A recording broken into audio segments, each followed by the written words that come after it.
I keep on banging my drum, 'cause the best is yet to come. So I keep holding on.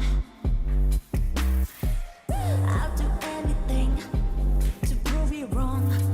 As long as I am breathing, yeah, I still stand tall. See me stop, see me fall. You ain't never ever gonna see me crawl.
Got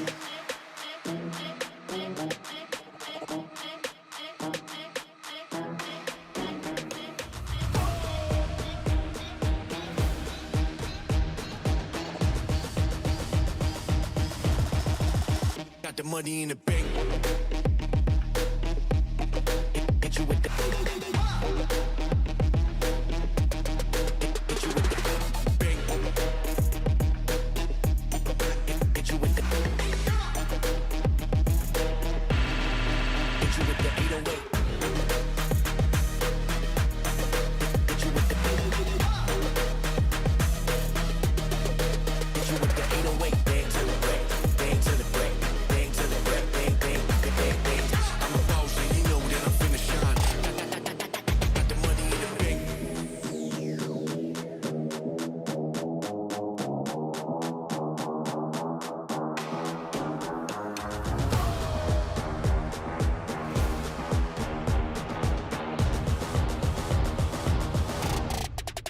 Got the money in the bank.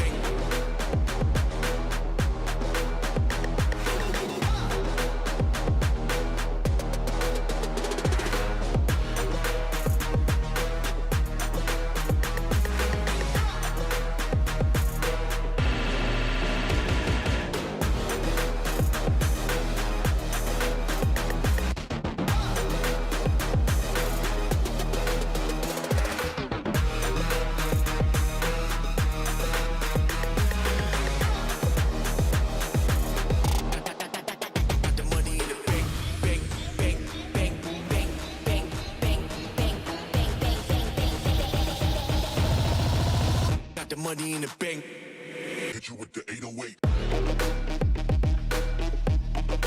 Hit you with the. Hit you with the bank. Hit you with the. Hit you with the 808. Hit you with the. Hit you with the 808.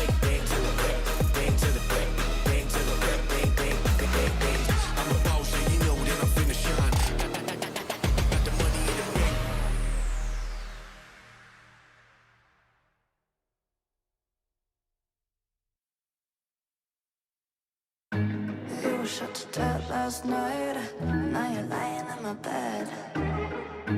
Must have been a dream last night, but I can hear what you're saying. You were shot to death last night. Where's my cup of coffee? I was dreaming something bad last night. Can't you hear what I'm saying? One gunshot, and I forgot to look at you, to look at you. To look at you, to look at you. 2 gunshots, and my thoughts. We're not with you, we're not with you. We're not with you, we're not with you. You were shot to death last night, and I thought of someone else. Didn't care about your life last night, at least less than about his. All our dreams were shot to death last night. I see the clock stand still. Nightmares at your heart sometimes, but this is unbelievable. One gunshot, and I forgot to look at you, to look at you, to look at you, to look at you. 2 gunshots, and my thoughts. We're not with you, we're not with you. We're not with you, we're not with you.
Get money.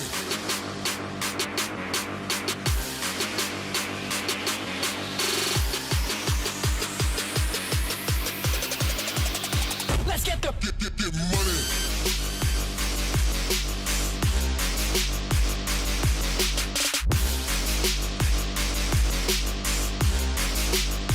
let's get the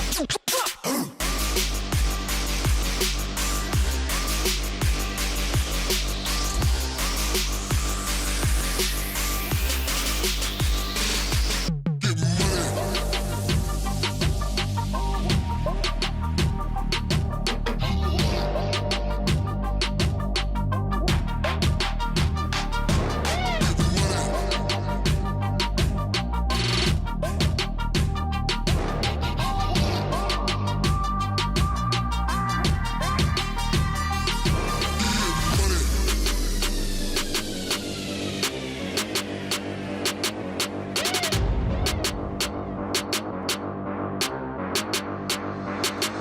Get money.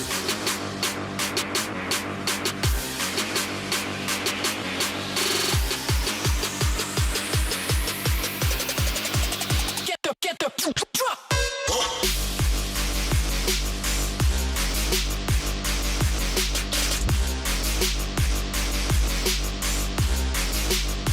Let's get the drop.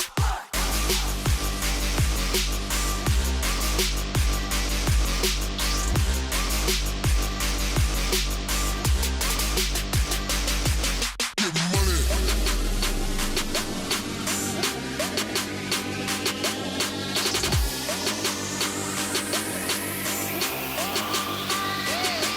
Get money.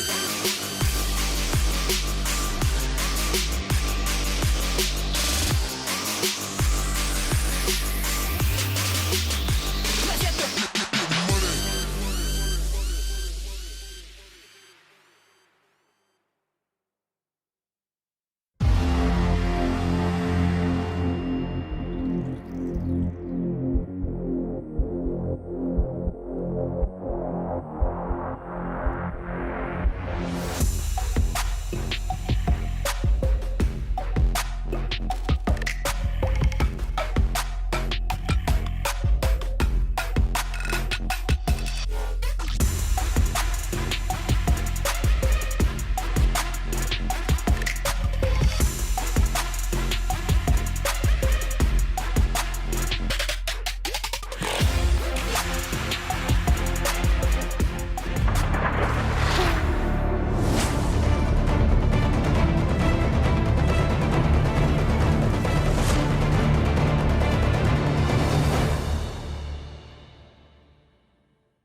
And now has to reposition, he finds the fourth. He's gonna go for the ace. Demon Stick super low HP, there you go, Scream. Four mixed well. He dashes mechanically, but it's still. Wow! What? JD's down. This crossfire could be deadly. It's filthy. It's absolutely. Oh my god, and so is his aim. Well, that's just pre-nated you. Whoa, what is that? Shot after shot connect. This guy's a beast. Still give them sight at least. Now, I've seen it going another one of these little hop-ups.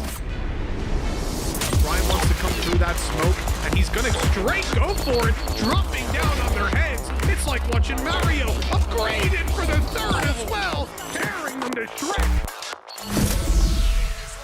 Still watching for the lineup. Oh, this is huge work from Heretics. Maybe this is enough. It is. Look at the problems. Oh my god. Oh my god. Oh my god. Oh my god, Logan. This one out with his pick towards low, on towards the side. They see it, but see that. That's one. That's two. The third falls into play. And the man, Zenith, refusing to relent again and again. Zenith with the ace.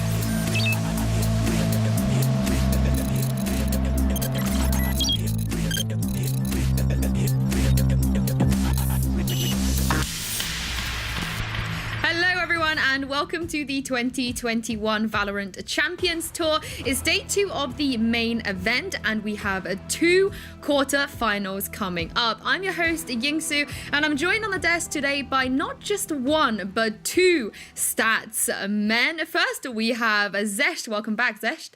Thank you very much. I'm coming down from nothing else than my Croatian little vineyard up the hills. I'm coming down to Zagreb to just sit in this wonderful studio and to obviously come in, because when VCT is calling, you gotta be there. You gotta, just get yourself ready, get all the stats ready, and just rock the show. And we got some banger matches. I'm sure we have to rock the show. We do, and you are looking great today, Zescht. I'm assuming the weather is great where you are, but of course joining us is Lothar as well. How's the weather over there, Lothar? Cold and rainy, so basically like in London. Yeah. England, it seems like it's something we have in common nowadays. But in general, I'm super hyped to be this week casting the matches. We have some insane matches today, but yesterday was also pretty nuts. I was watching from the sidelines and cheering for you guys here in the talent desk, at the talent desk, but also for the teams. It was an absolute blast to watch. It was indeed. Well, over the next 3 days, our 6 remaining teams will be competing for a chance to join Guild and FPX at the EMEA Challengers Playoffs. Here is a quick format explainer so you guys know exactly what is on the line. Every team has this one goal: to join the best teams in the world at the Masters 2, the first big LAN event of the VCT in Reykjavik, Iceland. But how do you get a slot? We'll start with the qualifiers in Week 1, and Week 2, the top 2 from each event directly book their ticket for the EMEA Challengers Playoffs. Here, they will face the top 3 teams from TR and the number 1 from CIS. These 8 squads will be fighting in the group stage, where the best 2 teams of each group will make it to the semi-finals, while the 2 grand finalists can already celebrate. Both will be granted the golden tickets to the next stage, VCT Masters Reykjavik. At Masters 2, the top 2 EMEA teams will fight against the other 8 teams from North America, Korea, Brazil, Latin America, Japan, and Southeast Asia for the glory and the title of the first cross-regional VCT competition. This is your time to shine. Are you ready to enter the next stage? Who will be the next VCT superstar? We've been bringing you guys the action from here in Europe, but Turkey and CIS have also been going at it, trying to qualify for that EMEA playoffs. Now, Lothar, 2 teams have already gone through, as you can see from the screen there, but what else has been going on in that region? I think that's how you say it in Turkish. Welcome to the stream. But I have to say, Turkish region is just insane. We have seen footballers and Oxygen already advance. Yesterday we had such an exciting match between BBL and Fenerbahce. When it comes to yesterday and today, we have 6 more teams trying to qualify. And in general, Turkey seems to have an insane jet in every single team. Something we kinda also know because of CNET in Ascent, although they didn't have a really good showing in this challenges. But in general, Turkey, insane viewership, really big region, a lot of teams that to look forward to, and I cannot wait for the future of Valorant in this country because it already feels like it's an established national sport so far. Well, of course, CIS, though, Zescht, they're crazy competitive as well. Yeah, they're absolutely crazy by the book, really.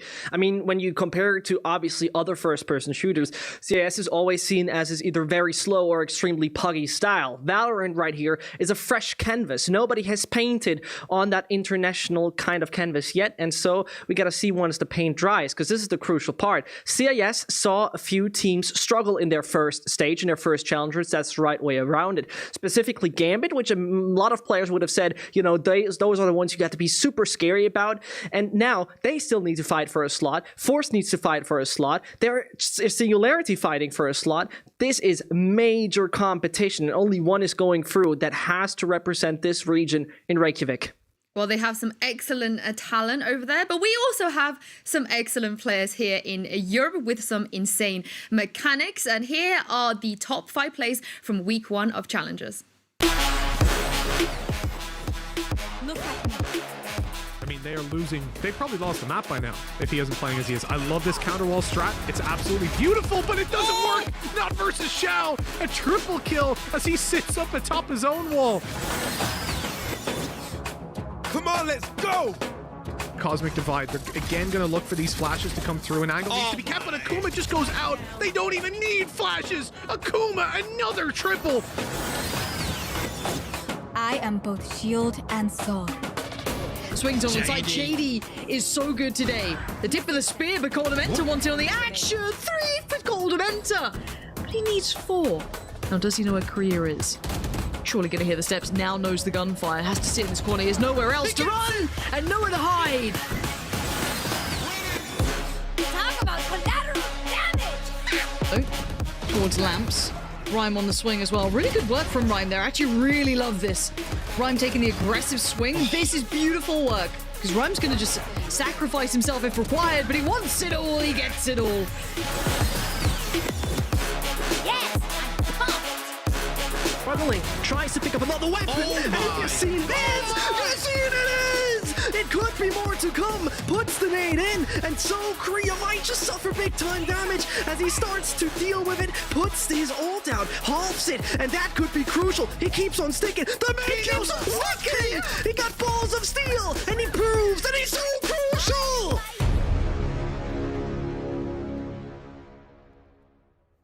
Well, as you guys remember, Yassine absolutely popped off last week, helping his team Guild, making it through to the next stage of the qualifiers. But we do have more players who are waiting here to pop off as well and to prove themselves. So let's take a look at the schedule for this week so you guys know exactly what is coming up at home. First, we'll be bringing you the last 2 quarterfinals of the main event today, and tomorrow those teams alongside Fnatic and Vitality will fight for a qualification spot at the EMEA Challengers Finals. And Lothar, I do want to mention, because at the moment we're on a slightly older patch, but once we get to that playoffs stage, it's going to be 2.07. And 2.07 actually brings some major changes. First and foremost, Bucky has less of a kick. Because the right click is changed, so it's not that powerful and lethal over 15 meters, so it's going to be more of a left click weapon than currently. But the major changes is Astra, her pull, her gravity well will be able to interrupt the diffusal of the spike, which is a big deal. But the biggest deal is welcome to my world. It's the Viper buff. It's insane. She was already playable. She was tier A. In my eyes, she was not only playable on Icebox, but also on Bind and Split. But I feel like in the upcoming patch, she's going to be playable on all maps. And not only because of the post-plant, like let's say, just power, right? But also the fact that she has to be treated as a sentinel because of the toxin, the passive way it will be treated now. Whenever someone touches the wall, touches the toxin cloud, or touches the ultimate, it gets instantly 50 DK damage, and then it mounts up. So you cannot really push through that, and because of that, players have to respect it, have to play around the fuel management from Viper, and it changes the entire pace of the game. So I absolutely cannot wait for the new patch. Well, the post-plant meta is coming, guys, whether you like it or not. And 2 teams that have already made it through are Fnatic and Vitality, as I mentioned before. We saw some fierce competition yesterday, and Vitality were the ones, Lothar, that managed to eliminate the Masters 1 champions. Look, if someone would tell me, you know what, Vitality is just gonna 2-0 ascend, I would just call them crazy. Like, I don't know, that's impossible, right? But yet it happened. Yesterday, Vitality won against Ascend on 2 maps, and both of those maps were 12-14, so there was a lot of entertainment. And if you just look at the scores, like, oh, 2-0, well, I guess they rolled over them. No, it was very close. It was very close, very entertaining, but this is the first time we have seen Ascend not really play that well, although Vitality played extremely well, very structured, and I loved how this team improved themselves in general when it comes to the approach to the game. But I prepared one small segment, the weather segment, a second round from the yesterday's match, when we see the pistol round being won by Vitality, and now they're playing against an eco. And this is an important round because this is a great example of how to salvage a round. Take a look at how Vitality approaches the attack. They split between C and A, use a drone on C long, and use the Tasmanian Tiger on A long and short. Because of that, the crucial point is the Cypher on C side, who will basically dodge the drone by having good movement, and that will allow him at some point of this round, which will come very soon, get the free kill essentially on the Omen, get a weapon from the Omen. Remember, they play an eco, so this is already a big thing. And now look at a short. Coldamenta with the kill on Brams gets the second gun. So now it's 3 versus 5, and Vitality has to make a hard call. We're gonna push C together because that's the only way of winning the round. Cypher picks up both Cypher cages, uses them, and goes back to his team on CT. They play retake. This is the most important decision from Ascend. They play as 5. Now Vitality has to play as 3, and now we can see on the bottom of the map, CNED destroyed the trap from Cypher and went back to his team, but this puts a dent in the plan from Vitality. Now they know they're being flanked and they need to make a decision. At least they think they're being flanked while CNED is transferring his to his team. And now Vitality makes a crucial call. We have to be aggressive. The only way we can win this round is by being the aggressor, even in the post-plan situation. We cannot be overwhelmed by the numbers of opponents with the weapons that we had. And this is how Vitality, by making a crucial call, salvaged a total disaster of a round. Well, thank you very much for that breakdown. Lothar, of course, Vitality will be facing Fnatic in the next round. And Zescht, they took down G2 Esports yesterday. A very, very fascinating best of 3 series that didn't go the entire way. We're talking about Bind and Ascend. And the interesting part for me was how was the econ rating looking, due to the fact is how much needs to be invested by the winning side and how much is the difference. So is it a very cost-effective kind of scenario or not? As no Bind looked, score-wise extremely Fnatic heavy, the econ rating was not that close to each other. So, it was actually something where I would have said, well, there must be a major difference. There wasn't too much. In Ascent, though, this was really where you couldn't decide which party actually won, just purely by the statistics.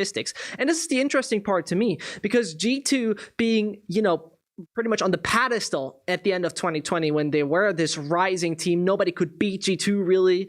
It is now a team that is just formed ever since April with their new lineup, and that took the win. I'm more than surprised, and I'm looking forward to what Fnatic can bring. Well, we had some pleasant surprises yesterday, of course, and hopefully we'll have a couple more today. So now let's take a look at the schedule so you guys know exactly what you should be expecting and what order the games will be coming in for the 2 very important best of 3s. First up, NIP will be taking on Team BDS, formerly known as Opportunist. After that, Team Liquid will be facing CE Calling, a German team. I know that's very, very close to your heart, Zescht. We will get to gave you a chance to sell them to us a little bit later. But first, I spoke to Team Liquid's head coach, Sliggy, about their brand new AWPer. I'm now joined by Team Liquid's coach, Sliggy. Hi, Sliggy. Welcome to the show. I just wanted to ask you, because we haven't, seen you guys on stream too often, because it's no secret that it's been a bit of an uphill battle for you guys this year. How big of a challenge has it been for you to stay competitive in Europe right now?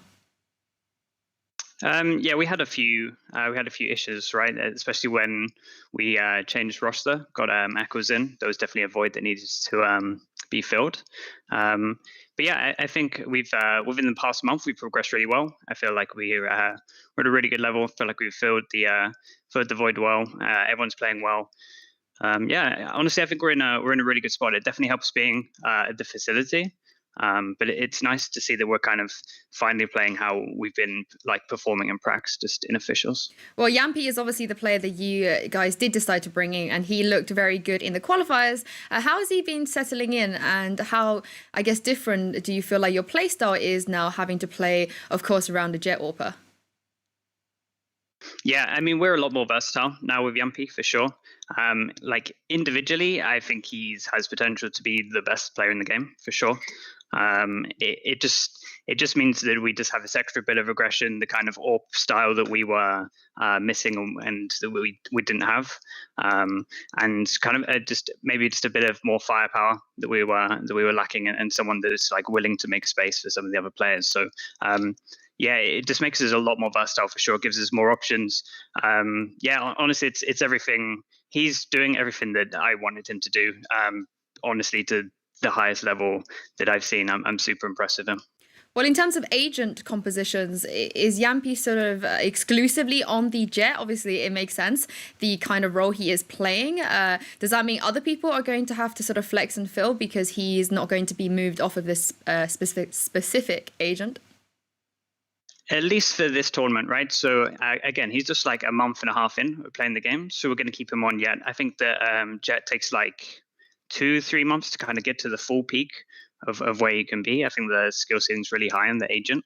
But in terms of moving forward, the guy's got such a good brain for this game. I was watching him on literally like agents like Euro and stuff recently. Oh. He honestly is a super smart player. So I think that we'll be open to moving him onto other stuff. But for the moment, definitely we want to look at having him main Jet at the moment because that's like the most impact. It's definitely something that we want to have as a reliable thing to fall back on. But yeah, we must throw some other stuff later on down the line. But in terms of like the next couple of months, probably not yet. I think a Yoru Jet, even Yoru Orpa would probably break the game. It would definitely break the meta. So I'm kind of hoping that we do see that in a couple months. But thank you so much, Sliggy, for joining me. It's always a pleasure, and best of luck with your game later. Thank you very much. Have a good day. Well, it's great to hear from Sliggy that the roster is in a good place. Of course, he said Yampi not going to move to anything else except for the Jet for a while, Lothar, but also the Yoru. I mean, when you think about it, Yoru is probably the second best choice when it comes to an Opper because of the way he can just basically dash out after shooting with the operator, right? And especially now with the fast cooldown on the teleporter, so this is pretty good. But we'll see. Jet is definitely the strongest champion, the strongest agent on the operator. Yampi, I have to say, he was a great addition nowadays.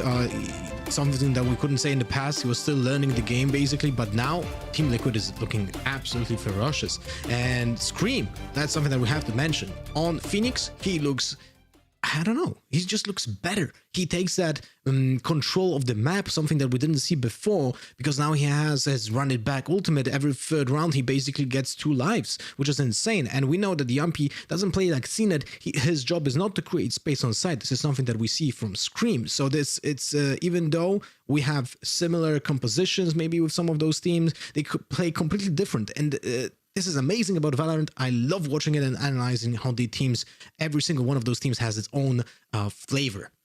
Team Liquid and Scream will be in action a little bit later. But first, it is time for Team BDS versus NIP. These two teams are the only teams left in this challenger who also attended Masters 1. But if we look at NIP first, Zescht, talk me through how their journey has been so far.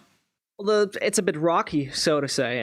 Challengers 1 didn't go according to plan, lost against Guild, where I think a lot of the people said, Guild can't lose this. NIP can't lose this.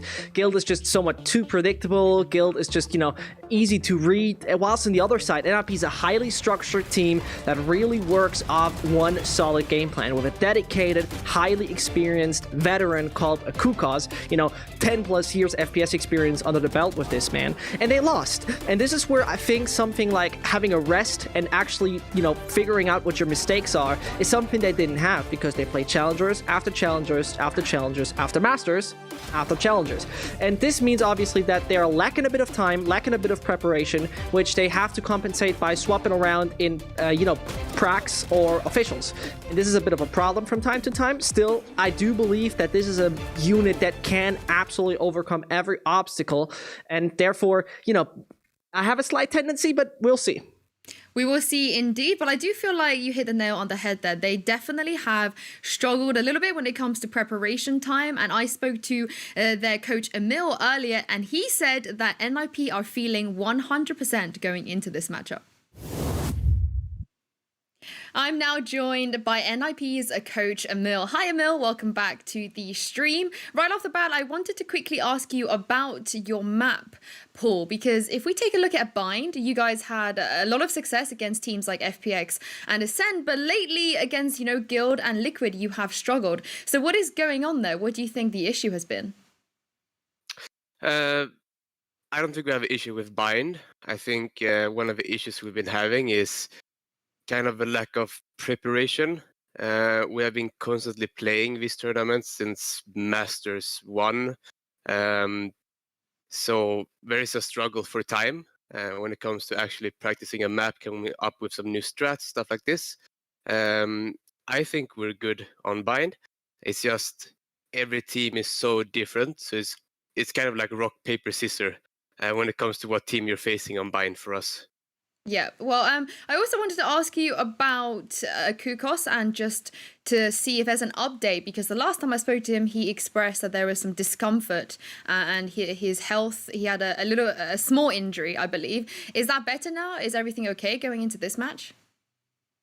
Yeah, it's better. He obviously has some problems, and it cut our preparation time even shorter than what we already had. But he is finding a way to play and manage it. And right now is actually pretty good. So there's no problems, and we're running at 100%. Oh, that is great to hear. Probably not so much great to hear for your oppositions, because NIP 100% is kind of scary. But speaking of your opponents today, Team BDS, they are quite consistent right now. And I think a lot of people are starting to really respect this team. What's your game plan going into this one? And what do you think the biggest challenge will be for you? To begin with, the biggest challenge is I think they are a team that play with a lot of heart. They play very well together. They like to fight together. And I think a team like that is very hard to play against, you know. They would do, I feel like they would do anything for each other. And that type of mentality is just great to have in a team, and I respect that. So that's kind of the biggest challenge coming into this. But I think for us, we have a very good idea how they play. So there's no surprises with them at all. It's just about us winning the duels, winning the clutches, and actually taking the game. So, well, this is definitely going to be one of the most competitive best of threes I think we'll see this week. But thank you so much for joining me and for your time, and best of luck with your game later. Thank you. Well, Zescht, it sounds like Emil and the team are overcoming their preparation issues there.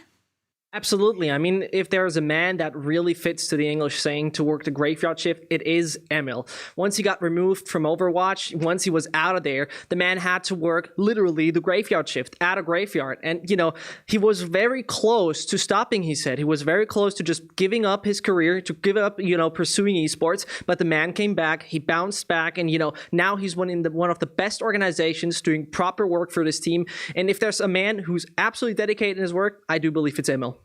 Well, you know, Emil giving him his all and NIP being 100% on form is definitely going to be quite scary. But their opponent, Team BDS, doesn't seem to be scared of anybody. And Lothar, this roster cannot be underestimated. This roster, although had 3 different names so far, and it's now Team BDS, is playing with an unchanged players lineup since the first strike, or even before, because they were already a team before that. But they were always a little bit, you know, not good enough to go to the main event. They lost 1 match before qualifying for the first strike, the same story for the home grounds, and then challenges and Master appeared, and they solidified their position in EU as one of the best teams. Nowadays, I personally, whenever I think about Team BDS, the first thing that comes to mind is Logan. His signature killjoy in the European scene, kind of like CNED when it comes to Jet, and their power was clutching out the rounds. They were not known for first blooding, always trying to play a little bit on the defense, but now they're changing the place of being more aggressive and more structured as a team, which I very much love. Oh yeah, Lothar, you love a structured team. But of course, Emil also said that, you know, these guys are all star players. They do anything for each other on this team, but it doesn't feel like they can have that surprise element anymore, which means maybe they're going to be a little bit more predictable.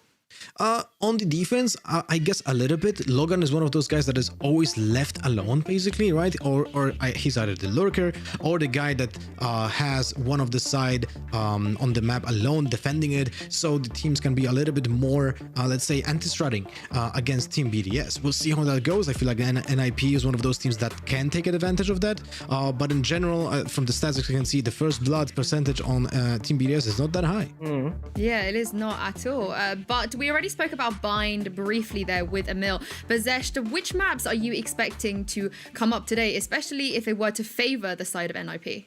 So for me personally, it's a very easy one, going back and forth. So BDS will not play Icebox. That is 100%. Ascent is something, NIP can sort of play, but I do not think that they want to play it. I don't believe that they're like 100% there, except they were hiding strat sort of, or we're just purely prepping for Ascent. So I don't see Ascent in this, which means we go to the holy classic release trinity in Bind, Haven, and Split. And if I would go for maps that we will 100% see, I would definitely believe that Bind could be something both are very comfortable on. So each side I see picking, well, the counter kind of psychology would be, we both are good at this, we'd rather leave it off. And then I see Haven coming in for sure, NIP very much likes that, and Split obviously for the side of BDS. So the holy trinity it will be. Do you think that's something that would sound good to BDS as well, Lothar? Probably. It's kind of hard to say exactly because those teams have very similar map pool in general. BDS doesn't really allow anyone to play on Icebox. I would love to actually see them on Icebox because it's such a different map than any other one in the map pool. But in general, I feel like Team BDS has a problem with Split, although they choose it a lot as their own pick, but they don't have really much success. It's 3-3 when it comes to the last 20 matches. They lost against Klontva, the Polish team. They lost against Funpals Phoenix, from what I remember, and Team Heretics on it. And will they choose it for against NIP? Who knows? But I can definitely see Haven being played in this match because it's one of those maps that both of those teams thrive when it comes to just map control, when it comes to like the aggressive playstyle that both those teams can present on attack. But Split is probably the win condition for NIP. If it's gonna be one of the first two maps, it might actually change the dynamic of the entire match. Well, we shall see because the map vetoes are here and ready, so we can take a look right now and see which maps these two teams decided to pick in the end. Well, both of you were correct. We are not going to see the Icebox. That has been banned away, and we are going to Haven, Split, then Bind. The order there, Zescht, is not exactly what we expected. No, but at the same time, I think this is what I mentioned with the sort of reverse psychology. Both think that each other is good on Bind. I mean, both have very, very good stats on it. Taking a look, Bind 80% win rate last 3 months. BDS, NIP goes obviously with 75%. So both leave it out there in the open, and therefore Haven, I think. This is right now sort of the living room of NIP. There's the couch, there's the TV, there's the bag of snacks. Get yourself comfortable. This is pretty much what I imagine they will be about. And, if BDS can somehow snatch something in that NIP don't expect here, I sort of got my doubts, to be frank. What about you, Lothar? Where's Haven going to go for you? Oh, that's such both of those teams have great stats on it. They have great maps so far played on Haven. And the difference is that NIP is a little bit slower on the attack in general on this map, while Team BDS is a little bit faster on it. So they present a little bit different playstyle on the attack. So I predict that NIP will be doing a little bit better because this map is all about patience and good rotations and fakes. And this is why I love it in a competitive environment, not that much in ranked when you have to rely on some randoms. But it's gonna be an exciting map to watch, that's for sure.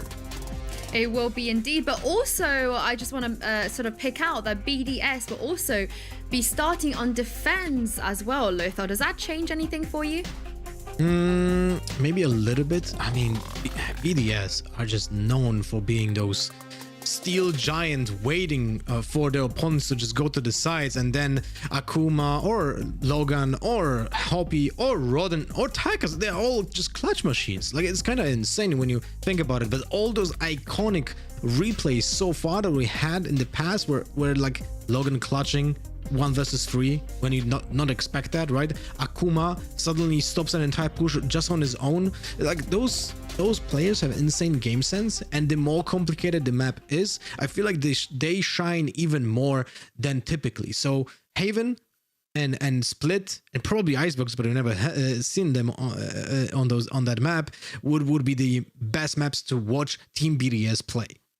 And the funny part for me, because Lothar is talking about a steel giant, I do have a tendency to agree on that, and specifically on the A side. And everyone's going like, wait, why is he talking about the A side now? Well, the funny part for me personally is that the retake kind of potential or the retake success rate from opportunists on that A side on Heaven is 71%. 71% success rate on retake. This is, in the meta we are, just absolutely absurd to think about. I mean, I'm definitely looking forward to see how how they manage to continue to pull that off, and two, how they might be anti-stratted.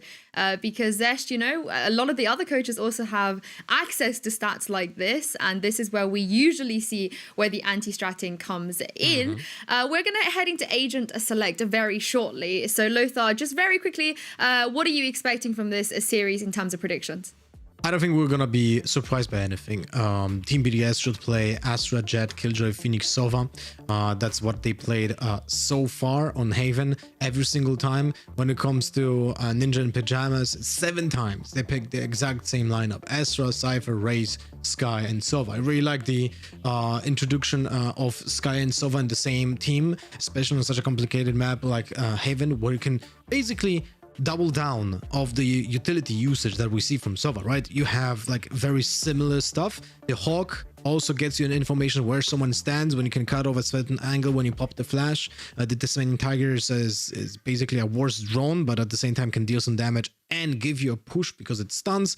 While Sova is a tier S agent since the inception of the game. So a lot of map control and vision being granted by those two will allow them to have just a lot of, let's say, aggressive map control on the attack, which we're going to see in the first half of the map. While Cypher, well, this is another, like, just vision control, right? So it's going to be interesting because of the way that NIP will just wrap up the entire map. Well, we are going to head into Agent Select now, and I'm very sorry, Lothar. I think I confused you with my question.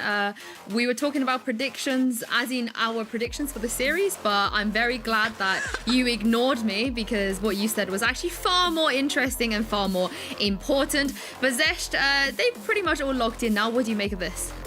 Well, what do I make of this is, well, first of all, you know, BDS, when we talk about Haven, Phoenix is something you very much see right there. Akuma is still hovering, is taking his goddamn time. But, well, yeah, I think for the moment right here, the surprises are quite minor, so to say, because this is something you would expect from them. This is something you would see from them. And same goes here on the side of NIP when we talk about Haven, as, you know, that is something I feel very much comfortable with. Kriya on Astra, this is going to be such a wonderful fight.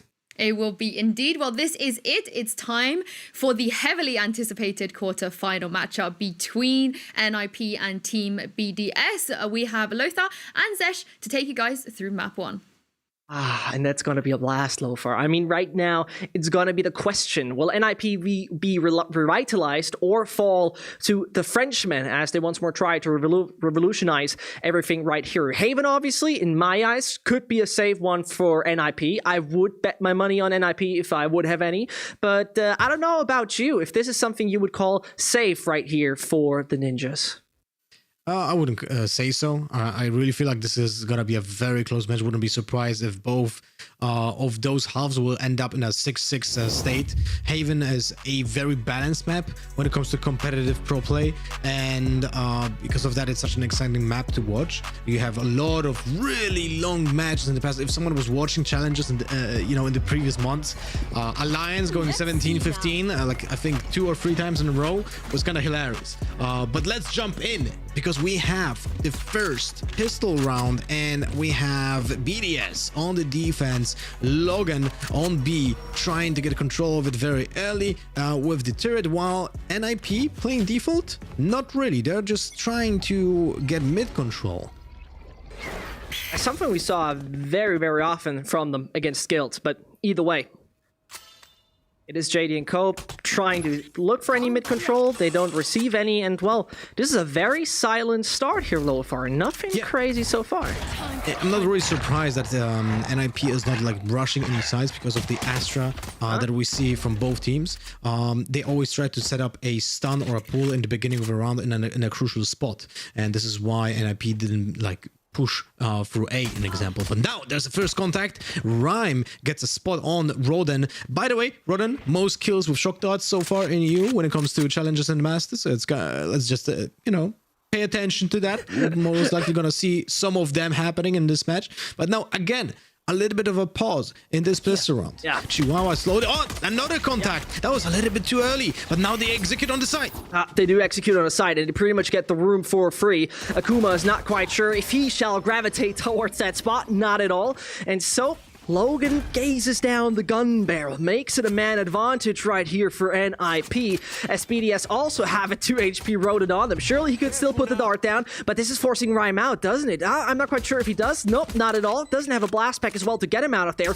And here comes the dart for information. This clears it out. Everybody should be pretty much spotted if it wouldn't have been destroyed in time. And so they try. Akuma finds a coup cause, and this leads to a defense that is by the book or not. That is the question. Timer's ticking, and he's ticking down and down and down. Hoppy will still try with the one taps, but Chihuahua is once more showing his prowess.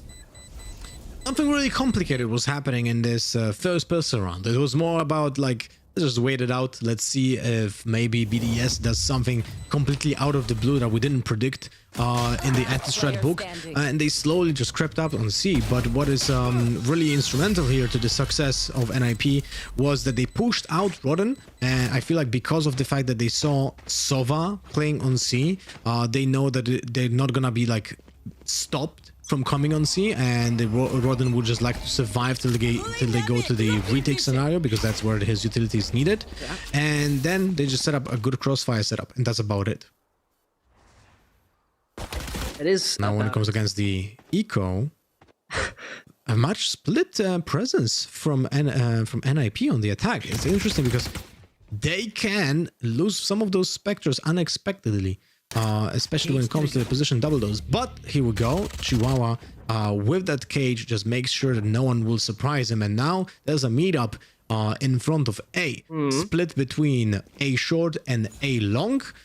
Trap is being set up as well to protect the flank, where Rhyme, surprisingly, guards the flank, but he will join that team very soon, and they don't have to worry about the backline because of that trap. Now remember, they play against a low buy. They don't really expect a lot of casualties. This should be a free win for NIP, but let's see. 5 players still alive for BDS. Well, the should is very good. Thank you very much for saying should, because never say never is some pop artists told us in the past.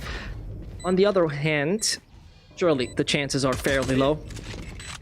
At the moment, everything is there to stop the individuals from Team BDS to access the site, and the gates are locked, the doors are closed.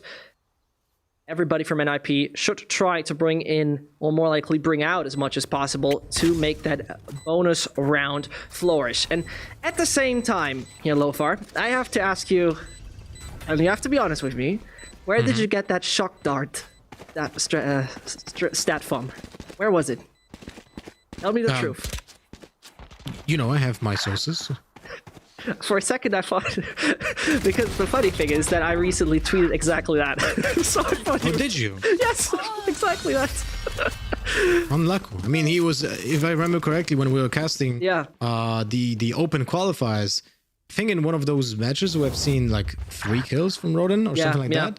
When they were playing against CE Calling, that we'll see today, by the way.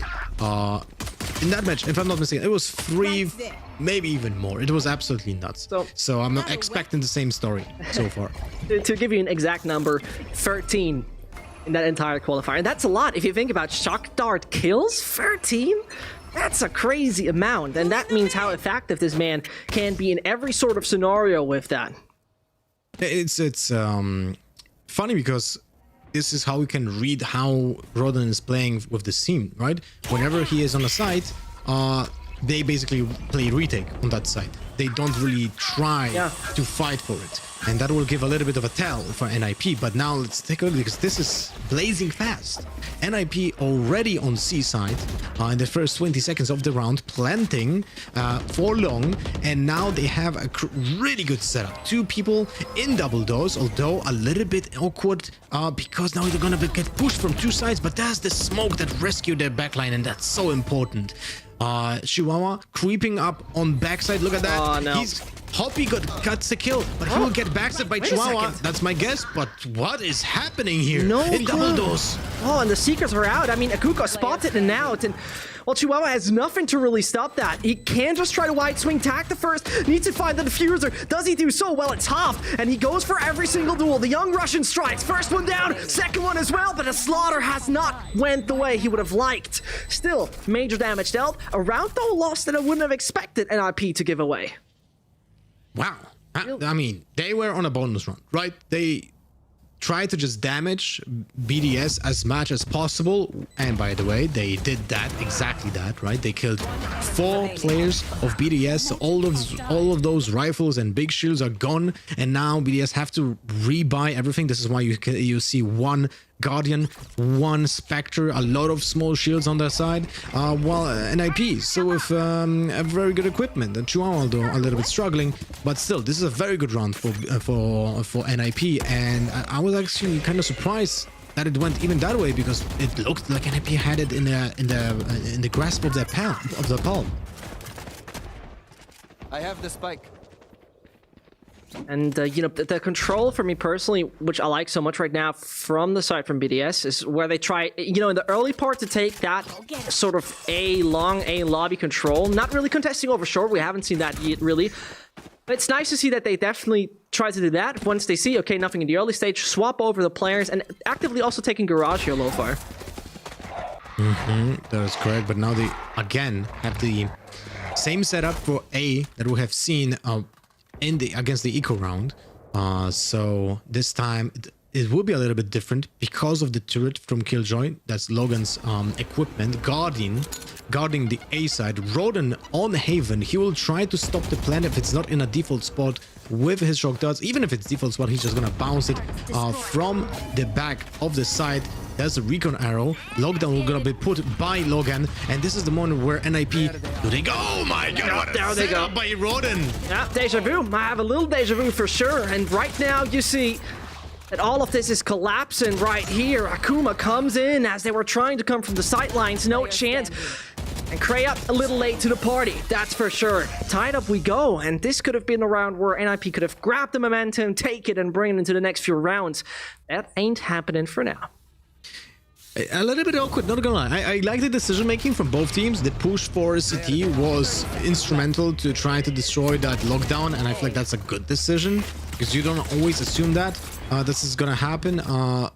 But maybe you know NIP could use JD or Rhyme to destroy it with their utility, because that's also possible if it's put in the default spot. But one can question the decision making when it comes to the plant.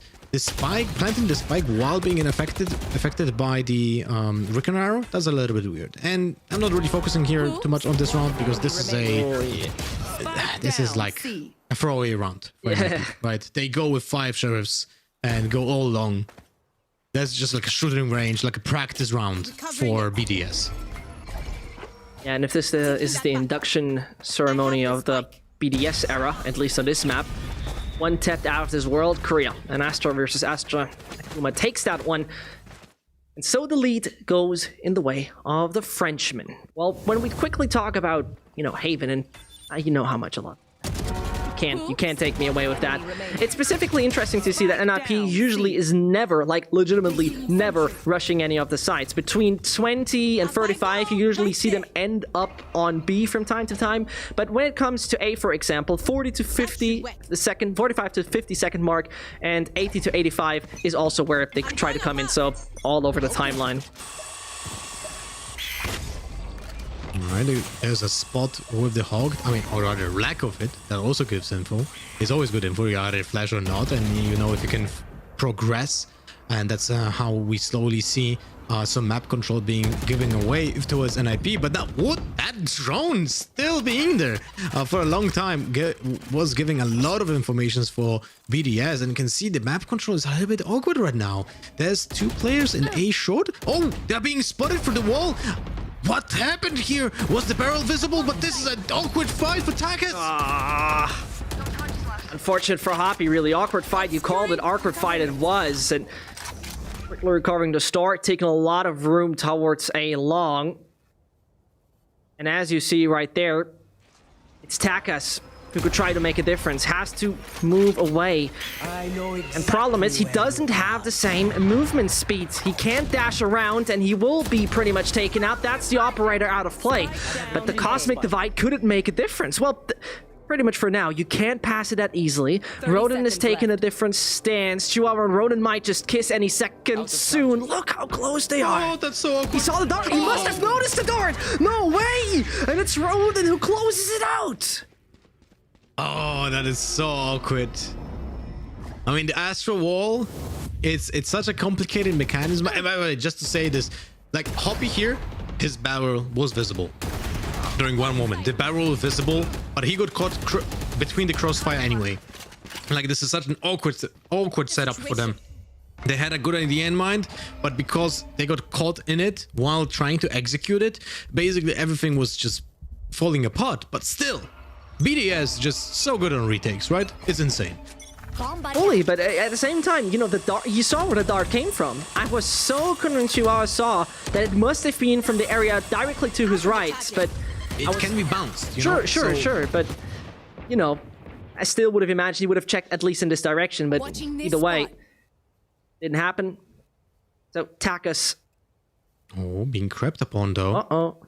And that flash. Man's blind. Can't dash away. Oh, no way!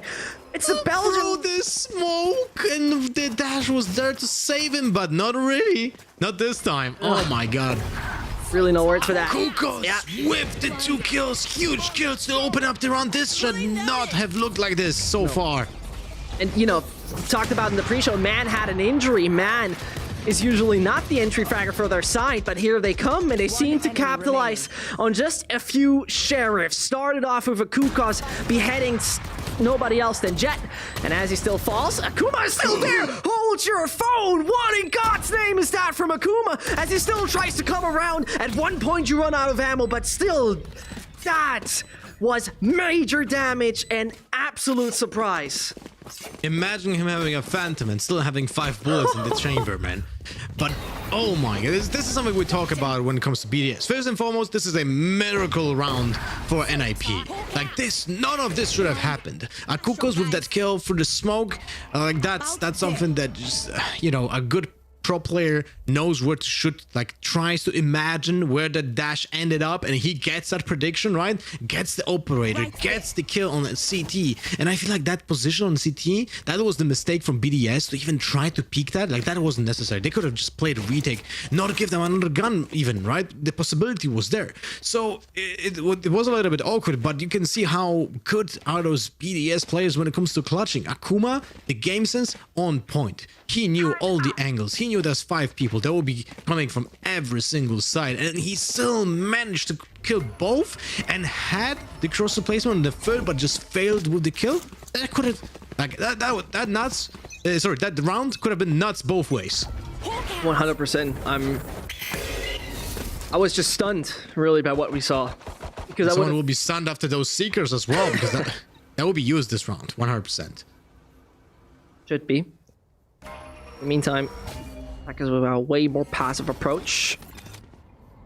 Here comes the star. Likely smoke brought in by Astra, rotating away, and I'm not quite sure if Rhyme heard it. For me, it sounded like he heard the steps, didn't he? Well, the call was play retake everywhere, because they're taking so much map control, and Rhyme, that Seekers are going in. There's the rocket, does the dash. He gets hit in his leg. 30 HP, and oh, what a great stop for the plant. Almost. Almost. That's a very good one in this. Could have been awkward. Imagine the Panther having 30 HP instead of Rhyme. Yeah. Could have been crazy. Team kill right here. Not something you often see in Valorant. Nope. But it is a retake 4 versus 5. So there's this divide coming in, and now BDS will try to get the site. Yeah, they will try to get on it. Kreia falls, and Akuma is once more chiming in. Chihuahua from the back lines, and that is probably taking a lot of time. He doesn't hear it. He doesn't know about the defuse. You gotta be fast, you gotta be swift, but that is not going according to plan here for NIP. That is where Cosmic Divide is making you fully deaf. You don't know what's going around you. And, you know, if you would have heard that the fuse would have happened, I'm sure he would have went a little swifter, faster, or different. And here again, look at the chaos. It's controlled chaos. Sure. And this is what I like when it comes to Cosmic Divide. The Cosmic Divide allows them to peek from Haven, from CT, without being worried on the side and A short. And there's only two angles they have to worry about. It's the under Heaven and it's the Graffiti. And because of that, they're allowed to just jump in the same spot and basically have those angles covered. So very good usage of the Cosmic Divide, and that was the reason why that retake was even successful. I feel like Astro is just astronomical pick for BDS. Yeah, just fits the playstyle so well. I agree. I'm fully on your side with that one. But it's not looking great for BDS right now in this round. Again, the first death goes towards BDS. 4 versus 5. And it's a problem. Deficit on the defense. Oh, Logan gets spotted by the drone. Okay, never mind. Whatever I was saying is not really important now because the execute falls on C. Yeah, that comes all on C, and suddenly Akuma gotta do it all on his own, but fails against the Kukos. Man was just on 30 points of health. The headshot still did it. And here comes the little tiger. Roden spotted. Shock dart coming in, and he's the last man standing. We talked about the efficiency with those electrifying darts. This time around, it seemed like it could have gotten a Kukos. It ain't enough. Still gonna take the fight against Free. Saw a bit of the shoulder of Rhyme. Still, it's not done yet. And nope, that one could have been way different, but JD closes a chapter, 4th round. You talked about 6-6 possibly happening at the half, and, you know, I'm very convinced of that one. So, wanted to point out how well disciplined NIP was here. Even they knew there's just one player ready for the retake, right? Roden coming from CT. They had 3 people on site. But no one ego peaked. No one was going just for one singular fight without anyone being ready for the trade. This is where Rhyme waited for JD. JD went with him and they double peaked. There's absolutely no chance, or let's say very small chance, for Roden to clutch 2 players with one just full auto like that. So very well played by NIP. Those are fundamentals that you expect from pro players, but to see them just, you know, being so disciplined and well structured, just always a pleasure to watch. And oh my god, Hoppy again! Yeah, you start. First death goes towards BDS. This is not looking good. 3 versus 4 now. They lose so much map control. Sure, they very much lost a good bit there. Also right now with Chihuahua getting a lot of information, they decide to go for the A site. The one where BDS is quite good at retaking actually, but Roden a low HP, that should make it very easy. At the same time, we see 2 ults that will pretty much delay this or make it a horrible process. Oh, look at Rhyme. He is actually not affected. Oh no. Wait a second. He's not affected. No one will expect that. There you go. There you go. And Rhyme is pretty much closing the case. I mean, you saw right there the Killjoy ult just centimeters away from his feet. But at the end of the day, it doesn't matter. Not affected, no problem. And there, as it looks, you know, this is an outcome of you know what, Ever Jonas, I blame you. You know, I blame you for this round, because everyone now tries to adjust to the lineups that you created to destroy the Killjoy ultimate, and because of that, Logan puts the ultimate a little bit further towards B instead of A, and this gave the spot for Rhyme, you know, and Rhyme just clutched it, and it created this pretty cool clip now.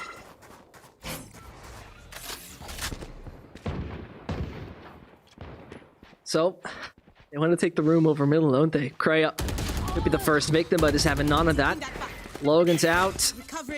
And, you know, this is something BDS do from time to time. The mid control in the previous round, for example, where Akuma tried his best, failed, as they punished them with their aggression being a little too much here and there. So I think NIP should be pretty much aware of it.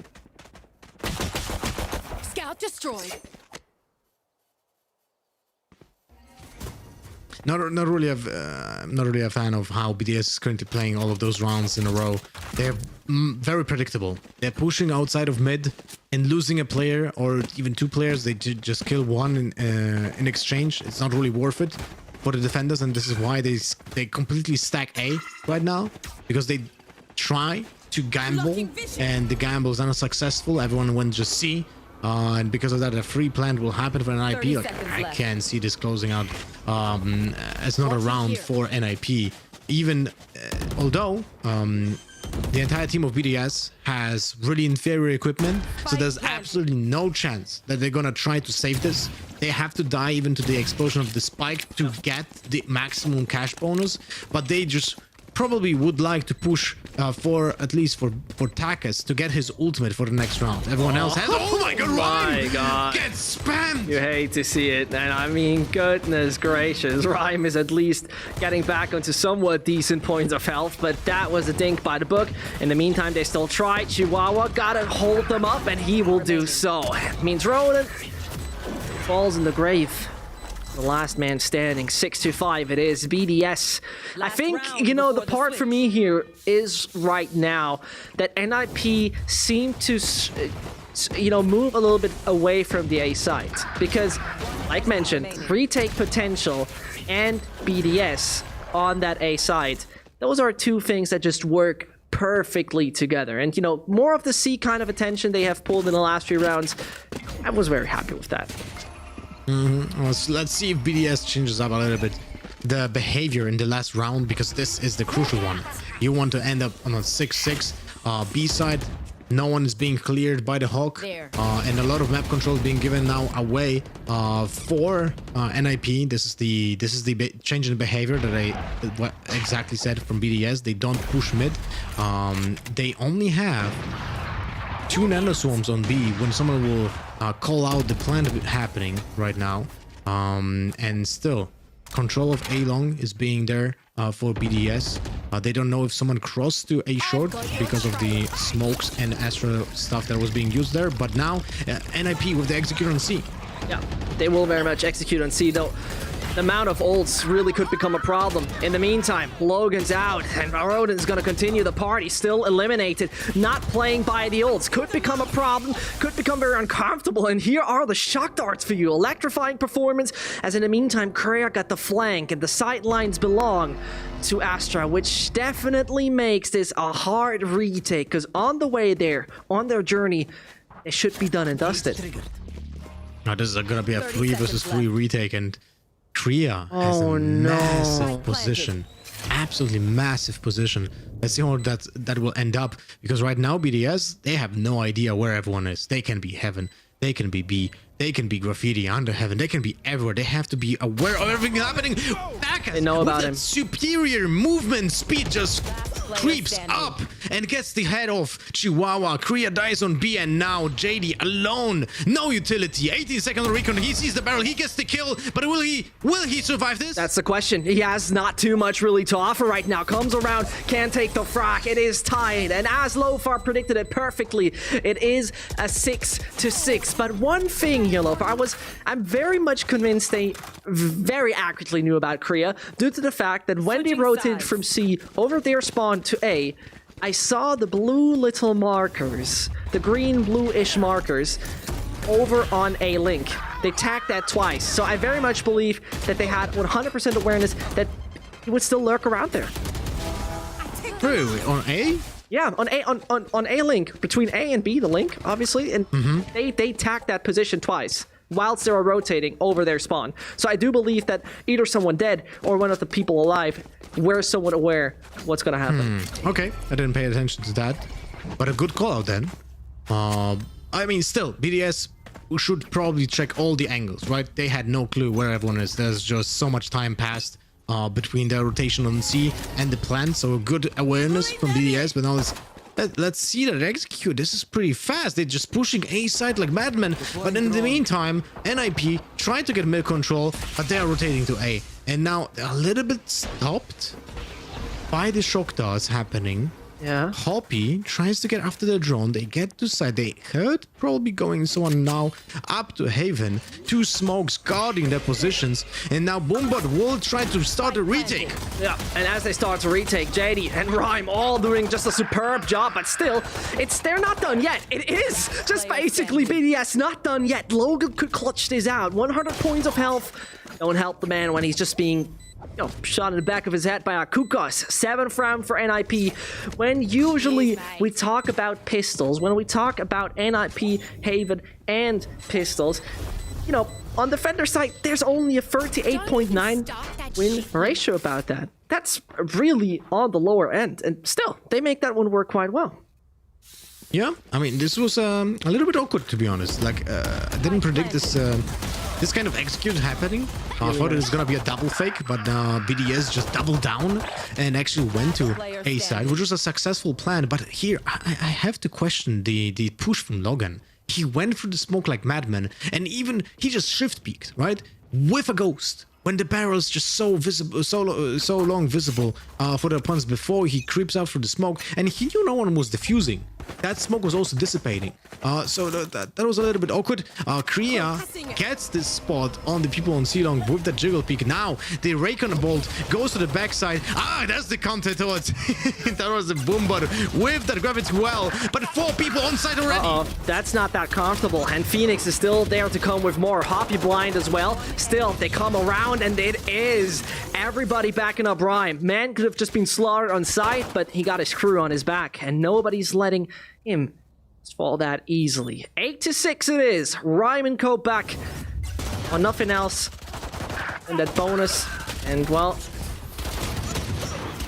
you know, those bonus things are really, you know, when they come into this conversion, it seems like the bonus really is that momentum shifter with NIP and Opportunists so far on that, you know, first half. I mean, this was a semi-successful round, let's say like that, for BDS. They got 2 kills.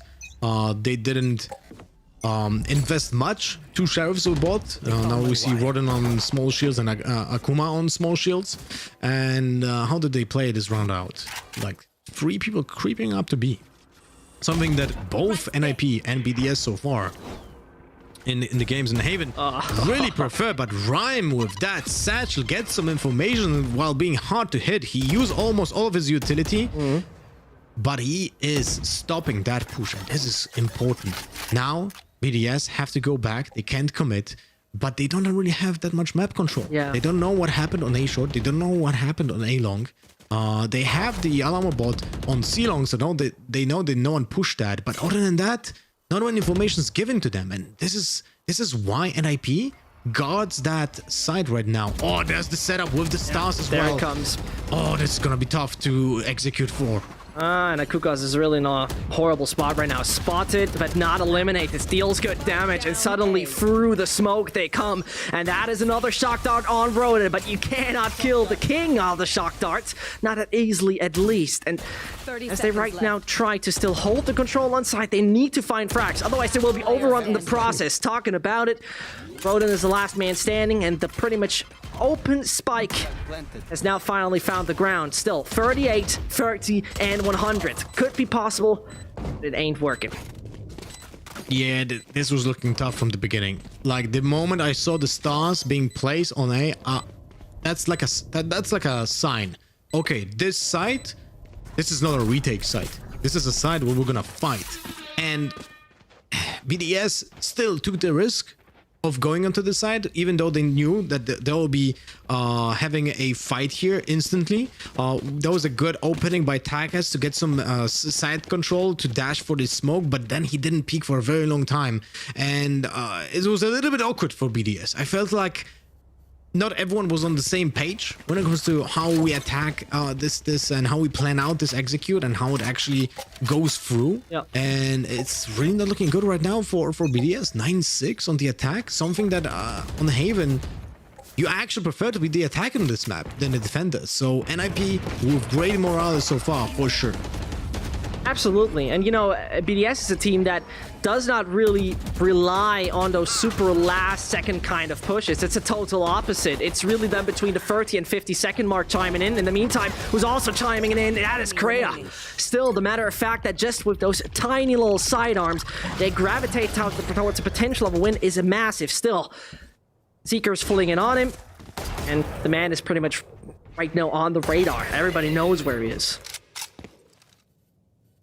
Logan, can he hit those? This would be too crazy. I mean, Guardian's nuts, to be honest. Like, it is one of those weapons that can absolutely demolish your opponents if you have a good day. Like if you're great at counter strafing and knowing exactly where the recoil reason happens on this gun, it's like you can accurately do a triple shot with it very fast. So sometimes I actually saw people who prefer to go for the body hits with the Guardian, because a fast like triple trigger on the body just kills a person, right? It's 190 damage, so 195 even. So you don't have to aim for that head, you can just triple body hit someone, and that's one of the strengths of the weapon, especially when combine that with the bullet penetration of it, because it's a heavy bullet penetration. So on specific locations, like an example on A long, you can just spam through the wall and still get some damage, some initial like explosiveness to just intimidate your opponents. So it's not as a useless gun as many people like to, like, let's say, judge, right? But it is an expensive rifle. Yeah, and I mean, I personally, any day, I think that the majority of the players should stick to the Bulldog. Not because, really, yeah, I do think the Bulldog is a weapon that comes along as something very similar in another first-person shooter that still has its place. I do think that the Guardian is a solid rifle. Don't get me wrong, but it can become a little bit more complicated, especially in those close-range fights, than I think a Bulldog could do. Yes, I mean, low fire rate, don't get me wrong, absolutely something that's not fun, that's really annoying, but at the same time, I do think that the Bulldog is, in most cases, just more versatile overall, way more versatile. For sure. 100% is more versatile, it's just the damage is so low. Absolutely. And it's... I feel like if you want to be efficient with the Bulldog, you have to practice the control of the full auto on this weapon, right? You have to really practice it to know, because the right click is great. The ADS triple burst is actually fantastic to use. But the thing is, when you're closer, when it comes to the range of the engagement, you have to just kind of commit, just crouch and spam. And this is where the gun becomes very unreliable. The low fire rate, the low damage, and the awkward recoil control of it makes this gun very, well, exactly awkward to use, So even though it's versatile, more versatile than Guardian, it's still Guardian in my book is just better. Yeah, but the 300 credits difference, oh man, that's just painful. Yeah. Painful. Yeah. I have to say. For 300 credits, you could buy a lot, considering. Right? For 300 credits, you get a good bunch of stuff, And look, Viper's entire kit is 400. Yeah, see, and that's the difference. And Viper's entire kit in comparison to that, I don't see it. And right now, I don't see it. At the same time, we're right now having a few issues on the side of NIP. That's no worry though. At the same time, what we have to mention is that this is still, that NIP that for me personally is one of, if I have to right now make a hierarchy of consistency in Europe, FPX and NIP are on top, because Heretics, Ascent, Ballista, all of them have not proven to me that they are top 4 consistent material. It's harsh maybe, but I do think so. But we have to take into account that NIP became more consistent lately. True. They weren't consistent in the past. Like, it was a roller coaster of emotions. Whenever NIP was playing, it was like, which way will it go? It was either a very good showing from NIP or a very bad showing from NIP. Right now, they look way more consistent. I'm actually surprised for this half. Like, this looks great for NIP.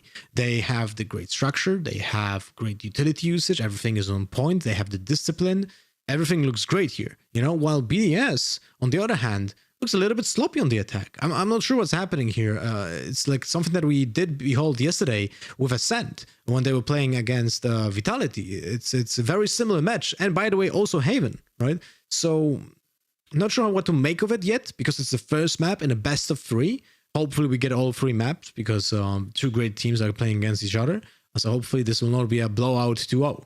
Right, I do very much believe so, because for me personally, right here, this is once more one of those matchups where I thought genuinely that when we were casting the last time VCT, there were a bit of surprises here and there. You know, the NIP losing to Gil was a big surprise. I wouldn't have expected something like that to happen.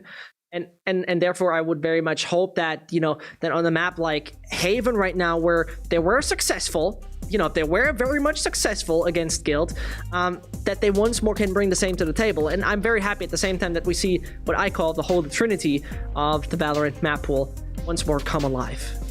I'm checking the stats right now from NIP on Haven. When it comes to defense, right now, let me quickly check.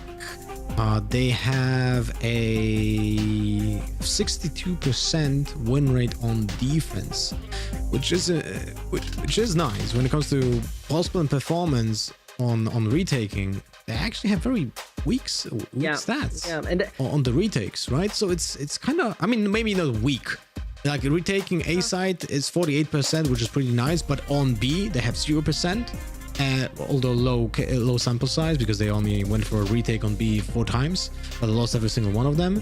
And on Heaven C, it's 31%, 5 wins and 11 losses on the retake. So the stats don't necessarily correlate with how we see the match evolve right now with what we see against BDS. I wonder if BDS was actually looking at those stats and saying, like, you know what, we should try maybe to execute more on B. We should try maybe execute more on C, because that A side seems like it's very well prepared for the retake from NIP. And maybe because of that, we see the initial move by BDS to go middle and maybe try to get that fast execute on B. But so far that wasn't successful.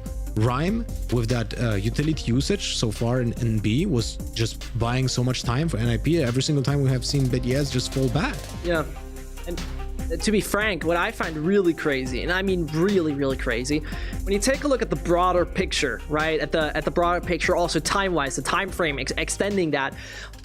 You know, Team BDS, and also in their former forms, how they were called, you know, 50% retake success on Haven. 50% retake is nuts, considering all the abilities, all the utilities, all the individual skill the counterparts have. Surely, I mean, there are open qualifier games in there, don't get me wrong, that might just make it way easier. At the same time, I think in those open qualifiers, letting your opponent plant, is that happening comparatively so often? And this is what Opportunists makes, for me personally, right here, a team that usually should have been picking up more here on the defense. They should have picked up a few more rounds to really buttress their strength and show what they are capable of doing, because otherwise NIP just might run away with that aggressive and maybe more structured aggressive stance. That is true. But, you know, it was a little bit, this is the first map so far in the match, so it's still a lot to write about. Yeah. And well, as we are just about to see more action happen on Haven, you shouldn't go anywhere. We take a little break. You better not miss this action on Haven. We'll be right back with you.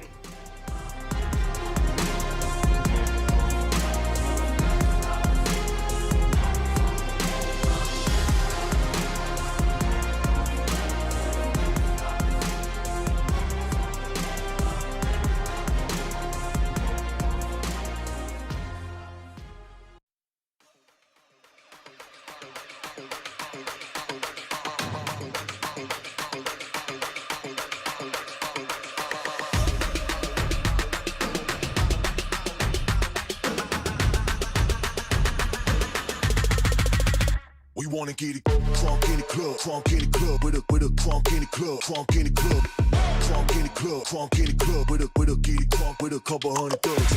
Crunk in the club, crunk in the club, with a crunk in the club, crunk in the club, crunk in the club, crunk in the club, with a get it crunk with a couple hundred thugs. Everybody round, everybody round, everybody round, everybody round here. Everybody round, everybody round here. Know we getting hype. Everybody round, everybody round, everybody round, everybody round, everybody round here. Know we getting hype.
We wanna get it crunk in the club, crunk in the club, with a crunk in the club, crunk in the club, crunk in the club, crunk in the club, with a get it crunk with a couple hundred thugs. Crunk in the club, crunk in the club, with a crunk in the club, crunk in the club, crunk in the club, crunk in the club, with a get it crunk with a couple hundred thugs. Everybody round, everybody round, everybody round, everybody round here. Everybody round, everybody round here. Know we get hype. Everybody round, everybody round, everybody round, everybody round, everybody round here. Know we get hype.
Welcome back to Valorant Challengers EU, where we're experiencing some slight technical difficulties here in the game between NIP and Team BDS. We're trying to get that sorted for you guys as quickly as possible, so thank you everyone for your patience. But as I said in the pre-show, we have two stats men here with me on the desk. You know, sometimes we get one of them, but having both of them here is absolutely great, which is, of course, as you guys can see, your casters, Zescht and Lothar. And Zescht, I believe you came prepared, and we might get to do something fun on the desk while we wait for NIP to reconnect to the game. Exactly. So gigabytes full of Excel files pretty much allow me to bring you some fun stuff. And that fun stuff would be all very generic. So you obviously in the chat can also guess with us if you like to. Let's do it. I do believe, right? Lothar is, you know, the weatherman. He's highly tactical. He is 100% always aware of what's happening on the battlefield.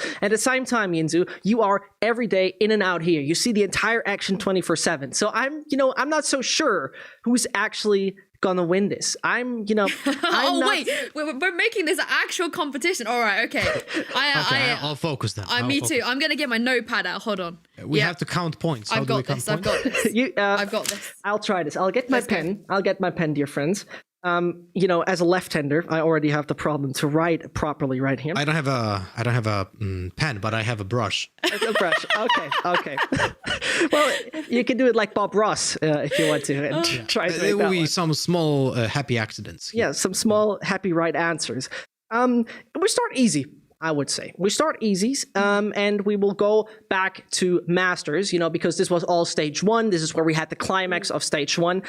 So get your brain ready and also get your memory ready, because I would like to know from you, which in this kind of Masters kind of period, was the overall most favorite map in Europe? Which map? Wait, are we taking turns? Are we taking turns? That's the question. That's this way I didn't think this through. Let's take turns and we can get chat. We give chat a little bit of time for them for them to guess as well. Okay. So yeah, let's take turns. Lothar, you buzz first. You can go first. Exactly. Yeah, because I just wanted to be first. So that gives you more chances. All right, but I would say that with open qualifiers. Wait, no. Just Masters. With Masters. The Masters event. Just Masters. Masters. Haven. Haven is what Lothar says. Yinsu? That is a really, really good shout. Trying to think who was at Master. Oh, okay. Haven. Obviously trying to think about Ascend's run, and Heretics were on the other side of the bracket. We did see Haven a lot. That is a very educated guess.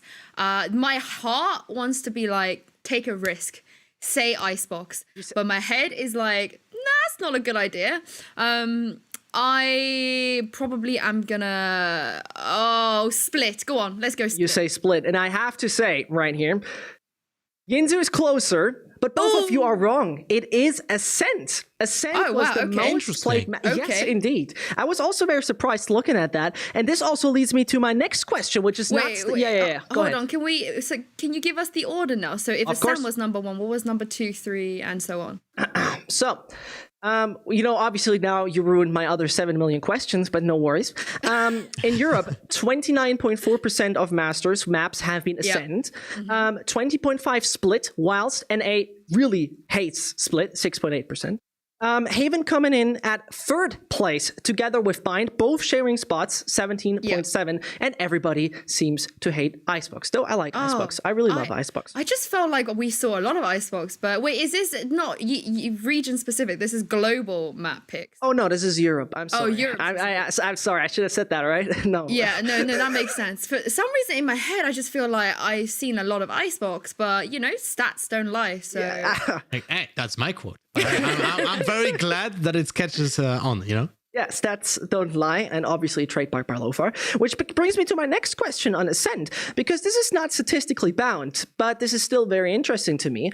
There's one agent in Valorant that that the lore says actually is reliable. Is the one who destroyed that map.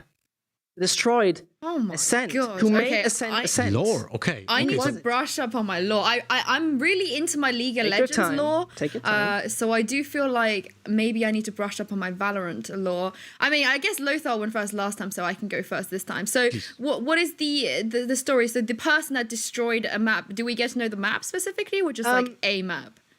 Well, this is the thing. I think we can do both. Who destroyed which map? Because officially there's nobody else who destroyed a map. Okay, but only Ascend is being destroyed, right? Only Ascend is being destroyed. You're already on the right point. Very good. Okay, which now leads us who? I'm going to make a huge generalization here. Trying to think of the type of agent that is going to go around destroying maps. I don't think it's going to be. Who's friendly? I feel like it's not going to be my boy Phoenix. I think he hasn't got that kind of vibe. He doesn't give me that sort of vibe.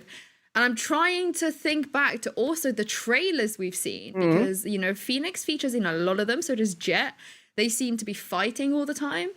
So this is one agent that did this by themselves. One agent is getting the blame for doing that.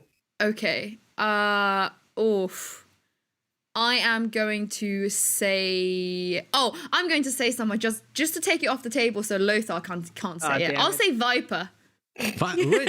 Okay, so I made a different educated guess. Please, and I would say, the Ascent is like a floating map. The city is being taken away from the land, and it floats in the sky, right? When you take a look around the map, everything is just absolutely demolished.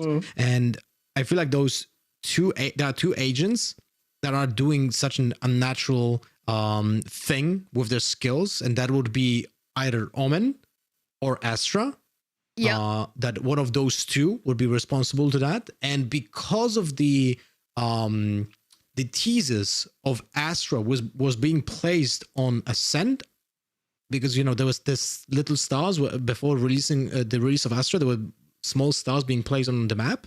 Oh my god, this is not an educated guess. I have to stop. This is like your Lothar, this is exceptionally far away from it would have actually been, because you actually you had a perfect string of logic until you went with the 2 wrong agents. The map floats.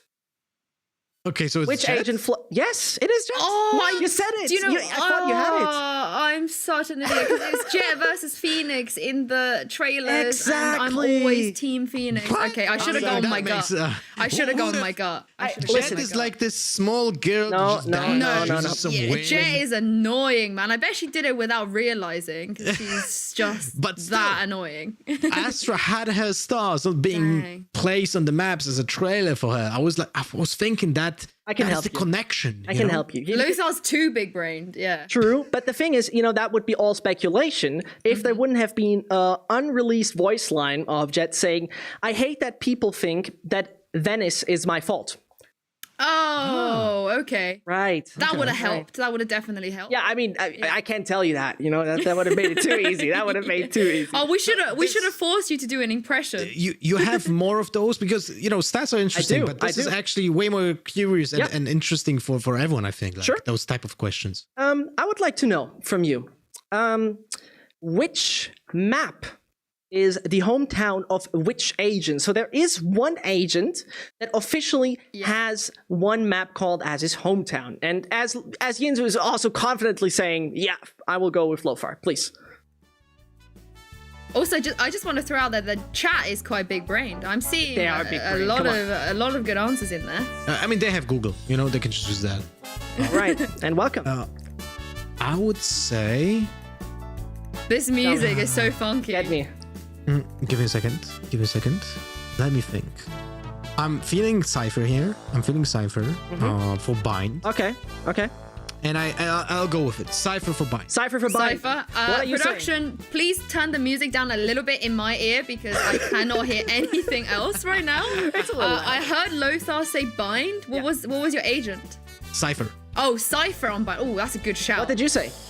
I also think I feel like who looks most well put together, as in like they haven't lost their home. I'm assuming the other agents don't have hometowns is because maybe they lost it because Jet was being annoying and took everyone else's homes away from them.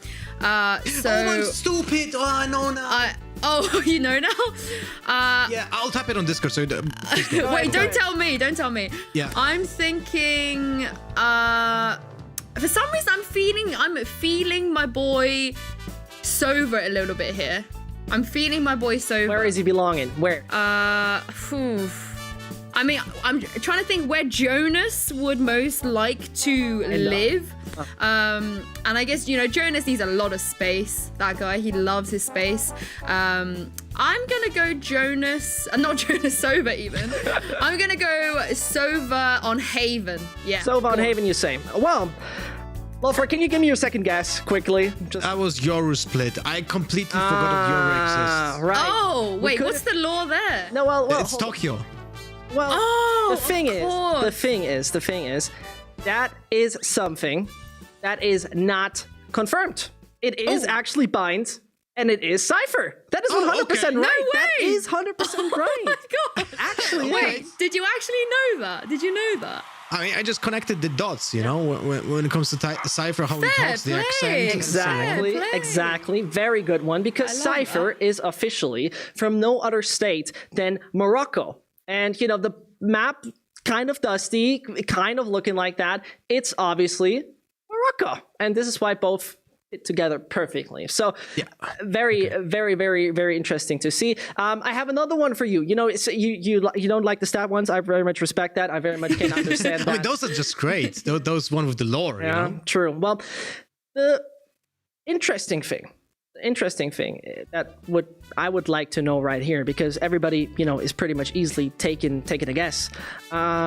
When was actually and that's very interesting. Yeah. Or no. Yeah, no, wait, we did it that way. Who actually, one time actually, was officially the island of Icebox discovered? When was that? Oh, so you want a year? Yeah, that is... So I'll put it this way. This is officially, you know, all Valorant maps are based on somewhat a location. And this is officially based on a location that has been found. Or, you know, that has been, you know, expedition, people colonized it, whatever. So would you like a very specific year you want me to give? No, a century. A century is enough. A century? Okay. Oof, gosh. I'm just gonna shoot really much. I'm gonna shoot in the dark here and go 13th century. 13th? Why not? Why not? What do you say? Me. You don't know? No, sorry. It was my turn, right? It's your turn. It's your turn. But the entire island, when it was discovered. When that place on Earth was ever discovered. Okay. Hey, I never checked the coordinates from that map, so I actually don't know where Icebox is happening. But I would say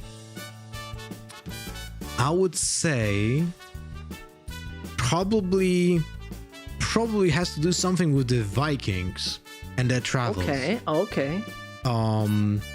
So I would say somewhere, and you know, we all know when Columbus discovered America, but this is, so I would say this is gonna be few centuries before that. So I would say 8th century. 8th century, man, oh man, you're going far back. Well, both of you are obviously wrong. It's late 19th century. Okay. What? I'm technically closer. I'll take it. Yeah, you are. Well, funny-wise, was an American couple of, you know, people who were doing an expedition, which was initially financed by James Gordon Bennett Jr. in the late 19th century, who was actually finding this island in the northeast of Russia. And after a little dispute, it's not Alaska. It is officially Russia. So, but nobody lives there. There's nothing. There's legitimately nothing on that island. We're learning a lot today. You are learning a lot. Okay. It's officially called Bennett Island, but it's in Russia. So it seems like also they will call it Bennett Island, funny-wise, which I find, you know, somewhat. Coming away from that, can you tell me? And I think we start with Yinsu this time around. Do you know any agent duo that have a personal relationship with each other? I mean, there's ones that I would like for them to be in a personal relationship with. I've got my ships, you know, here and there, but an official relationship. It is known from like voice lines and such that they have an official relationship. Oh my goodness. Not romantic, but friends. This is where I wish I had my voice line turned on in game. Let me think about this. Okay. Oh, romantic relationship. No. Oh, friendship. Yeah. Well, romantic is obviously Brimstone and Breach, right? Oh, I mean, I kind of ship that. I do ship that a little bit. But for me, okay, a friendship. A few of them I feel like are quite friendly. I'm gonna go Raze and Brimstone. Why not? Okay. They're quite cute. Yeah. True. I know I will have just one answer, but I would like to just a little bit, you know, go ahead. Expand with what I think. Okay, so first that comes to mind is Raze and Killjoy, because of how Raze steals technology from Killjoy and modifies it. Right, the Boombot is stolen from Killjoy, an example, and they have some banter. By the way, I play with no voice lines. So me too. Yeah. So I'm kind of missing a lot of context, and I have to like make some estimated guesses here. But other than that, there are duel cards, right? So like Sova versus Cypher. Good one. So this might be like it started as a friendship, and then they become nemesises to some extent. So like Sova Cypher. Then we have Phoenix versus Jet. Something that we have seen so far in all of those trailers, right? But I have to settle with one, and I would say that will be Raze and Killjoy. Ooh, we both went Raze there. Yeah. Well, that's funny. You're coming up with something very funny, because Raze Boombot is actually a modified version of Killjoy's Alarm Bot. So that is actually a thing. But now it's getting crazy, because I would have also, before I did my research, I would have never thought about it. It's Viper and Omen. Oh. There are voice lines that show Viper and Omen do have a personal relationship. Please act it out, Zescht. No, I will love to not. hear. I would love to see you. No. You know. We're not doing that. We're not doing that. But this is leading us to another thing. I can go on for days with this, because this is something which I love to hear Lothar's answer already, because it's gonna be, there's gonna be a lot of gears grinding up there. Where does Astra's name originate from? Where does Astra's name originate? A country or No. Astra is from somewhere. But the name, why they call her Astra? Why is Astra called Astra? Because of the connection to the stars. That's what you guess. Yeah. Okay. Anything? I mean, that is also what I would have guessed. You would have thought that it's a cosmic reference. But when you say originated from, as in, and you're not asking for like a culture or a country or that's what I mean. Oh, sorry. Yeah. So, for example, my first name originates from Latin and is just a word meaning something. Right? Okay. Well, that changes the entire context. Pardon, I'm sorry. That's Lothar, the way you can go first. Yeah, you can go. Well, then again. I would say Latin and star. Okay, Latin and star. I would have thought that is the educated guess. That's probably what I would have gone for as well. But to make things interesting, I would go for Greek and for planet. Why Okay, I like that. Well, first of all, obviously star in Latin is stella. That's the first thing. I had to look it up. Stellaris, right. Though, seemingly Astra is multiple, so the plural of stars in Latin. But both of you are wrong. It's also not Greek, obviously. It actually is originating, and not from a region specifically, but the idea is a really good one. That the capital of her country where she comes from, Ghana, is called Accra. And Accra is somehow close to Astra. And that's the way I have understood it, at least. That's the way I got it.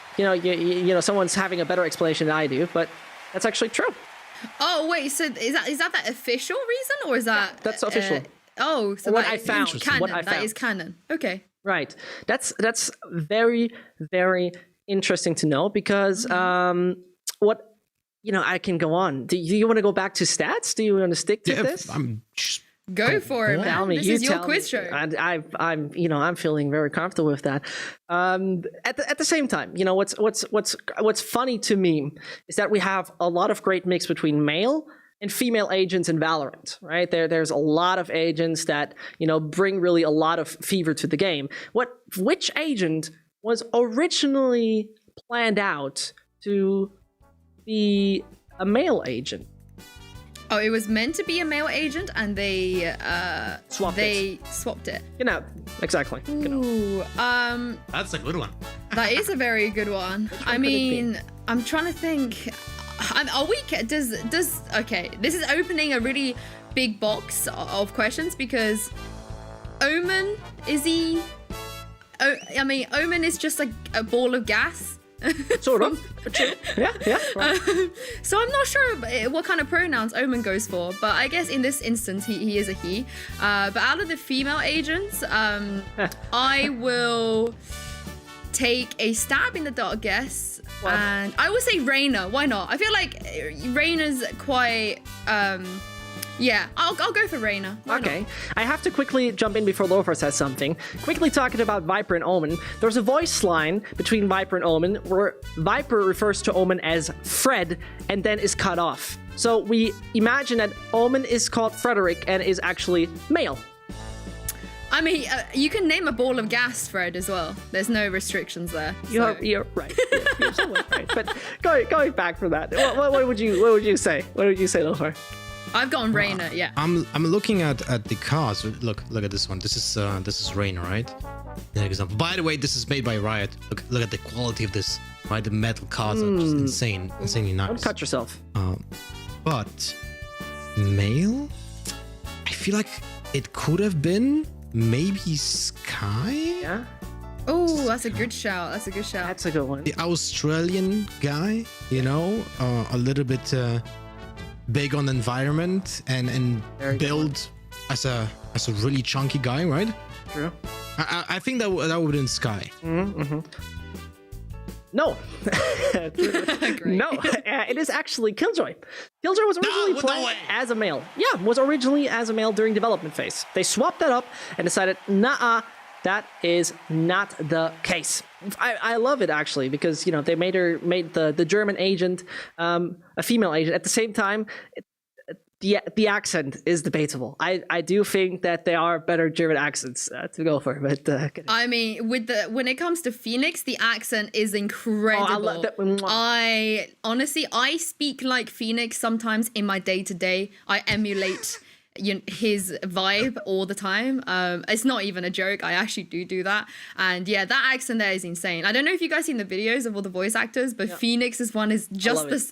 He's just the same guy. He is just Phoenix. Yeah, it's great. But yeah, Killjoy, I'm glad that they stuck with what they ended up going with because she is my queen. Yeah, she is actually one of those agents that always rules when she especially came in first. Nobody expected that really, but either way, let me see, because slowly and steady, I have to think deeper and deeper. Oh yeah, that's a good one. We can actually go into teams if you want to, because I also have fun facts about teams, very obviously. Hit me with it. Anytime. Any time. So at the same time, I have to make sure that, that what I'm trying to say is somehow applicable to all of them, right? Because if I now give you a French quote, which team has this kind of mentality as their quote, that, wouldn't work. But as I was talking to every single team before the tournament, I very much hope that my papers are somewhere around me. Yes, they are. I got them with me. And now I have to see who was probably answering the best. Because I can understand that, teams don't always want to give away that way. And yeah. Oh, that's actually weird. That's actually really weird. Okay, you have to share this now because my expectations are high. Yeah. Okay. So first of all, you have to get in your head and imagine it. Yeah. But I'm channeling Angel right now. My brain is growing. I don't know how to put it, because if I ask you which player would do that, I think you couldn't come up with it because there are way too many, right? But either way, okay. Or alternatively, one of the players is using a different kind of way of moving in Valorant. Instead of WASD, what does he use? Who goes first? Do we need to know who the player is? Does we it need to matter? give you the player, or do we need to give you the keys? The keys. You don't need to know. I can give you the player if it helps you, but I'm sure it's a French guy. Funny one. I know why you say that, but no. Okay, the keys. Okay, we want to be fair, chat, I'm giving you permission to criticize me because I have been told that my keys are really funky and they don't make sense. So I use jump as mouse wheel down, which is pretty common, I think. That's yeah. My shift walk is spacebar. My crouch is caps lock. So yeah. I can tell you that my spacebar is crouch, my reload button is scroll up, my jump is scroll down, and my skills are ERFX, while Q is the last weapon used. I have. Okay, that is. I thought mine was funky. Lothar is another level of funky. But I do believe this is probably the last question we have to do before we move on. But I will. Okay, so instead of WASD, I'm thinking I'm going to go really, really left field. And I'm thinking this player does ZX, C, and V. Okay. British layout. At the bottom. At the bottom. Wait. Okay.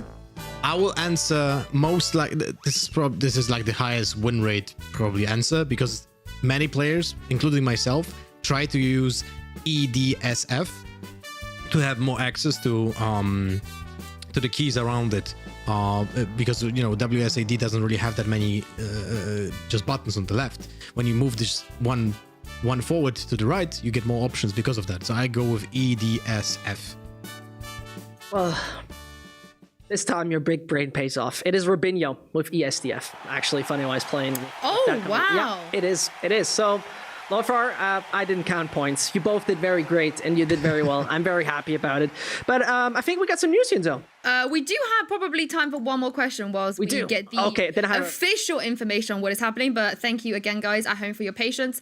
I will be able to explain everything to you as soon as I get the info. But in the meantime, Zescht, you do you. Want to go for another? Another question. Let's go. Okay, that's actually really good because it closes out with a BDS question. When asking BDS, is there something one of your players does weirdly, so like we just had weird binds or anything, and B, some kind of fun fact you could provide about your mates? What could you imagine they have picked? What could be something that pro players do or have with themselves? What is very odd? Wait, as in, do you want us to guess the fact, or? Yeah. So they provide me with following, what is something that's a little weird in considering settings or binds or anything. So what is a weird bind on your keyboard? What is a weird setting in your game? And also, what is a fun fact about one of your teammates? And they gave me a very fun stuff here. It depends on who you asked, I think. It's about BDS, quickly saying. Yeah, but I think Hoppy would just throw them all under the bus. It was Hoppy. He will have really, really funny facts about his teammates. I think Logan probably would have given you the setting. I think he would have been quite straight up about it. I'm not as 100%. I haven't spoken to or interviewed the other three as many times, but from what I've seen, Takas is also quite funny like that. So, I think it really depends on who you ask. But I think I help you. I help you because I really have to. I put the question in a horrible way. I'm a horrible quiz master. So, which player from BDS is not only a left-hander, like I am, horrible experience, but also, quote unquote, changes his mouse every game? As in, I think it's a metaphor. I think they don't really mean it that way, but I guess it has something behind it. Which player? Okay. From BDS. Lothar, do you want to go first on this one? Because I went first last time with the keyboards. Yeah. Rodden. Rodden, you say? Why? Why is that? No idea, man. Like, this is just a blind shot. Yeah, I mean... But you're perplexed, right? Like, changing mouse and being left-handed? Yeah, it's like, I cannot... No idea, man. No, absolutely no idea. Okay, I think... Trying to think who would be as psychotic enough to do that. No, I'm kidding. I feel like if we look at the playstyles they have as well, Rodin's actually a really good shout. I think for someone like Logan to be able to consistently clutch out the way he does, I don't think you can have that kind of consistency with inconsistent peripherals. So I'm personally a little bit. I'm gonna stay away from Logan for that one. So I'm gonna eliminate him out of this. I can't pick Rodin, so Rodin is out. So that leaves me with Takas, Akuma, and Hoppy. Hoppy has been doing this for a long time. So I feel like maybe Hoppy knows what he wants and he's got that locked down. He's a veteran in the scene. He's been around. So Akuma or Takas. Now, Akuma has way too many A's in his name. I wonder if Akuma with 3 A's was like taken, so he had to go Akuma with 4. Yeah, I'm gonna go Akuma. That sounds like something Akuma would do. So, I love the matter of fact that you talk about consistency because quickly, when you think about an agent being, which agent would you Yinsu think is the one that needs consistent control of movement and a very precise movement control? What would you say first? Which agents? Oh, consistent. I guess Jet. Right. Yeah. Exactly. It is Jet. So the man who's left-handed and changing his mouse is Takas. Oh my goodness. Is swapping his mouse. That's what his teammate says. I'm sure that's not the fact. And who's left-handed. Oh my goodness. Okay. Well, the more we know. Thank you so much for that, Zescht. I'm willing to take a tie on that, Lothar. I feel like we had a bit of a back and forth there. And we weren't keeping points, but yep, that was the quiz. Hopefully we get another edition next time. And Zescht, I will come prepared with some questions, so maybe we can test your big brain as well. But now we do have an update for you guys at home. Thank you so much for being patient with us and keeping up with the situation. So officially, due to a complicated technical issue on the side of NIP, we will unfortunately not be able to resume with the match right now. Valorant officials have made the decision to have the team play 4v5. We will go into break right now and come back with... Oh, sorry, my bad. Valorant officials have made the decision not to have the team play 4v5, so don't worry, you guys at home, NIP fans. So we will have to go into a break right now and come back afterwards with Team Liquid versus CE Calling and resume the Team BDS versus NIP match after the Team Liquid quarter final. So we're going to take a break right now to set up for the match between Team Liquid and CE Calling, and we'll see you guys right after this.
were shot to death last night. Now you're lying in my bed.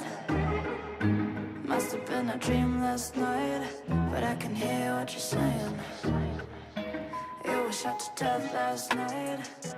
Where's my cup of coffee? I was dreaming something bad last night. Can't you hear what I'm saying? One gunshot, and I forgot to look at you, to look at you, to look at you, to look at you. Two gunshots, and my thoughts. We're not with you, we're not with you, we're not with you, we're not with you. You were shot to death last night, and I thought of someone else. Didn't care about your life last night, at least less than about his. All our dreams were shot to death last night. I see the clock stand still. Nightmares at your heart sometimes, but this is unbelievable. One gunshot, and I forgot to look at you, to look at you, to look at you, to look at you. Two gunshots, and my thoughts. We're not with you, we're not with you, we're not with you, we're not with you.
We wanna get it crunk in the club, crunk in the club, with a crunk in the club, crunk in the club, crunk in the club, crunk in the club, with a get it crunk with a couple hundred thugs. Crunk in the club, crunk in the club, with a crunk in the club, crunk in the club, crunk in the club, crunk in the club, with a get it crunk with a couple hundred thugs. Everybody round, everybody round, everybody round, everybody round here. Everybody round, everybody round here. Know we getting hype. Everybody round, everybody round, everybody round, everybody round, everybody round here. Know we getting hype.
We wanna get it crunk in the club, crunk in the club, with a crunk in the club, crunk in the club, crunk in the club, crunk in the club, with a get it crunk with a couple hundred thugs. Crunk in the club, crunk in the club, with a crunk in the club, crunk in the club, crunk in the club, crunk in the club, with a get it crunk with a couple hundred thugs. Everybody round, everybody round, everybody round, everybody round here. Everybody round, everybody round here. Know we getting hype. Everybody round, everybody round, everybody round, everybody round, everybody round here. Know we getting hype.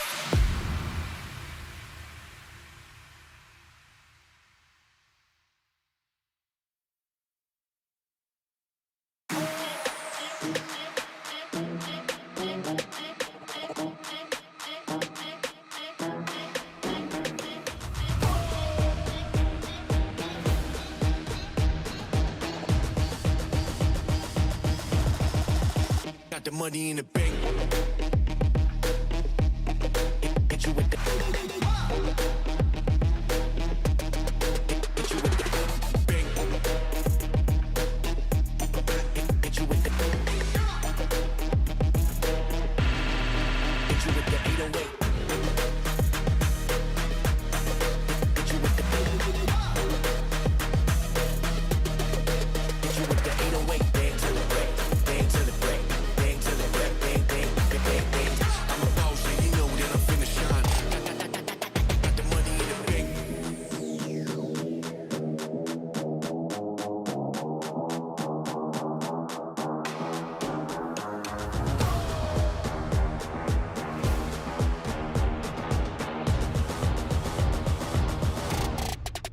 Got the money in the bank.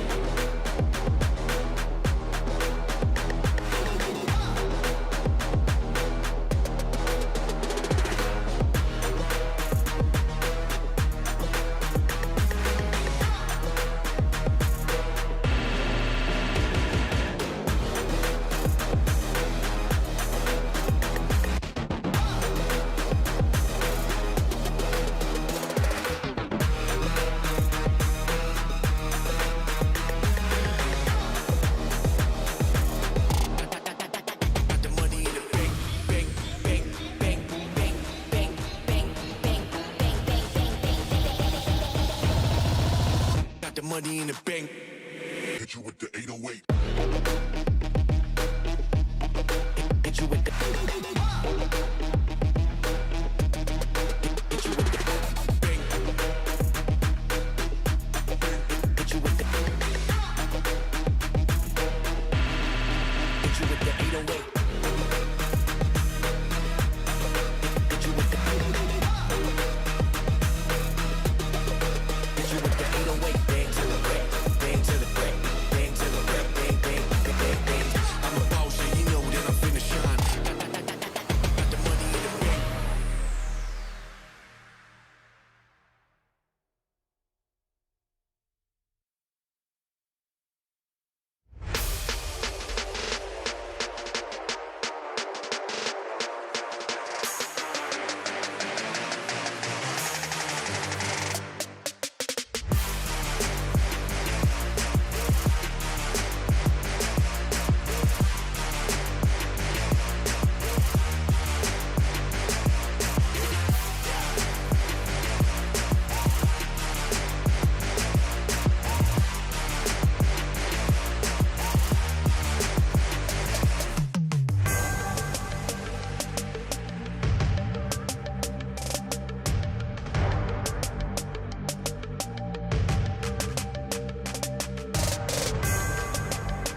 Welcome back, ladies and gents, to Valorant Challengers EU, where we're about to bring you the second quarterfinal between Team Liquid and CE Calling. I'm your host, Yinsu, and I'm joined by Lothar and quiz master Zescht.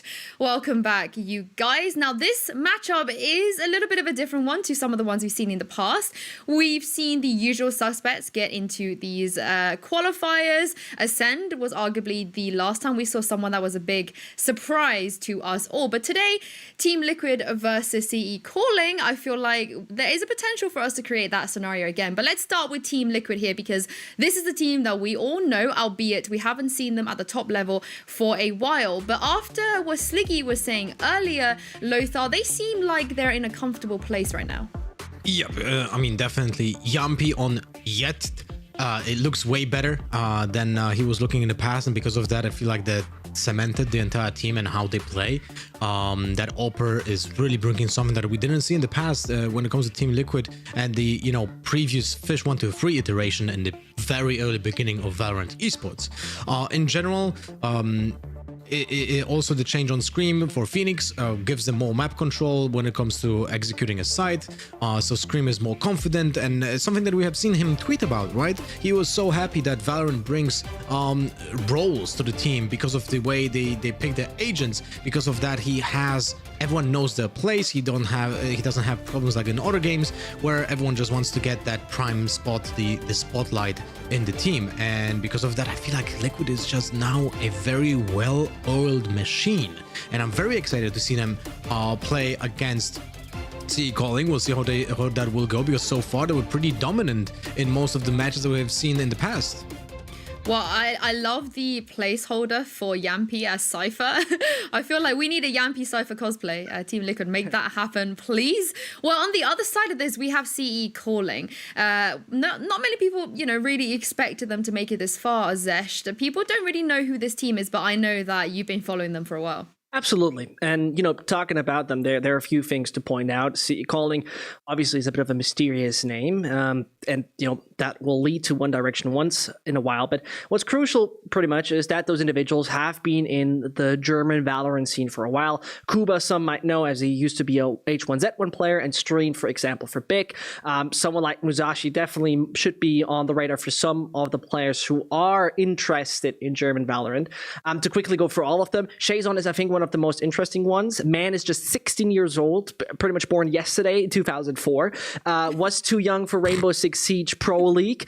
Musashi, at the same time, had a very interesting tournament where it was a pick kind of tournament where professional players, Mixwell, GOP, and such could pick players. He was picked by GOP. I think in my eyes a very good sign most of the time. Also is, someone who has been very present in multiple teams in the past. And, those individuals, they are only represented in Germany, basically. They had an easy bracket. They had an easy seat. The only thing that's really interesting to me is how they won their slot, because that was a 2-10 comeback on Binds against Heat. That's one thing that shows me at least they have the will to fight, and that's something that could be useful against Liquid. Well, Zescht, from what we've seen from other teams that have surprised us, I guess Team Heretics to an extent, but they had a very well-established roster back in First Strike. But Ascend, of course, coming in as well. Do you feel like this roster has that potential, or do you think there's a slight mismatch here? There's still a difference. There's still a major difference, because we're talking about different opposition, right? When we talk about surprises in challengers right here at VCT, well, what is our biggest surprise? Well, our biggest surprise is Vitality beating Ascent, but at the same time, it's Vitality beating Ascent, whilst everybody's, shrugging and where is CE Calling coming from? Surely, what's on the one side weird is that Germany only brings this team to the table. Where's Big? Good big question mark. At the same time, what will they bring for the future? Because we saw one-time performances. Unfortunately, best example is Ballista to some degree, where they really flourish. And I do as much as I want them to win, and I will tell you at the end that I will see them winning. I don't see them winning. I just see them. This is a different kind of opposition, and they are just having somewhat of a easy bracket something. Yeah, well, Lothar, looking at this matchup as well, most people would say perhaps Team Liquid did get one of the kinder draws. Would you agree here as well? And do you feel like this should be a slightly more comfortable matchup for Liquid? Honestly, I don't feel like they got lucky because we had seeding matches, right? We had seeding matches in the previous week where teams had to play for no award apart from the seeding, and CE Calling got smashed by opportunists, which is now team that we just saw, Team BDS. So they could have maybe taken a little bit more seriously. Maybe they could have avoided playing Team Liquid in this case, and Team Liquid won the match, so they the seeding is now well deserved, you can argue, right? So I don't think anyone got here lucky a little bit, but at the same time, you cannot just ignore the fact that CE Calling on paper from all these teams that we have right now this week are the weakest link. Well, in terms of map pool here, Zescht, tell us about what these guys like to play as well, because from my research, they've never played Split in an official. Your research is absolutely right. Well, Icebox is something they also don't favor. Only played it 2 times in the past. Bind is, I think, something we could look out for. Both Bind and Haven are very interesting. The one thing that I really noticed when taking a look at those, kind of compositions they do, it's a bit of an old-fashioned type of approach they do. Because for me personally, the first thing that I find a little weird is that they decide to some degree keep this old rotation in. At the same time, their previous Jet main is now switching to Raze on their 2 strongest maps. Well, that could be seen obviously as a very, very positive thing. At the same time, if there's one winning condition for me right here, it's called Musashi. There is one winning condition. It's called Musashi because Benny is exceptional at Raze, but only plays it on Ascent. So no option here. So either they surprise us because they have a big surprising momentum for everybody, or, well, they unfortunately just fall short due to the big, kind of skill gap that's existent. Yeah, well, on the side of Team Liquid here, Lothar, it's interesting to hear the CE Calling don't favor the Icebox too much either, because Liquid also don't really play Icebox these days. No, they don't. In the past, I don't know how many matches, but over 20. We didn't see Liquid play Icebox even once, which is very unfortunate, at least for me, because I love the map and I really like watching pro teams play on it because there's so much happening on the map, but I digress.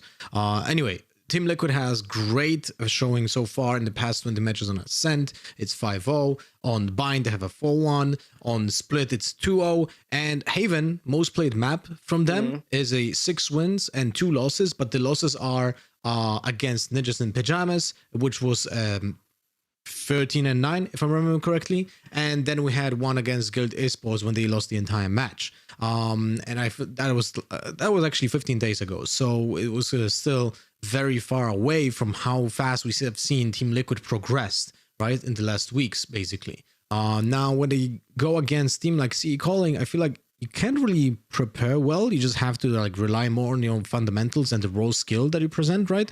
Because as a team, you should be better. But it's hard to anti-strat a team like CE Calling because you don't really have much, many informations. Like you can get, of course, statistics. You can get some analysis done by having heat maps and so on. But when it comes to actual VODs, you don't really have much going on, and that might be a little bit problematic for Liquid. So there's the surprise factor, but the fundamentals of Liquid should prevail in this matchup. Well, the thing for me is there's one thing that Liquid have to do, and that's ban Icebox. That's it. That's absolutely it. If they ban Icebox, I cannot imagine that CE Calling, who when I talk to them have been now playing the last 10 days and are maybe somewhat on the edge or at least fairly exhausted because they're also playing national leagues. That there's nothing specific to ask from them in Split. I will say it like that. I cannot imagine that there's a big surprise. We all, oh my God, who could have expected that this is happening here on nothing else in Split? No, I don't see that being the case. And therefore, it should be a pretty clear case. We know upsets, we know surprises. At the same time, I think when we look at the previous surprise we saw within VCT, there was always like a certain chance. There was always a slight chance, But I think, unfortunately, as much as I, put them in my predictions, and I will stick to this, I do very much have big doubts. Yeah, if you're gonna win that prediction, you're gonna be the big brain analyst right now that just went with his gut instead of his brain, but you're gonna look good, in the background. Well, on that Icebox pick, I mean, both of these teams don't really like playing Icebox, but if anything, you know, if Team Liquid were to try and force CE calling onto it, it probably would still swing into Liquid's favor. But enough of us speculating the picks, because we do have the map vetoes in now. So let's have a look at those and see what the teams have gone for. Again, I think Split is the one that we're definitely not expecting. But yep, as you guys speculated correctly, no Split and no Icebox, and we are going to go to Bind, Ascent and Haven. Now this is interesting because Lothar, for Team Liquid on Bind, for a while they weren't great on this map. I think even Sliggy had said that they really struggled with coming to terms of how to play this map, but as of late they've been much better. Yeah, they were definitely better on Bind in the, let's say, newer iteration of Team Liquid. I feel like one of the main reasons why that was happening is because of Phoenix, because of the Scream playing on Phoenix. He gave a lot more freedom to the entire team and more confidence as well when it comes to executes, and that'll be very important because we know we have seen him in the past on Reyna, we have seen him on Jet, but there's this certain feeling of safety when Run It Back is being used by Phoenix and he spearheads the attack, and they always struggled on Bind on attack. Like, they executes the winning, the round performance on attack was below 50%, and as you can hear, my baby is just going off in the background hearing what I'm talking about here, because baby rage, you know, that win rate is not good. It's not good. You have to go high. So I really like how Liquid is trying to mold themselves around the players and find the proper structure, which is amazing to see, because there's so many iterations of Liquid so far that we have seen, and this one feels like, they nailed it finally, you know. And with Yampi being better and better at the game, because he's a fairly new player to the game, right? Yep. He still learns, he still doesn't have those mechanics of timings, everything like nailed down on a professional, like, highest standard, right? But he will get there. It's just a matter of time.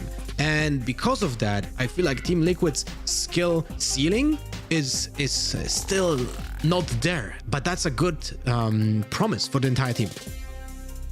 And, you know, to quickly touch on that, I think this is something that nobody can count out. The crucial aspect right now, the most important thing to me personally, is that Yampi is, in my eyes, far away from where he can actually be. I mean, the man has been one of the biggest Finnish prodigies in CS. Everybody was excited to see him.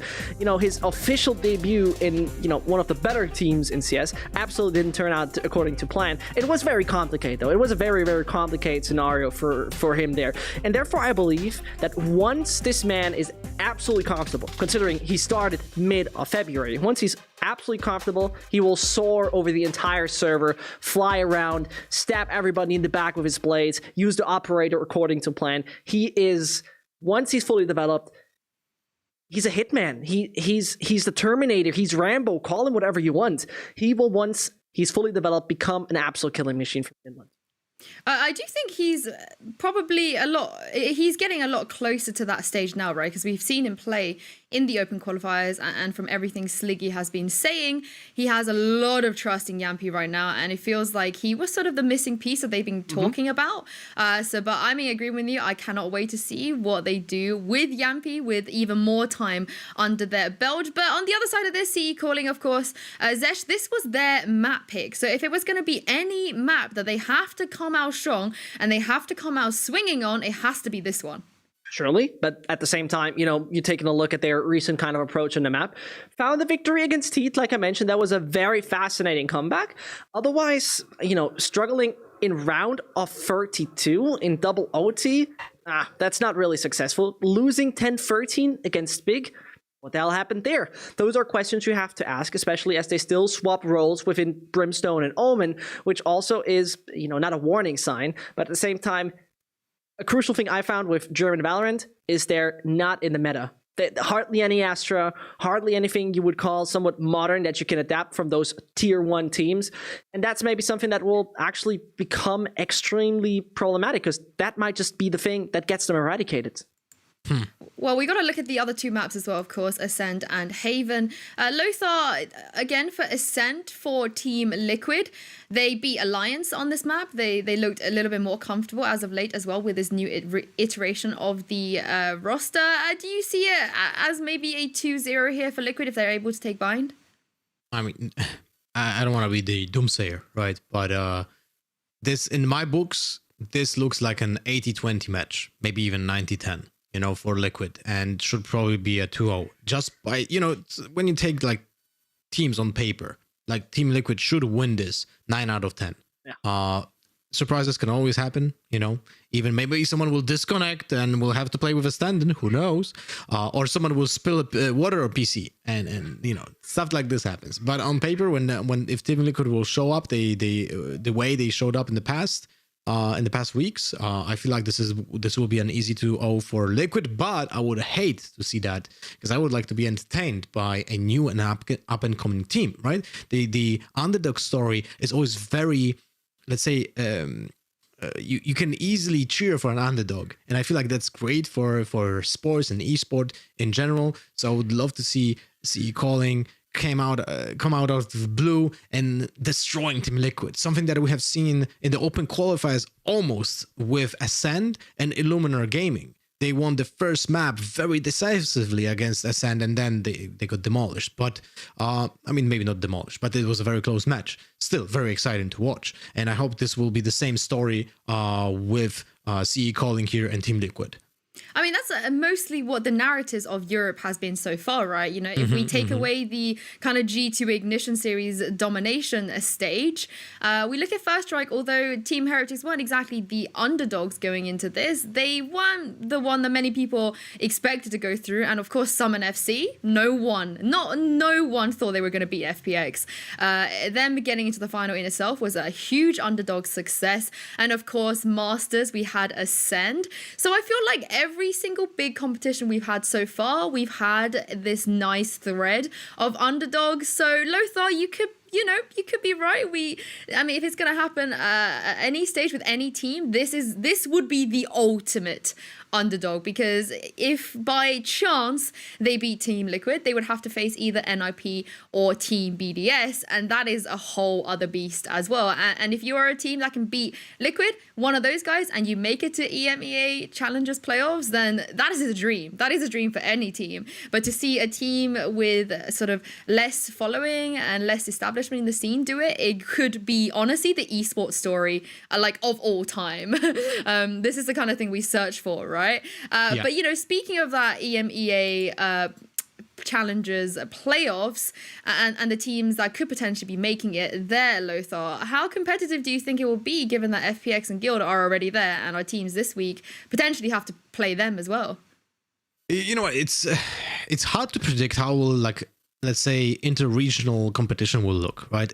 We have never seen it in the past so far. So even EU playing against CIS, EU playing against Turkey is going to be something that we're going to be just trying to ingest, you know, and that will be like a taste of what will come in the future for Reykjavik when we're gonna see them play against you know, NA, and I'm talking here in case of hopefully EU qualifies, because we can still end up with no European team in Reykjavik, right? That there's a scenario like that. It can actually happen.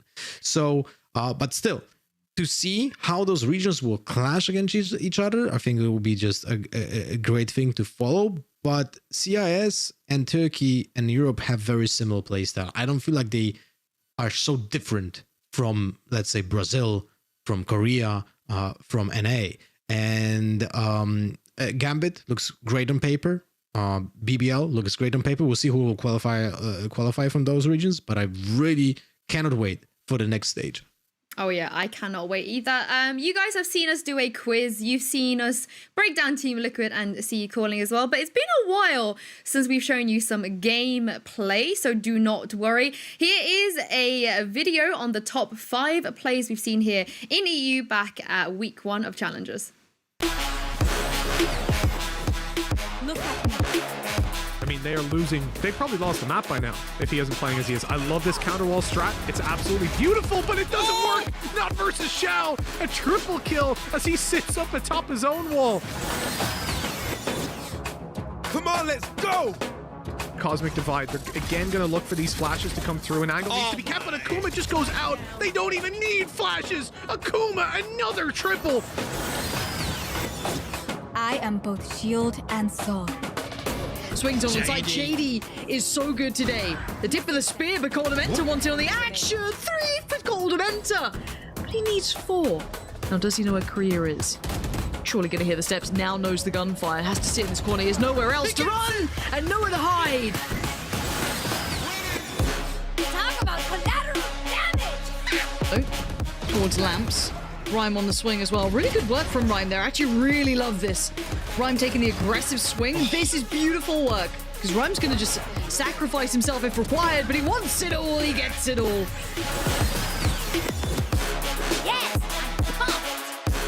Struggling, tries to pick up another weapon, and Yassine is! Yassine it is! It could be more to come, puts the nade in, and so Korea might just suffer big time damage as he starts to deal with it, puts his ult out, halves it, and that could be crucial. He keeps on sticking, the man keeps on sticking! He got balls of steel, and he proves that he's so crucial!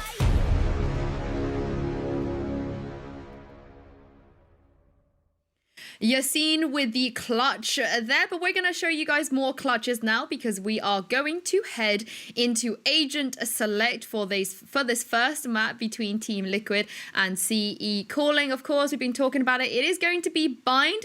Again, we're not expecting too many surprises here, especially not for a team like CE Calling. As you said, Zescht, they're pretty old school, although... Is the Sky is this the Sky that they usually go for? Yeah, so CE Calling, the CE Calling kind of bind lineup is Cypher, Omen, Raze, Sky, Sova. So far, so good. The only thing they swap up sometimes, Omen and obviously Brimstone. Makes a lot of sense. And now we are just waiting for the final player to be locked in. And this is that. Yeah, that would certainly be a surprise from what you said. But Lothar, Brimstone versus Brimstone. We don't see this very often these days.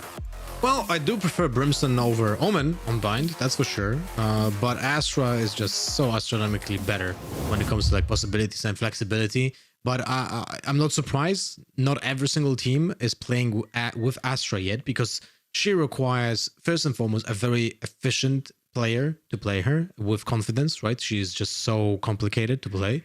And also the entire team has to be on point with what Astra will do. And because of that, it will take a little bit more time. You know, it will take a little bit more time to get used to Astra and how do you play that. Like the Cosmic Divides, I'm yet to be surprised by a very good Astra wall. I have some hidden in my own ideas, but I didn't yet see any Astra like Super Galactic Brain Cosmic Divine done so far. Well, no Astra, but we have a good game on our hands, potentially an upset, who knows, between Team Liquid and CE Calling. We're heading into game now. Take it away, Zescht and Lothar.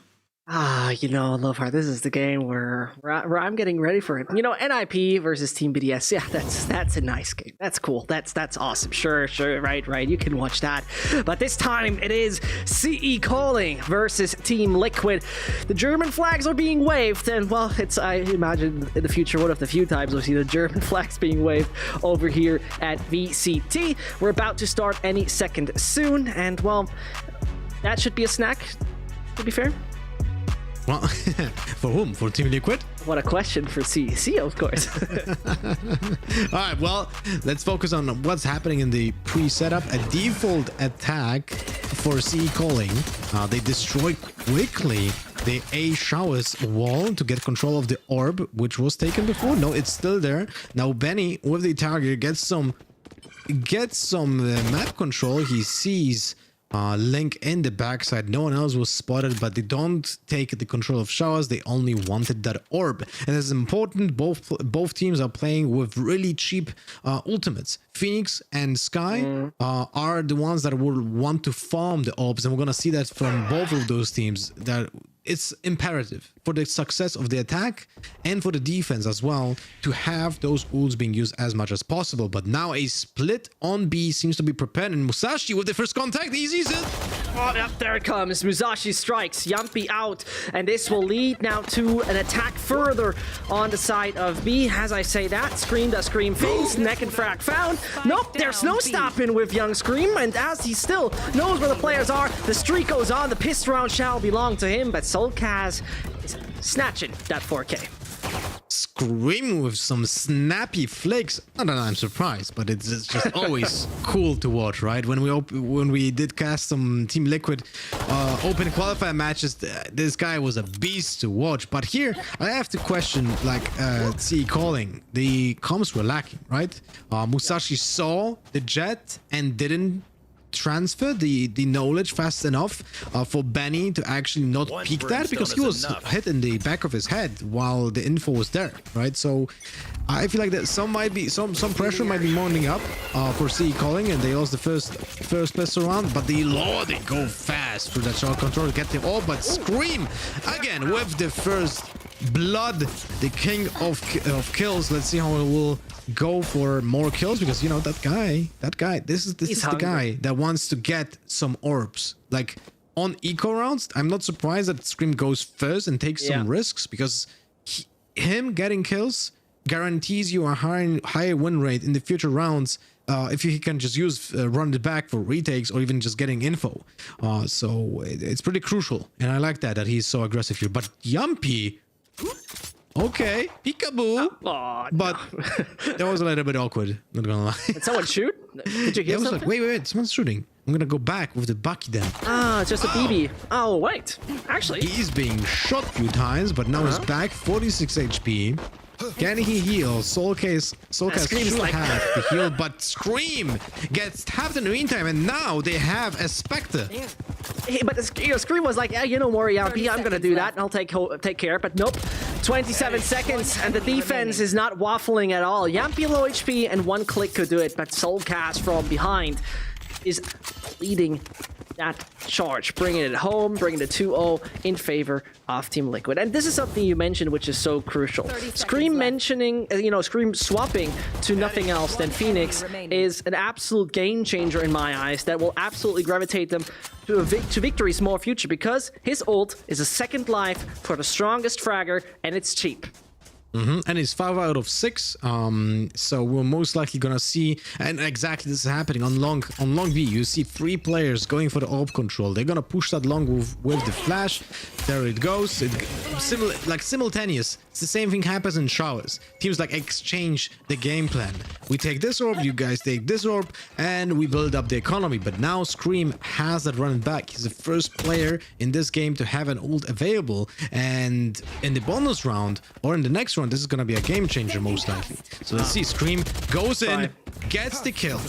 Yeah, well, got the spike. A+ kind of play coming out from him and his teammate, as that little Tasmanian tiger, I'm cussing him entirely. Musashi doesn't even stand a chance. He is, for me personally, one of the pivotal win conditions, I would say. But let's see. The attack comes. Brimstone, with all his smokes, he pretty much puts Chaos down on the side of A. But will that Chaos, Lucid and Cole, remain strong? Because, well, there comes Yumpy flying, and it seems like the airlines of the Finn are pretty much successful enough. The Bucky strikes, Shay's on his own, and the young gun, the 16-year-old, now tries his best, moves around, but Scream on the other side.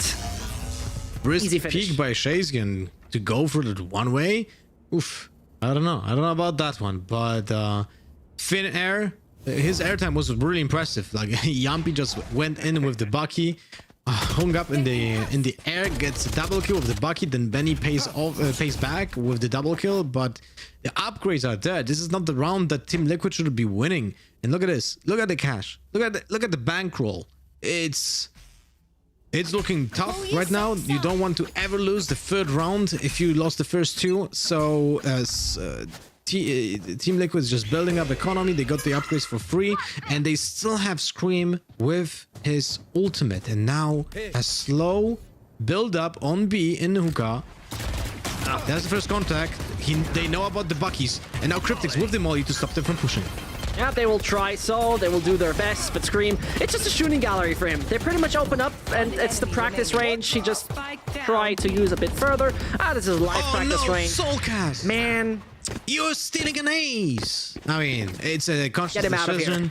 Soulcast, if I'm not mistaken, he doesn't have his ultimate, so it's actually very good for him to go for those peaks and get those easy kills. Relatively easy, right? Because they play on a half buy or a odd buy with some sheriffs and small shields maybe.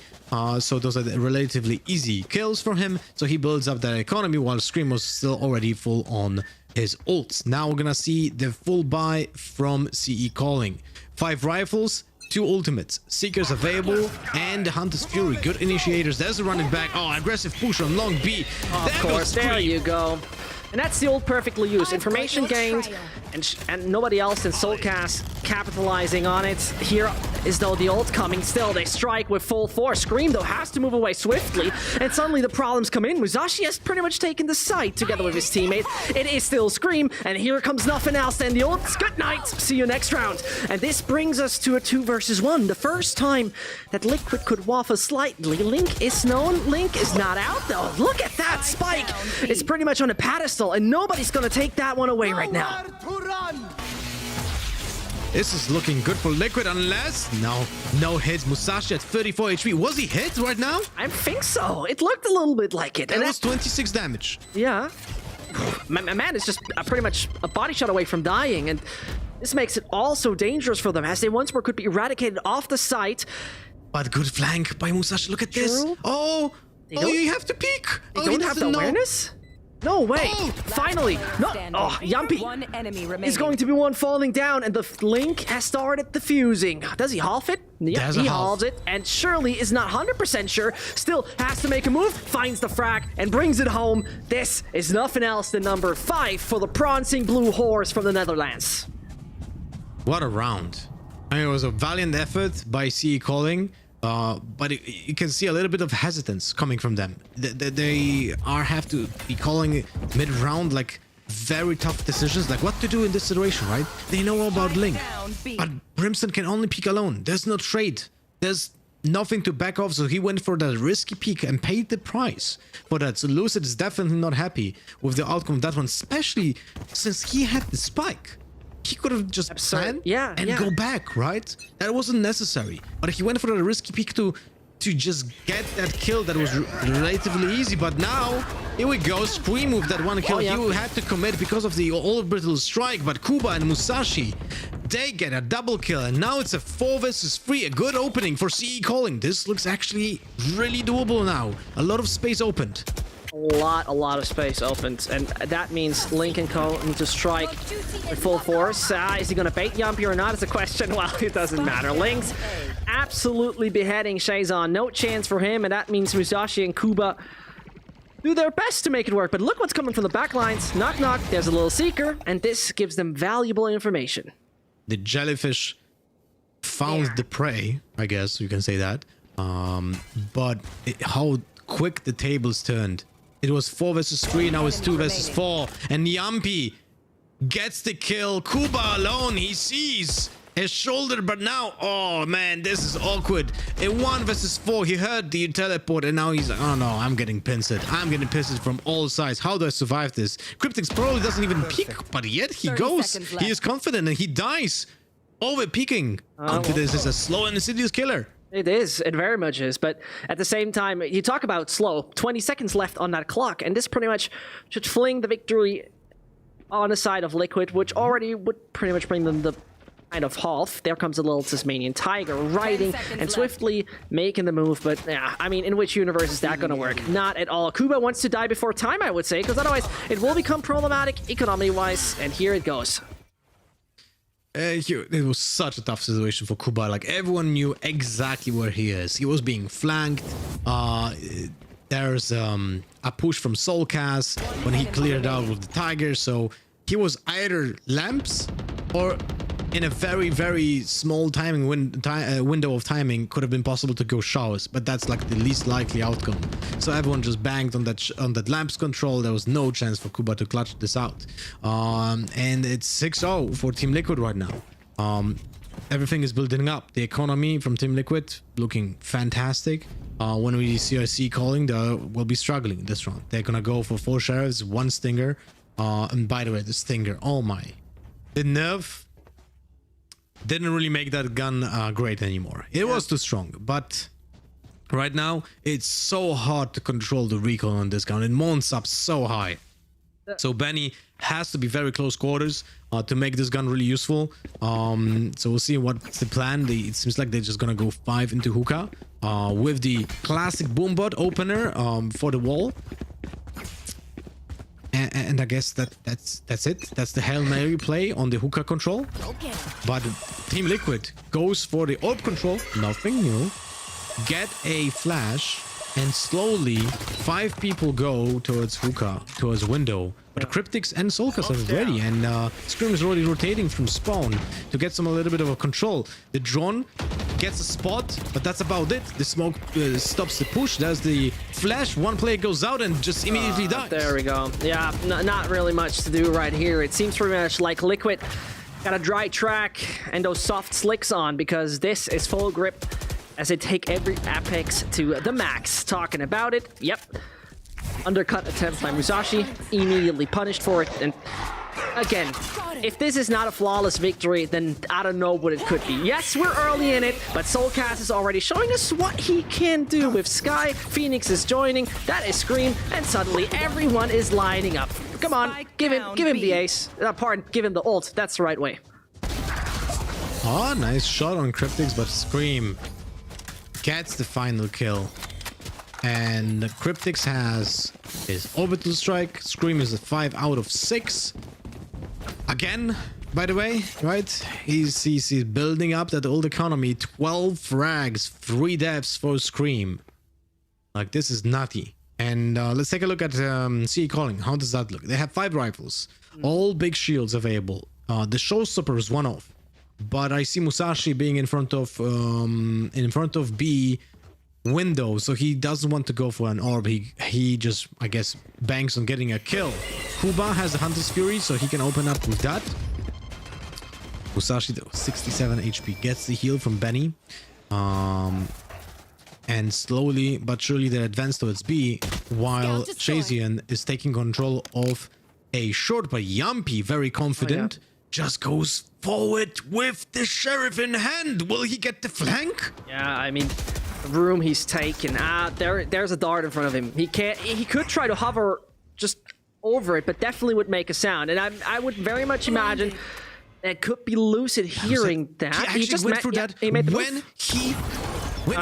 when there was a flash. He went through that, hoping that no one will hear it when they were flashed. But still, sorry, not Cryptics. That was Lucid with the great awareness. He was still hearing that draft of air when the Sky was being was using her flash. Yeah, and the kind of room they right now took. This is so wicked, so hefty. Yampi is absolutely aware of what you're trying to plan, and you can't have any of that. This is the triple, and suddenly it seems like the frag movie of the young Finn has started. 3 frags he already got for himself, and there comes the sheriff. He wants the 4th, and he gets it. My goodness, get this man out of the server, because nobody's as ice cold as he is. Oh my god. Talk about flashy plays, right? And no one... They don't even have flash. Look at that. Look at that. Oh my, this is so cool. Kuba, I feel like overcommitted. You really don't have to take that angle to shoot the recon arrow here. So that was an unnecessary death, but it was all taking, it's just Yampi just took the advantage of those. They were just being given to him those opportunities. And right now this looks so dominant by Team Liquid. And this 3 ults ready for CE Calling, but again the flash, the recon arrow, this just signals they're going here, and they are on the lower buy, so Liquid will be ready. Yampi with the opening first blood again. Yep, and that is one of the critical ults gone. And there's no coordination in those pushes right now. Poor Kuba running away from the action, trying to make anything work. But nah, ain't happening. 9-0. Team Liquid are exceptionally good at the moment. And a thing that I just very much noticed right here is that something that what I did my research found out is the kind of first kill success. So the first kill success is, do you end up as a first death or do you find the first kill? Scream has an world-class 66.21 first kill success in the last 3 months. Musashi 51.56, being that absolute crucial component for this team. The entry fragger, ACS-wise, very similar to Scream. This is something that just CEC are lacking. Yeah, that's true. I mean, this is something that you mentioned in the past. CEC is like, this is one of the first time they encounter a top tier European team, right? And this is where you're playing by how much space you're being given to. And Team Liquid doesn't really give any space, but this might be the moment. Musashi gets the kill with the showstopper. Yumpy is gone. Yeah, Yumpy's gone. It doesn't change the matter of fact that 4 very vigorous players are still on the board, and they know how to decapitate the opponent. Kuba, though, is striking. Scream is joining it, though. Oh, that's a little reckless here from Link.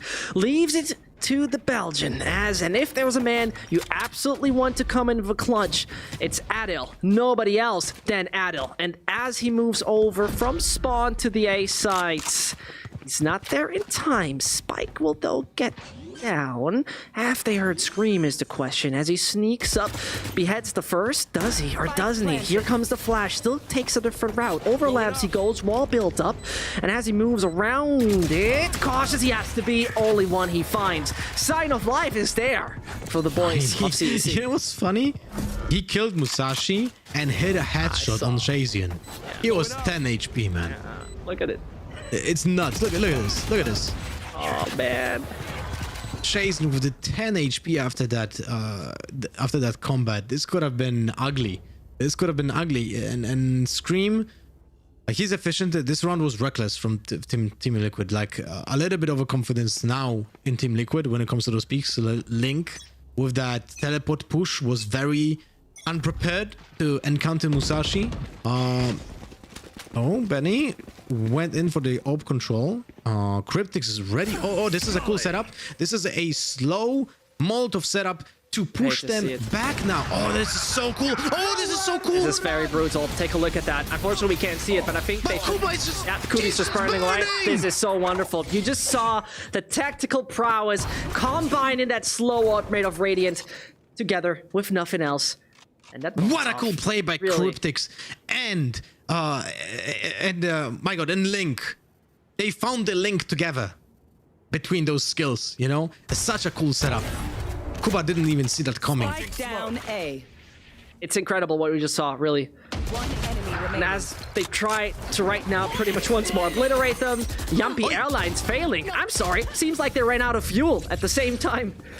Then maybe the knives were a little bit dull, you know? Yeah. Old ones.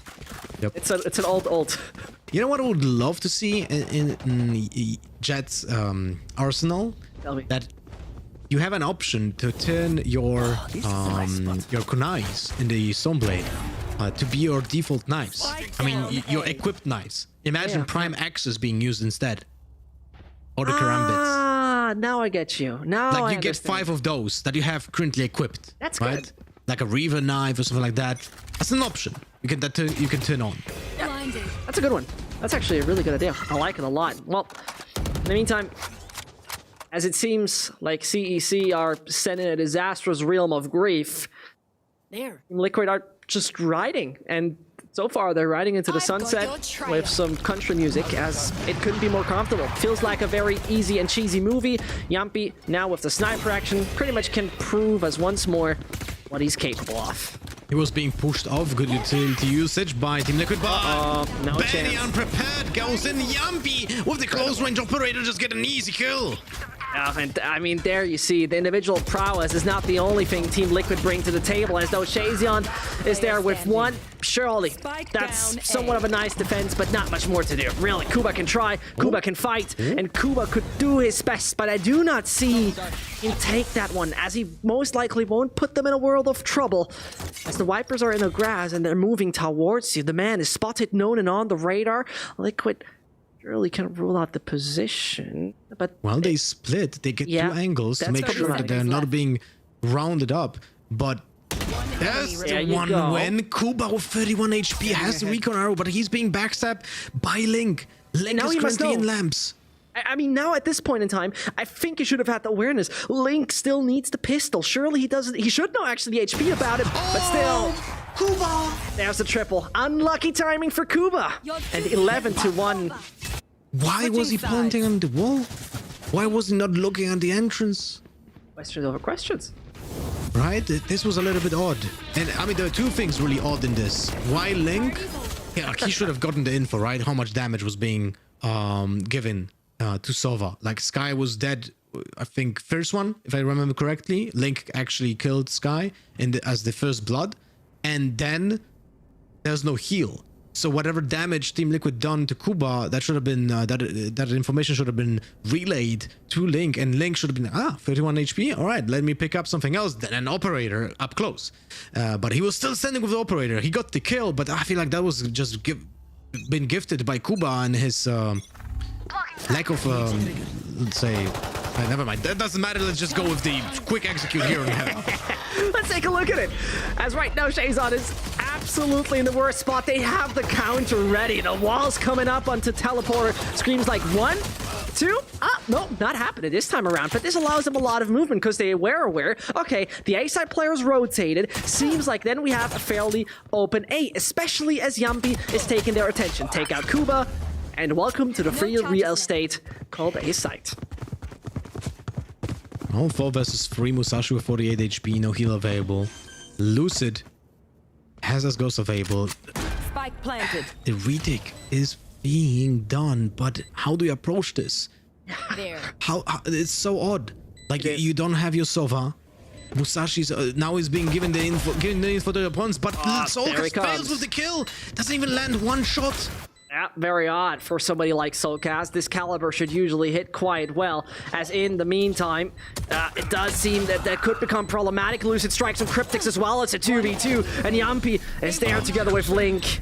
Bring the 12th one on the board. The crossfire was nasty. That was very hard to defend. Maybe Cryptics, like, if you would have one more smoke to just put it from one flank. Otherwise, very tough retake to do for CEC and Liquid. Good decision making, and also just wanted to point out I think they played 3 frenzies on attack. You're right. Yeah. Scream had one, and then I've seen Yampi and Link with one, but I'm not certain if one wasn't picked up by someone. I have seen a Prime frenzy and 1 Elder Flame frenzy, so for sure 2 at least. The Marshall doesn't do much, and Link gets the kill. They line up? He misses. Well, the thing is, they funny-wise lined up to each other, and he was hidden for a second. As in the meantime, Kuba knows how to use Lamp, and I'm sure Lothar is already screaming Bucky internally. But in the meantime, it's pretty much a retake that can't work that easily, especially if the judge has spoken his verdict. It's still only 1 out of 2. Means that Shazon stands a chance. Not the ideal weapon, that's for sure. But now he can prove what he's made of, but it's not enough for now. Liquid. Masterclass, I would say. Well, there's no way of saying this otherwise than just Liquid dismantling CEC. Like what we have seen here was absolutely amazing execution from Team Liquid, and because of that, like whenever you have like this kind of match, you feel very bad on the receiving end. And I say this with empathy. You know, as a team that encounters such a well-prepared and well-oiled machine, you feel entrapped, and that is something as a team that you want to achieve in every single game against your opponents, because they lose confidence, they lose the game plan, they don't know what to do and how to change the pace of the game to catch you off guard. And I feel like the moment we have seen Kuba die to the Molotov in the slow when he was using Hunter's Fury, that was like the breaking point. That was, I was just in love with that play. Well, Liquid is firing on all 5 cylinders, while it seems more like CEC is a machine made by Haas. What's going to happen on map number 2? We're going to find out in a second. You better don't go anywhere. We'll just be right back with you.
to Valorant Challengers EU, where Team Liquid have just dismantled CE Calling. On Bind, I'm your host Yinsu, and I'm joined once again on the desk by Lothar and Zescht. Welcome back. You guys, now, Lothar, we expected this, but CE Calling just never got a chance to get into this game. Yeah, they got smashed. That's, it happened. But I was very happy that we have seen that Brimstone Molly Sage slow over to strike combo. That was beautiful by Liquid, and I'm very happy we have seen that. Probably gonna see it much more often. Many teams will probably copy that move, and at some point it will become meta, and then everyone will just try to counter that. But I digress. So Liquid 13-1 on Bind is something that we expected, and we'll be going to the map 2, which is Ascend, and hopefully we're not gonna see such a brawl again. Hopefully we're gonna see a much more closer match, but it's gonna be tough. CE Calling has a huge challenge both mentally and just tactically and ahead of them.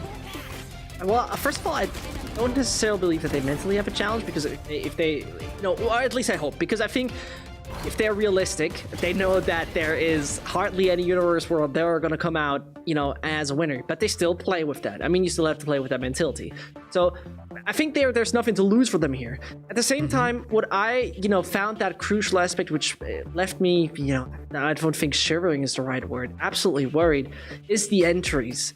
Because, like I mentioned, that the entry rate is one of the most crucial thing about all of this right here. Because we're talking about a Liquid who's, bringing up individuals like a Yumpy and like a Scream. Like I said, has a 66.21 first kill success. When we talk about someone like Musashi or someone like Benny, both of them count, they so far, Musashi had 0.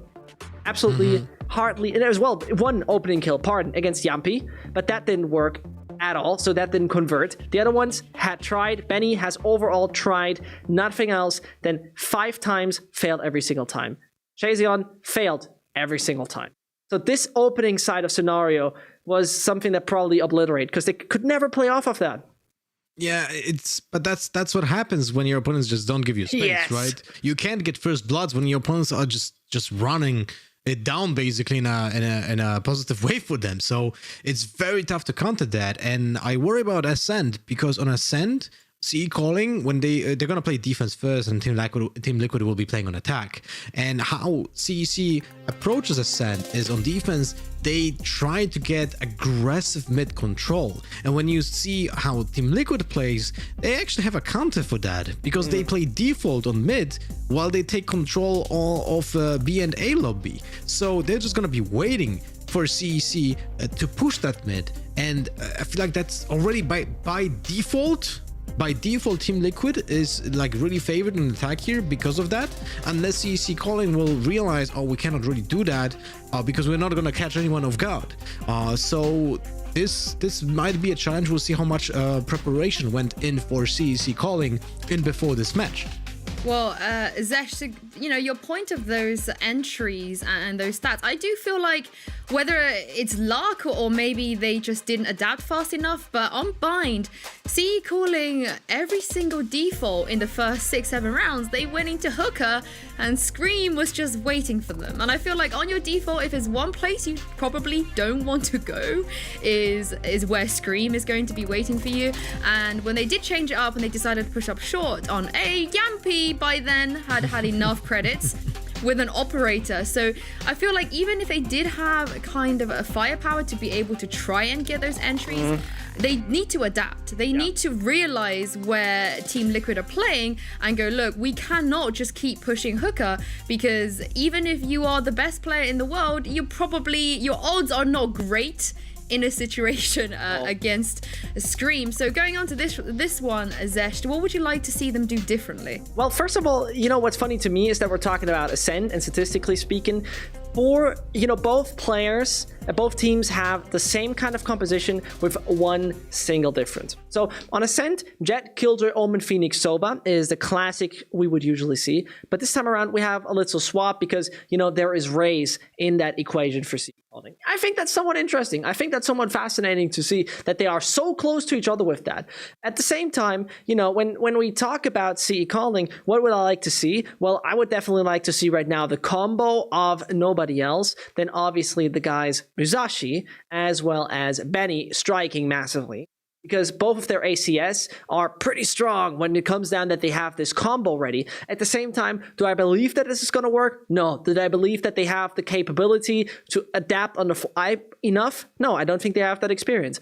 And therefore, I very much have to be honest, I could imagine this is going to be obliteration again, but I want to be proven differently. I want to see them fight. I want to see them really show their kind of will to, you know, bring home a victory against one of the best teams in the world.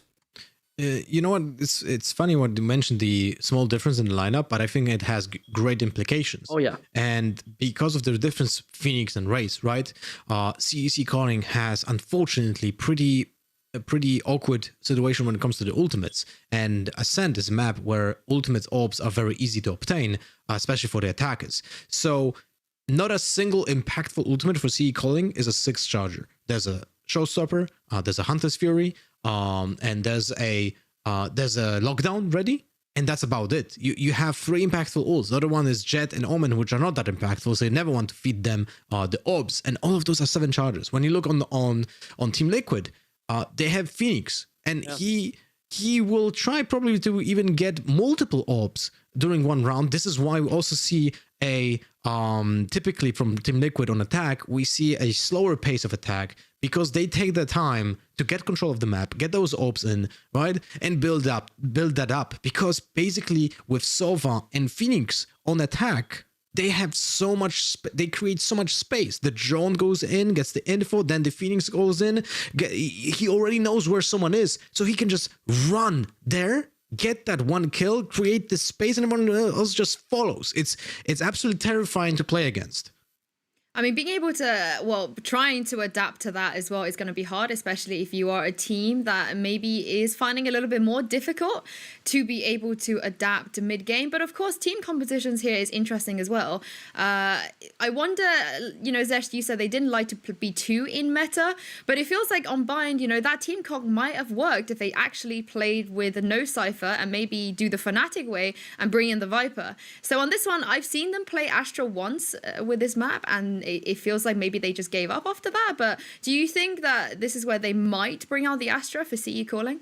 Well, from what I know from the team right now is that they are pretty much in a state where they are exhausted, they are drained, playing 10 days in a row. Surely this is something like NIP already is suffering from. But at the same time, they don't have this same kind of organization, coach, analyst, and therefore I believe they just leave it to the basics. Well, we shall see now, because we are heading into Agent Select for Ascend here. Well, from what you guys have both said, again, we're not expecting anything crazy. I suspect Team Liquid will also want to stick to what they do best, like we have seen them so far, you know, with Scream on that Phoenix. I know chat was a really big fan of seeing Scream on this Agent, and you were as well, Lothar. Oh, yeah. I mean, there's not much to add from what I've also said before, but in general, like this match is one of those matches that we kind of want to see something exciting happening, and in this case an upset happening, right? But it's so unlikely. But I really hope that CEC calling will show up big, you know, on Ascent, and I want to see this being a close map. Well, they are already in a deficit in terms of map scores, and Team Liquid are just 1 game away from securing their spot in the semi-finals for tomorrow, unless CE calling can bring something to the table and level things up. Ascent is the second map. Take it away, Zescht and Lothar.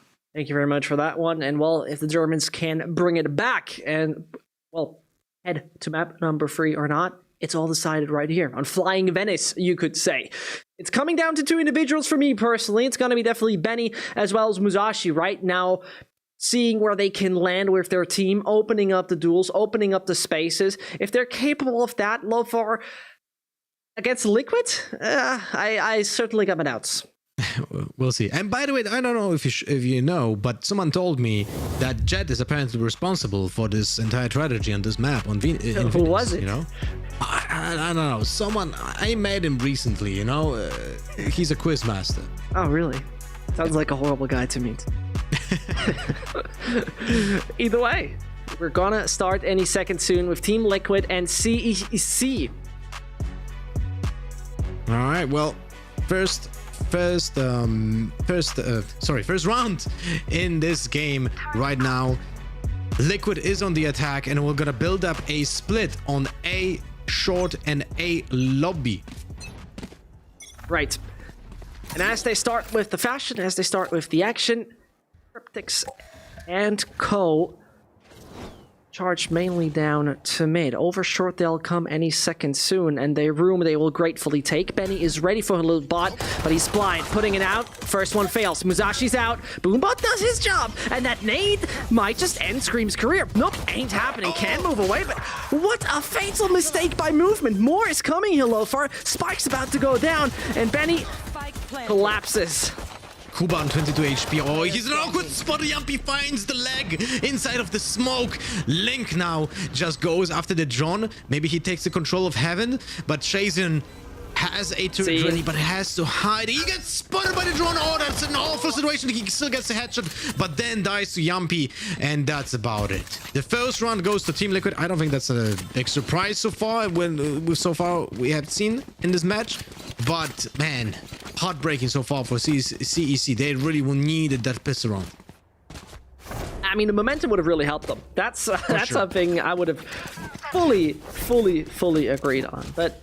You know, it's Team Liquid that finally need to prove themselves. That lineup is consistently struggling in 2021. You know, somewhat doing nice at Red Bull Home Ground, doing okay at Blast Invitational, but ever since Stage 1 Challengers 1, we haven't seen them. And this is right now the kind of battleground where they need to show that this time they had has been used to advance. And so far, it looks like a rock-solid team.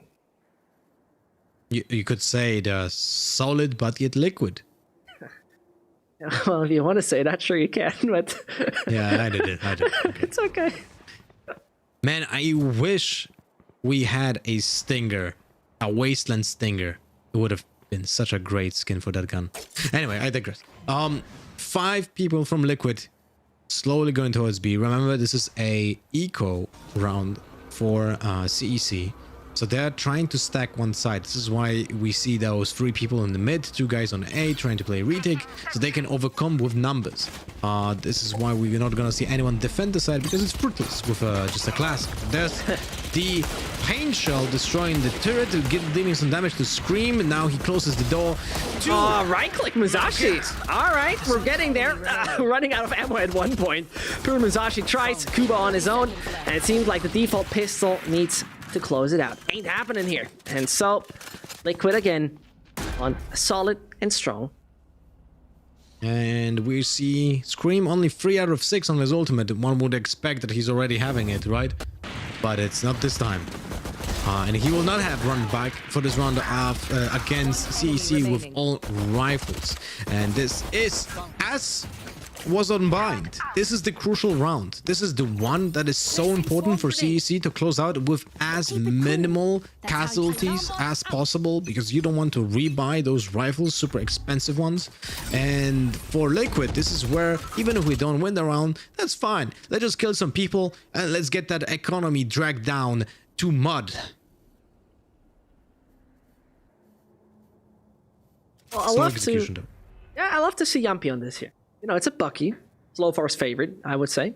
I love it, man. And Prime skin is so good. I love the really deep sound of it, but Paranoia opens out. Musashi has to fall back. Yampi throws it up. Oh, surprisingly. He's that not... doesn't kill, right? No, but look at the HP, though. It was a thing. I think I very much saw that it was a thing. In the meantime, Betty's now starting his show. Soulcast all on his own. And that Paranoia is hitting him hard. Gotta make work and play of his own. 5 players that are left on the field, and surely not the best weapon to look for.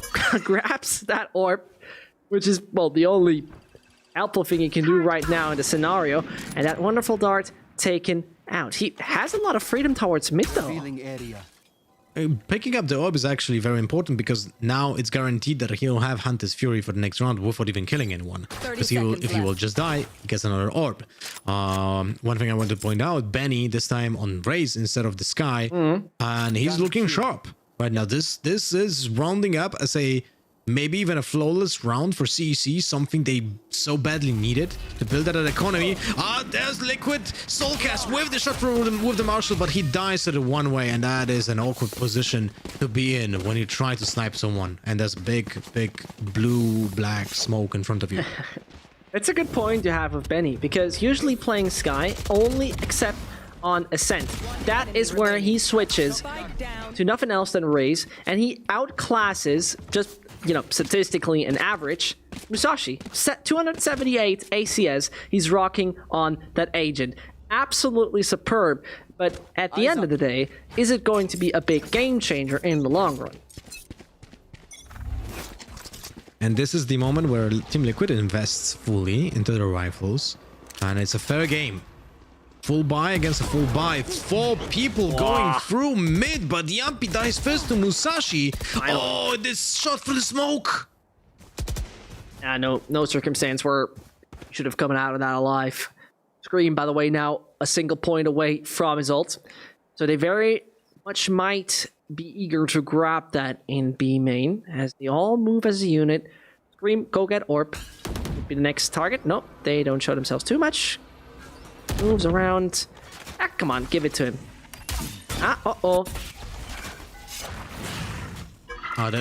There you will see on the feed that Scream picked it up right now. They know this is happening. The rotation has to be happening right now. I'm a little surprised that CSC didn't go through with the rotation yet, but there's Scream with the first kill against Shazion. Oh! Too nasty. Never let this man have his ults, but better run away when he does. Still, Benny tries, but they all obliterate them over on the B side. This is really a warning sign. When you see him with this kind of ultimate, you don't want to be there. You don't want to be there. It's really the Scream show at that point. That is true. One thing I want to point out, it's something that it actually helps on every level.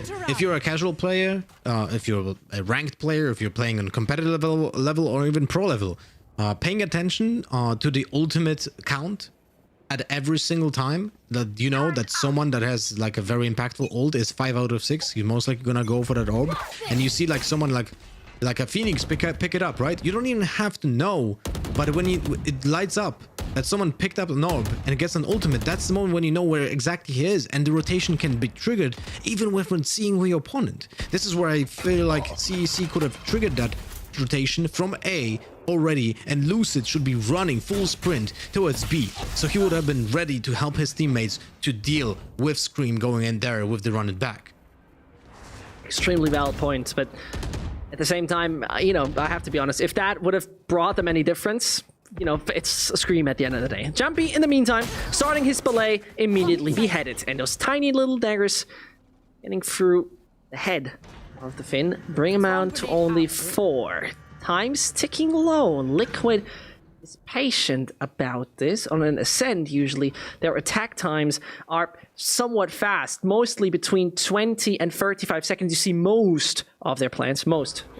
One word in this, while they planned all over the specter of time. 30 seconds left. Musashi, the Jet difference right now, finds an opponent on mid. That's a Sova. That most likely indicates where the team is going, because why would that guy will be alone?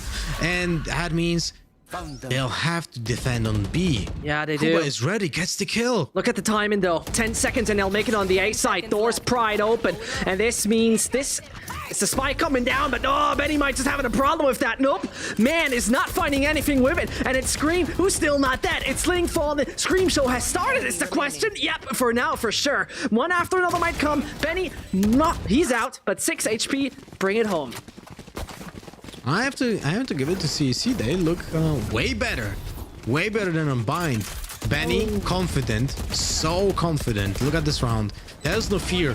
There's only like intent behind every single move he made. And although that crossfire was a little bit awkward with Lucid, they still get it in the end because Scream was just manhandled in a few seconds before and was just at 7 HP if I'm not mistaken. So this was well played, and Liquid a little bit sloppy on the timer though. Now in the mid, we see the drone scouting and then the counter drone to stop the push. There's this smoke to counter that drone, but still someone was tagged. And this is Solkas with the openings. Hunter's Fury, he gets one tag. He gets the third one on B to maybe by chance hit that Killjoy. But it didn't matter. Wait, he actually had no tags. No, that it's was 0 only from the drone. Zero damage done by the Hunter's Fury. This is not an ideal scenario, but Scream will try to get that orb again. Gets a 3 out of 6. Not only that, look at the room.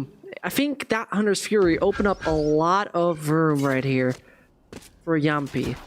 Yampi is in the mid, and he's just guarding that. If someone will try to get a peekaboo in the mid, there goes Yampi. I mean, he doesn't have to go. He just stands there and press mouse man, you know? Sure. Look, this is such a good position for him. And no one expects the Jet. Jet being a lurker, but hey, Benny spots the first contact, gets these painters, but pays the price for the overpeak, and Solkas and Yampi get 2 kills. Yeah, and I'm fairly sure that actually Musashi had an awareness on Yampi. At the same time, Spike's going down, Scream's planting that thing. Obviously, you want his ult, and there's number 4, pretty much secure. Yampi beheaded.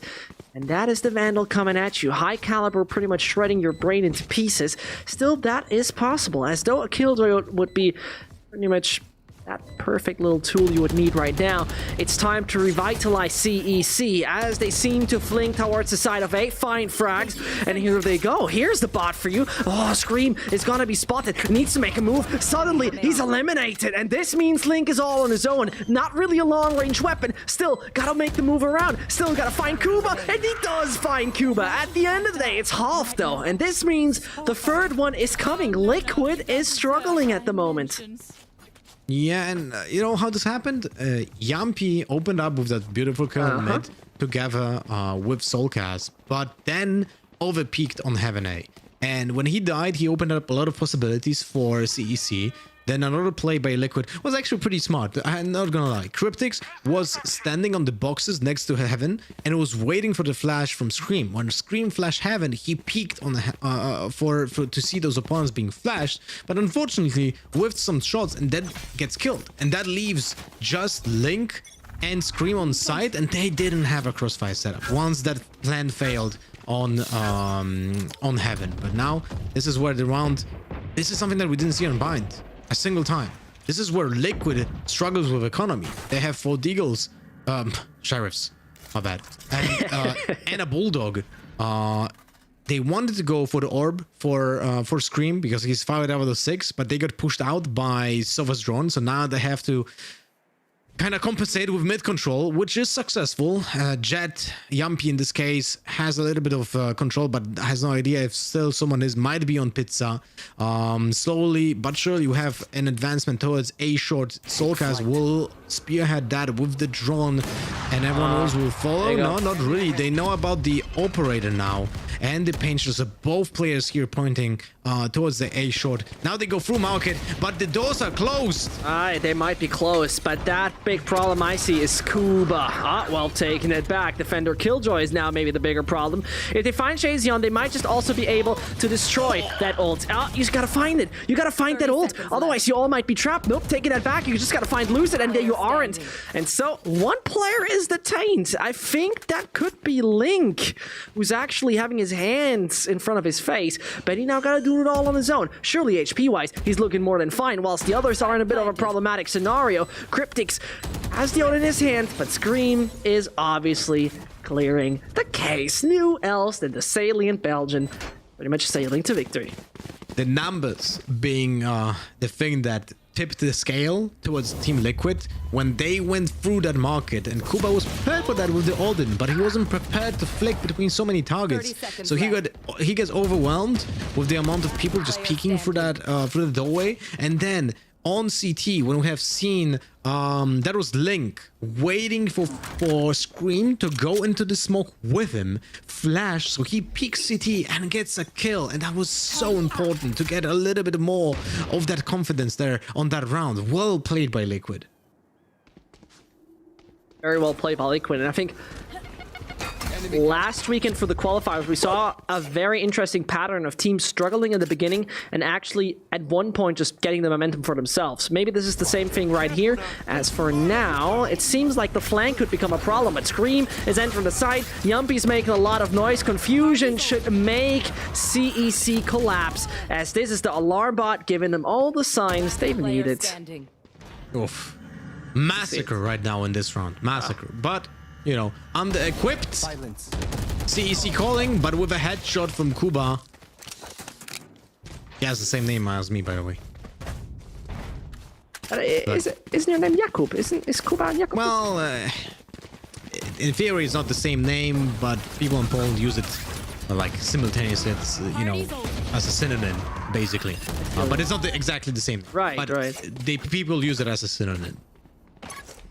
Remember my good Czech friend also being actually Jakub, but called Kuba. So here comes the knowledge. In the meantime, here comes the victory for Liquid. It seems like that one round, pardon, the 2 rounds, would very much make the difference, especially right now, right here, Lothar, because look at the money on CEC. It's low as hell. I call wall hacks. And by the way, if you point your barrel a little bit to the left, you can spam through a wall in B garage that goes to a B link on mid, where Scream is currently standing. Like, you can scan that position and you can hit him and deal damage from B. Yeah, you know, once more, you've learned something. Better clip those. Lothar advice during VCT. Yeah, that's that could be an entire series. I'm the professor, like Professor Oak. Well, thank you very much for that, Tutor. In the meantime, the attacker killjoy should pretty much rule out the A side. As though the positioning for me from, well, Musashi could be something you need to pay attention to, but alternatively, the big issue is that the spike could be now very much something CEC needs to point out for, but oh, Yumpy. He heard killjoy, that's for sure. It moves away, and that's enough distraction for now. Man, who would have expected Yumpy being a lurker, but now he gets lurked on himself. Benny with that kill. Oh, Musashi, he's not affected by the molly. No, he's not. That went for market. Oh, patience is calling. Not there. Ah, it's not enough though. Cryptic's got to run on the side right now, but no, I think that ain't working. You see, Kuba's waiting, again the out in his hands. And this is an unusual Liquid. I'll say that again. You more likely see them really get that aggression going between like the 20 and 35 second mark. Between in that time period, once the time has passed, they are attacking hardly towards the end. And again, when they attack towards the end, well, that's the B side, but obviously failed horribly in this one. One enemy remaining. I'm honestly a little bit baffled by Team Liquid's fundamentals failing a little bit here. Because they had other piece of utility to not have to check those corners, right? One more Nano Swarm was available for Cryptics. He could have used that to clear either the boat or the logs for that, especially since... Okay, never mind. This is a pretty ballsy move from Yumpy. He just went... There you go. Oh, he pays the price because he didn't have the dash. But I really liked how the paranoia was being comboed with that dash to avoid the detection from the boombot. But it's now 4 versus 5, and Liquid don't have the jet anymore. I know, Yumpy, you Finn. I think it works. If you call Yumpy a yet, I think this is the only time I find it very valid to call it like that. At the same time, the counter jet in form of Musashi is proving laser-like accuracy, as though here comes the counter, here comes the party as well. A little wasted, you could say. But at the same time, if it works, it works. Now 55 seconds. Cryptic's all on his own. Loses his head in the meantime. I like the micro adjustments I could have seen here from Cryptic's. He heard the satchel in. You can see the readjustment of the crosser placement. He wasn't holding it now in his like default position for the peak. He was holding it for a jump with the satchel. But then he heard 2 steps on heaven. He was like, yeah, this doesn't matter. Like, what's happening with that satchel? I have to go to my other side and try to kill someone peeking me from heaven, because that's the more important angle. Then he can still re-peek against Benny in the doorway. And nice awareness, but ultimately, you know, very low odds of success because of just, you know, being outnumbered. Kuba spots Yumpy. Yumpy goes back, has now the judge, and that is being known. So if you know that the judge is being present with the jet, that means she's gonna try to close the quarters with you, right? She's gonna go very fast on site. There's no other way of playing this scenario. There is none. You're absolutely right. And Kuba, he's still standing there. Yeah, he's still... I mean, at this point in time, getting punished. Does get him punished. Yumpy still somewhat suicidal, it sometimes feels like. As in the meantime, every single piece of utility used by Team Liquid. They want to make this work. They seem to do it work. And as Scream is right now punishing... Oh, well, it's Soulcast stealing it away from him. It doesn't even matter. Lucid blinded, Lucid out. And here is the 6th. Closing out the half could now go in favor of Liquid. I'm nitpicky, right? But I'm that guy. Like, once you hear that judge, I'm 100% certain Sova and Shazian, so Kuba and Shazian, should just fall back towards end of sight, towards back of sight, and hold like from stairs or from the back of sight, so the judge doesn't really do much. And he had an Odin. Once he hears that dash, he can just spam through the wall on the pavement, on the highway, right? Next to the site, and just get a kill for that. Like, this was really sloppy from CEC calling here. Agreed. Very much agreed. And now it is Musashi trying to grab some territory. On the right-hand side, Link awaits him. Oh, he fails with the daggers. Yep, I mean, to some degree. It's a... Well, it's a trade, but is it a very successful one considering what you all put into it? I don't know. As though this is a big issue. This is Kuba striking, and this is very uncomfortable right now. Scream's ult perfectly used. As though, does he really want to take that attack? Nope, they all fall back. I'm not certain if I saw that correctly, but I think Scream uses ultimate to counter the hit from Hunter's Fury. Right? Maybe. Because he was at half HP and he was like, yeah, I'm not gonna risk being hit, so I'm just gonna use the run it back to get me to 100 health and not being hit again and killed. Oh, there we go. Yeah, and Lucid is pretty much right now making it all clear for CEC. Let's get that tie going for us. And as Yumpy, together with Scream, will try. Surely this is the kind of duo you want to see this doing. And now the Finn can prove how ice cold he is. Mentality surely has it for that. Experience, same thing. 25 bullets left in the mag to rewrite the book of that round number 12, as still Ace down the A side pretty much does so, is not very aware of what's coming his way, but here is the smoke, second one as well, and this is the spike getting down. 10 seconds, hopes that they push through. Uh-oh, but timer's still ticking, starts it again, fakes it again, beheads nobody else than Kuba, but he doesn't need to do it! No! For Christ's sake, Yumpy, could have been yours. Unfortunately, it seems like Shazion outplayed you there. I mean, Shazion was actually peaking. That could have been a win for Liquid and could have been a 7-5 instead of a 6-6. I actually butt clenched a little bit, you know, because that was nervous. That was a little bit like exhausting mentally to see that peak from Shazion, but I guess he took the risk and Yumpy missed his shot. And now 6-6, I'm happy. I'm happy to see this because CEC, although a little bit sloppy, but Team Liquid is sloppy as well, and now we have a closer match, right? But attacking for CEC calling should be, on paper, way more difficult than defending. Yes. So let's see how that will go, because first and foremost, lack of a 6-charger utility, right, for the ultimates, and not that much flashes available.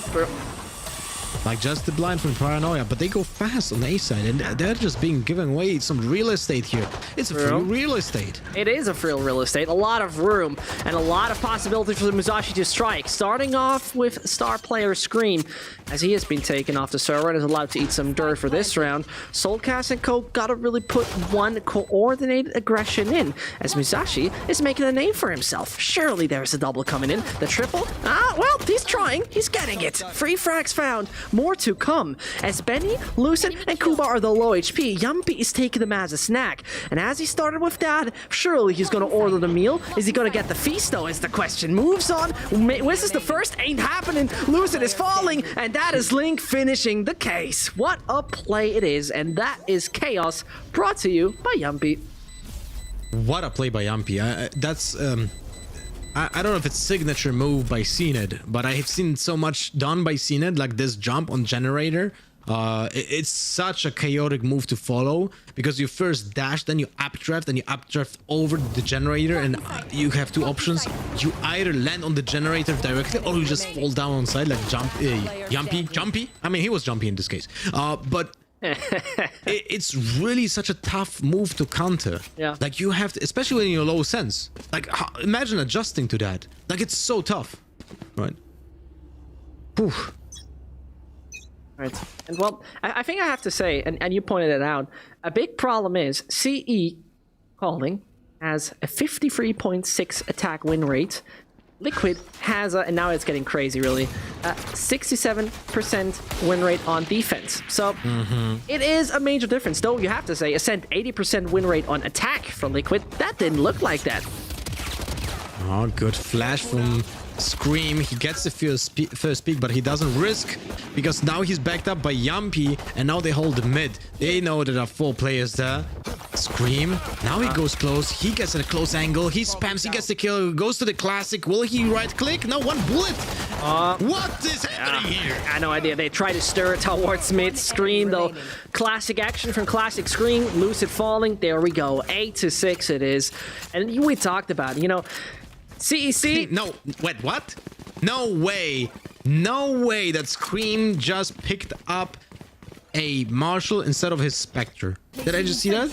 Or did he give it to someone else? I think he gave it to Yumpy. Because he picked, like Yumpy died. Yeah. He has a Spectre, right? Does he give it to someone else? I'm actually not certain. No, it didn't look like me. Look, he's lying there. He's getting those frags, and I think at that point in time, replay is running out. There you go. Unlucky, but I mean, he picked up the Marshall. I'm just not. If he gave that Spectre to someone else, that's fine. Otherwise, it's a 500 credit loss, essentially, unless they really need that Marshall on Yumpy and don't want to rebuy even a Spectre. Interesting choice. I would like to analyze that more in depth later, but CEC calling now with those rifles coming in on A lobby, trying to get the orb control. Yumpy goes A shot. Oh my god, what a play by Scream! He caught Benny in his molly, and then with the flash, Benny was just oblivious to what's happening. His feet were burning. Yeah. As they were burning, Yumpy's not getting any damage. Same for good old Scream. And this means they can remain in the position they are. Still no damage dealt. Still all good and fine. Problem for Yumpy is he has to play this close range. And obviously, as he's absolutely paranoid, out of this world, it couldn't be more dreadful for him. In the meantime, flash from Scream. Now, capitalize on the first. Second one is granted, and the triple comes in with Link pretty much closing the chapter. You get yourself a 9th. Why is Kuba jumping in with a bow? Questions to over a questions. smoke. It's Robin Hood. That was all. That was really all well played by Scream. He heard the reload cue, right? He knows exactly where his opponent is. This is why he went for the flash and insta peek. Then he hears the step on the right. He's prepared for all of that. You can see like how it's building up in front of his like imagination, right? How this plays out. And it exactly played out how he imagined, for sure. This is how he wanted to play it out.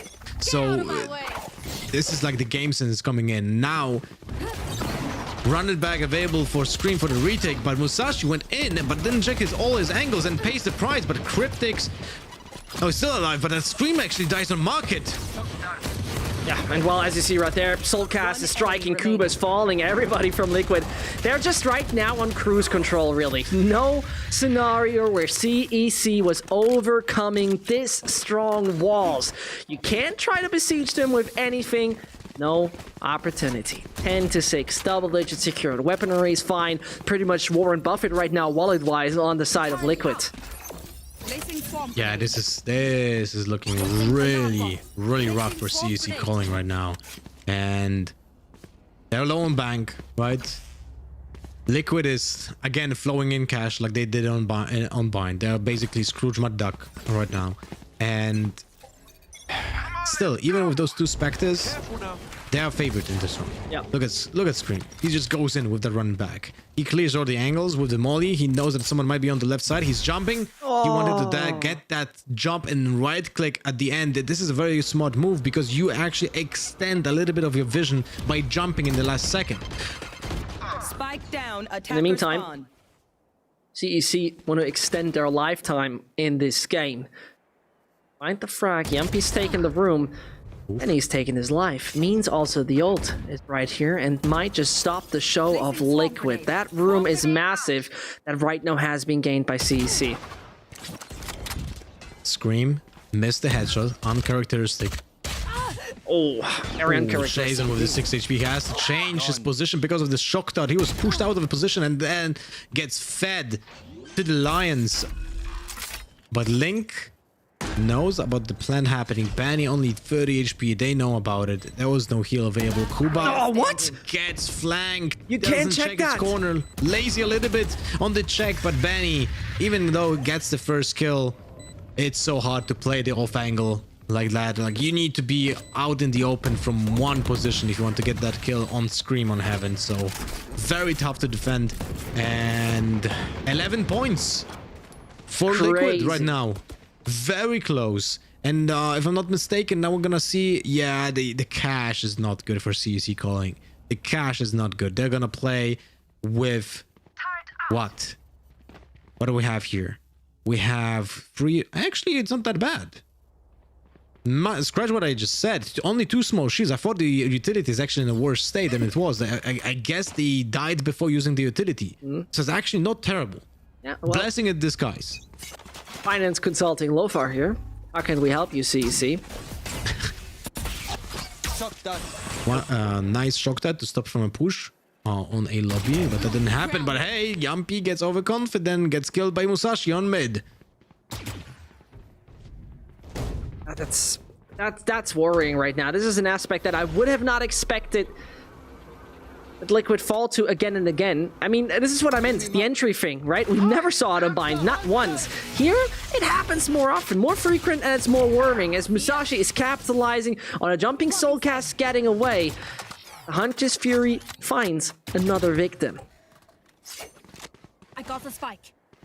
Well, they take their time. It's 3 versus 5. It's still very doable for Liquid. They know about that. This is why CEC is right now very slow on their movement. They want to group up as 5. They don't want to lurker. They need to. They don't need to, but they want to move as a unit right now because they know that numbers give them the huge advantage. Benny goes with the showstopper, is blinded by paranoia, goes in, doesn't know what's happening. 21 HP. He misses the showstopper, but it gives the team space for the plant.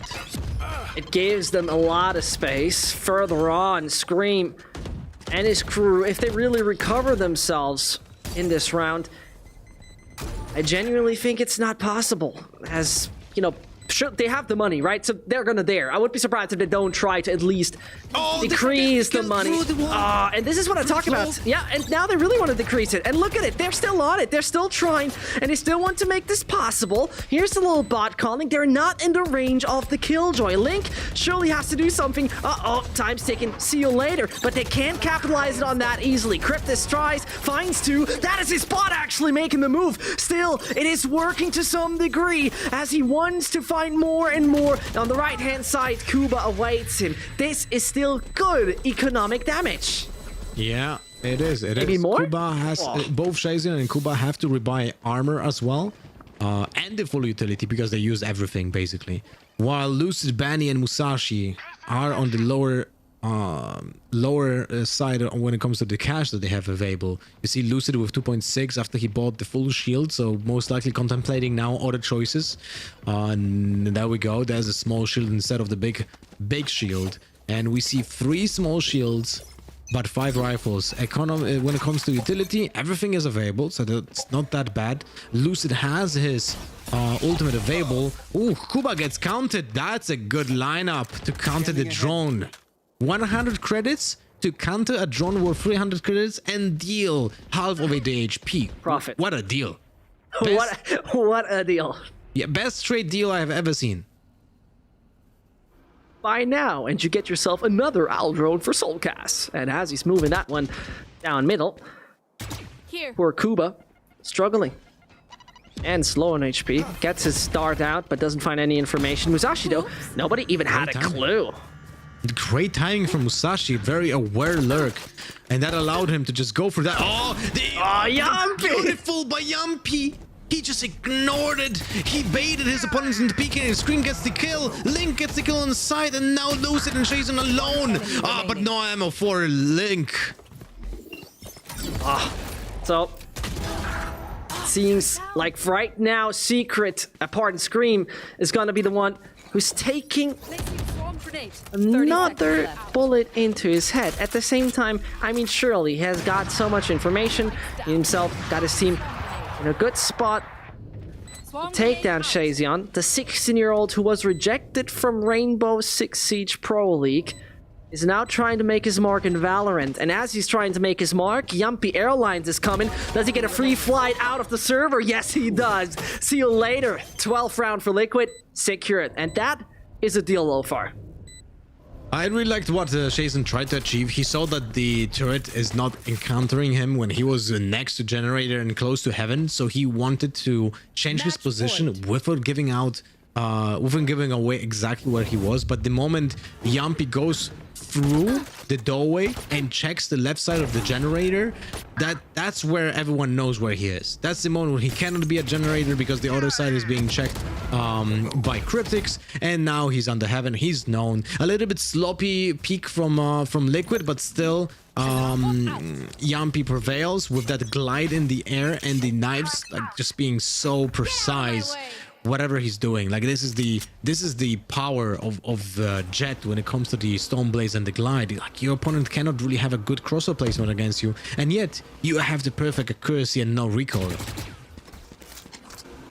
Volkaz now coming in. Musashi is punishing. Absolutely perfect, capitalizing on that very stone kind of soul cast. Can't move, no button to press.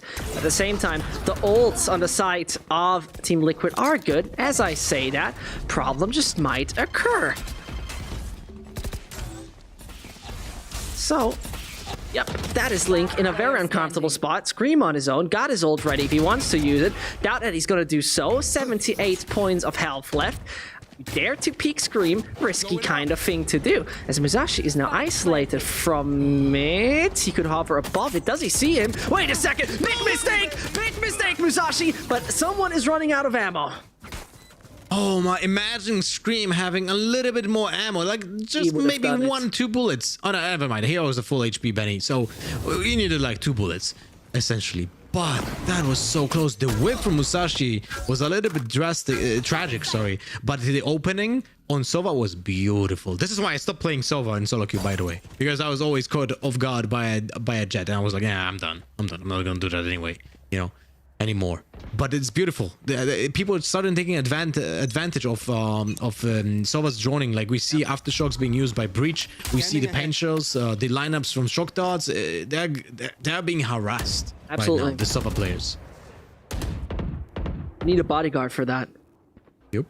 Or someone will just say like, you know what? You're standing most likely in a spot where there's a Shock Dart coming because I hear it. Or a paint shells. And you're like, oh. Talking about Shock Darts. There you go. Exactly this, right? But I mean, he didn't learn. Kuba didn't learn from this. Previous round, he was being punished by that. And again, he does the same thing. Oh, Scream with the judge. Oh, he's holding it angle. Oh, Yumpy has to dash, right? Does he do it? No, it's Musashi who's actually fully obliterated. There's the judge speaking his verdict out of the server. See you next time around. And as he pretty much puts his body in the body bag right there, the boys are still in a bit of a world of trouble. Man disadvantage and one of their carry players eliminated. 40 more seconds to now make a move. And, well, no one's ready again. Well, the dread of the judge might be a thing again. He has no ammo anymore, but he gets the second kill. That's so strong. Take a look at it. The ult slightly misses. We're actually back into a man equalized scenario. Now does the Shock Dart make the difference? Shazon's out. Welcome to the artillery fire that's electrifying you. It seems like high voltage is getting them anytime, but Kuba seems to exactly know what to do with this one. But wait a second, is that... No, that's... Something on the spike, isn't it? Oh, no chance? That round should be done and dusted. Loose it. Last man standing, and that single Omen is out of the game. As no, Okay. Let's try. It was bounced. It was bounced. It was a valiant effort by Kuba, but they get flanked and Liquid is closing it out. The map was way closer than what we predicted, but still, the outcome is as we predicted. Team Liquid with the victory over CEC Calling. Very dominant showing from Team Liquid, especially on Bind. I loved how they played, and that clip was probably on Reddit or on already, right? With the Molly and the slow Sage and the orbital strike. It is. Of course. Well, in the meantime, my friends, it seems like we have watched an absolutely surprising CEC team. I very much have to say that, you know, what we saw on Bind, I was like, well, Ascent, 100% win rate of nobody else than Team Liquid in March. A team that had a lot of time to prepare, is individually absolutely stronger. It still got very problematic. Either way, it is Liquid taking that to a victory. Yumpy, Scream, and Soulcast are the ones that we right now see as your player of the match. So don't forget to vote on the socials who should take that. For me personally right here, it would be someone like Scream. But, you know, Yinsu, who do you think should actually get that reward right here? I feel like, you know, much like CNED, when we put CNED in a poll, it could be for anything. We could literally put CNED in a poll for the randomest stuff, and he will win it. And I think maybe we will have that kind of situation again on our hands. But having said that, I do feel like Scream is a worthy winner in that sense. Just the impact he's having, not just from fragging, but obviously this man is very, very smart as well. But what about you, Lothar? Would Scream take it as your pick today? Both Yumpy and Scream played well. I feel like still Scream is a little bit more of an MVP because of the way his utility works and his job as a player to create space.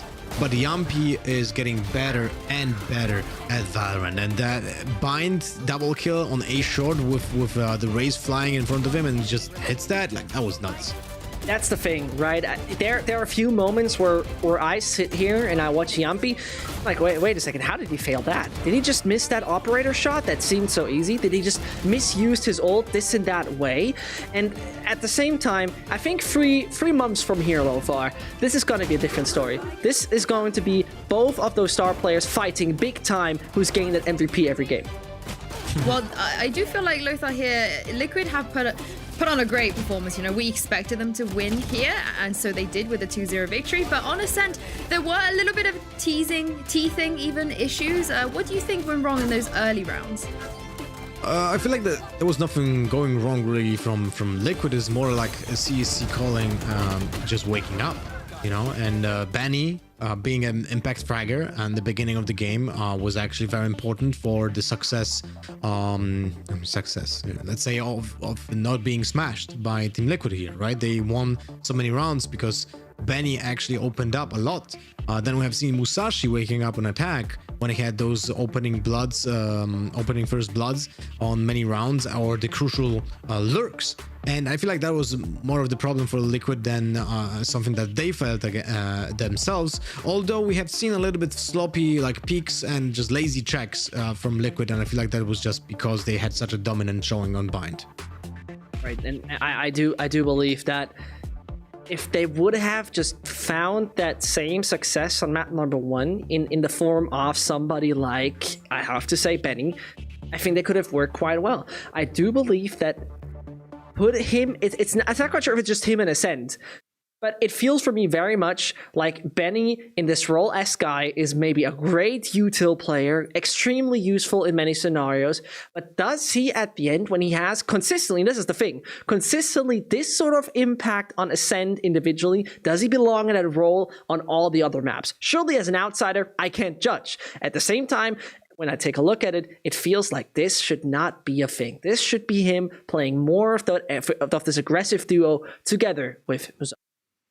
I agree with you. I think that's spot on there. We definitely saw two different players from those two different maps. And a lot of that has to do, you know, with confa picks as well, as we've seen so often in games like this. But Zescht, you know, if we kind of cast our minds back to Bind, do you think perhaps the side selections has something to do with CE Calling's result, because had they started on the defense side like they did on Ascent, maybe they would have had a slightly better chance. I see where you're coming from with that, especially as Liquid has a 76% win rate on Bind on defense, which is just out of this world. This basically means that, you know, they win they win 7.5 rounds out of 10 on that map. It's just absurd. Basically 8 out of 10 rounds just go their way in that half, which is crazy. At the same time, I do not necessarily believe so, because on Ascent, it's statistically speaking a strong kind of CE calling we see on defense, but on Bind, they also don't feel comfortable there, which brings me though back to the point of individual performance, that I think the role side would have not been that important. It is for me the entry kind of capability. And this is where Musashi on Jett is something I like to see. The man had, and that's absolutely crazy, 8 entry frags over on Ascent, 8 overall. CE calling won 8 rounds. It's, you know, it's a coincidence, but at the same time, absolutely crazy.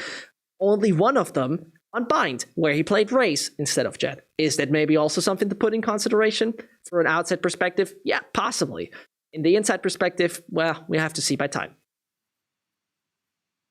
Well, yeah, Lothar, what are your thoughts there as well?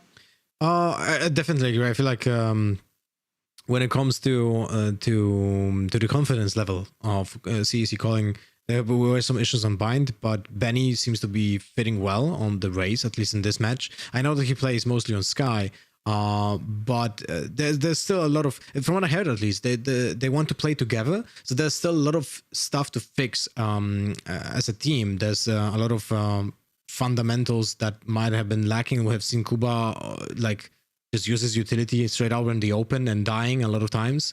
Once on that sand when he would just jumped into a smoke, on a short on Bind when he just picked with a recon arrow in hand. There's like those small things that mount up, and I feel like when they fix that stuff, they actually have a really good chance of becoming a good team. And hopefully we'll see that in the future if they stick to the same roster. And as you can see in examples of other teams, Opportunists on our team, BDS, they are sticking to the same roster for what?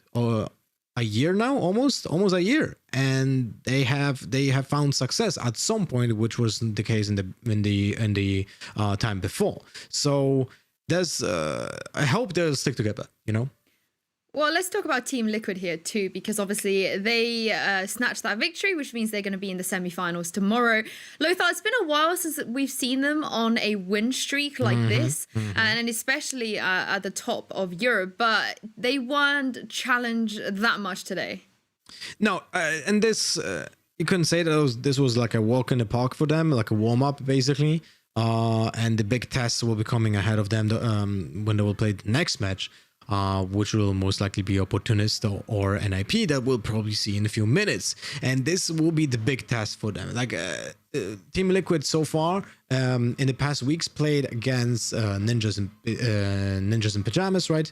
On 12th of April, but that was a seeding match. Then they played against Alliance and Tropic. And that's basically it. Those are the big tests that they had so far. And they showed up really big against Alliance and against Entropic, but Entropic was a little bit struggling. So I do think they play well, but how they like the most important matches will just be ahead of them, like when they will play against Opportunists, against or against NIP. This is the big test.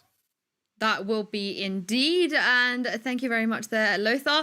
Now, I am going to bring you guys a quick post-match interview, and I'm very excited about this personally. Welcome to the stream, Yampy, for the first time. Hi, Yampy. Congratulations, first of all, with that victory. The fans have been very, very excited, you know, to see you join Team Liquid and to see you play. How have you personally been fitting into this team? Hello, and thanks first of all. Yeah, I've been doing good, and I've been very excited to get to the bootcamp and meet the team for the first time, and everyone has been very welcoming, inside the team, the whole organization when I came here. So it's been really nice so far. Well, Sliggy was very complimentary of you earlier today. He said that he believes you'll be one of the best players, if not the best player in the world one day. What do you make of that? it gives a lot of confidence that my team and coaches believe in me. So, yeah. Well, when you first made your transition into Valorant, what was the reasoning, I guess, for you to join Team Liquid? Because I suspect that a lot of teams definitely wanted to snatch you up. One of the best organizations or one of the best teams in Valorant, so I guess that's why I joined. And they that was the best offer. So I don't know, No, you made a very, very good choice for sure.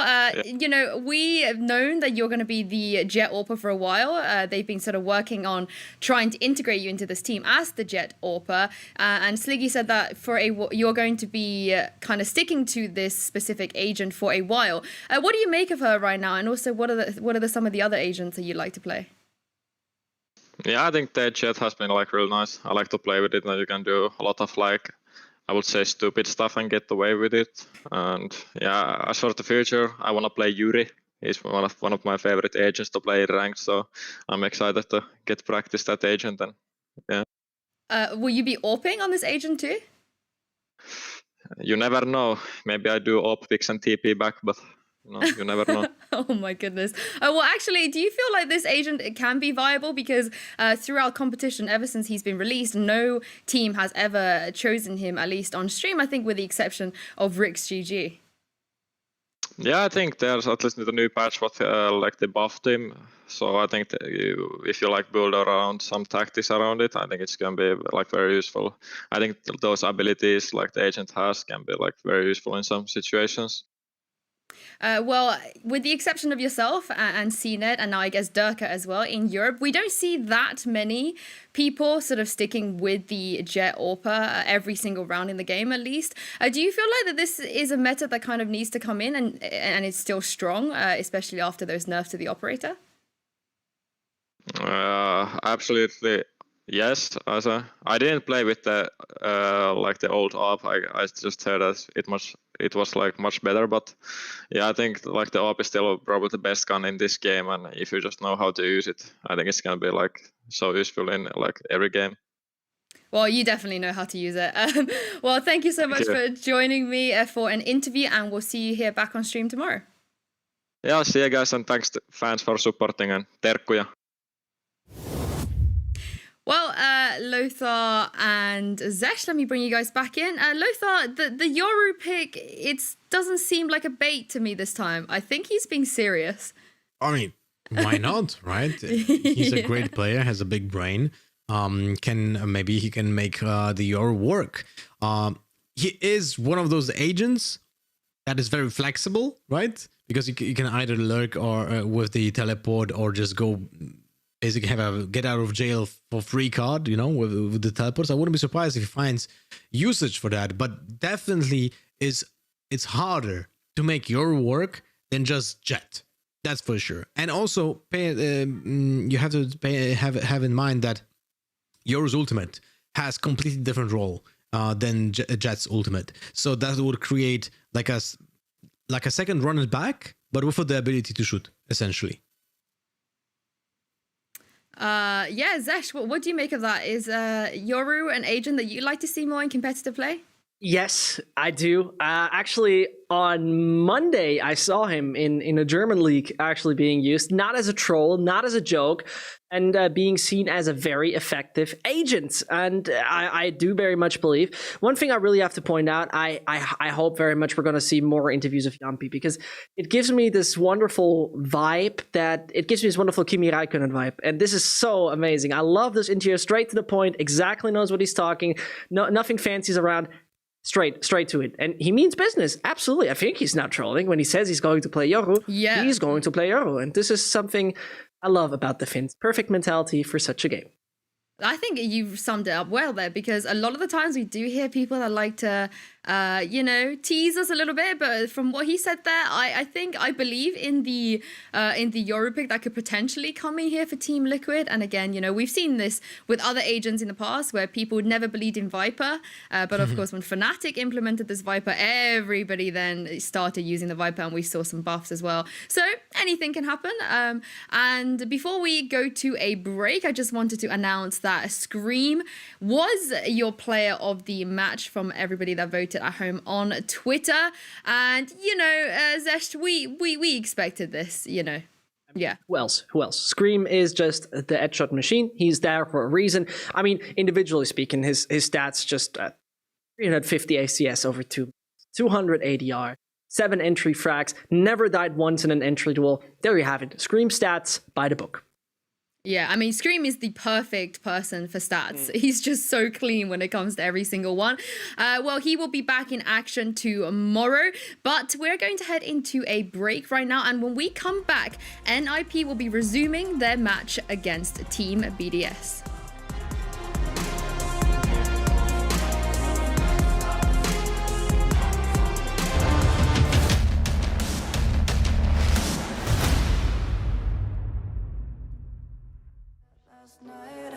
Now you're lying in my bed.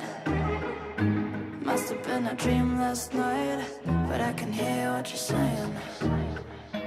You were shot to death last night. Where's my cup of coffee? I was dreaming something bad last night. Can't you hear what I'm saying? One gunshot, and I forgot to look at you, to look at you. To look at you, to look at you. 2 gunshots, and my thoughts. We're not with you, we're not with you. We're not with you, we're not with you. You were shot to death last night, and I thought of someone else. Didn't care about your life last night, at least less than about his. All our dreams were shot to death last night. I see the clock stand still.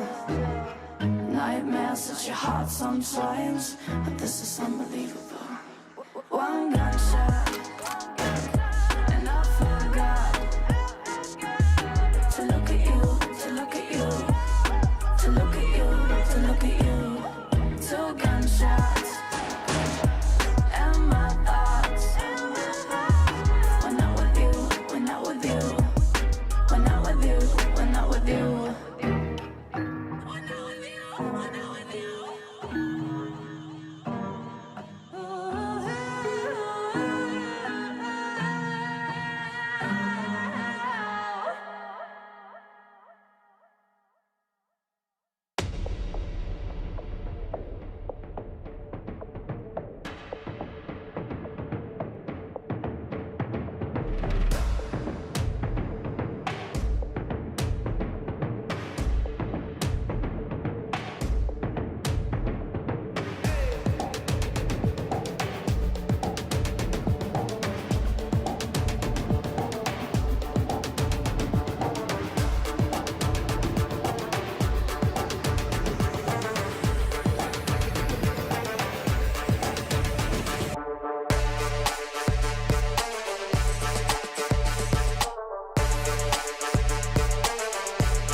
Got the money in the bank. Hit you with the. Hit you with the bank. Hit you with the. Hit you with the 808. Hit you with the. Hit you with the 808. Bang to the break. Bang to the break. Bang to the break. Bang, bang, bang, bang, bang. I'm a boss, and you know that I'm finna shine. Got the money in the bank.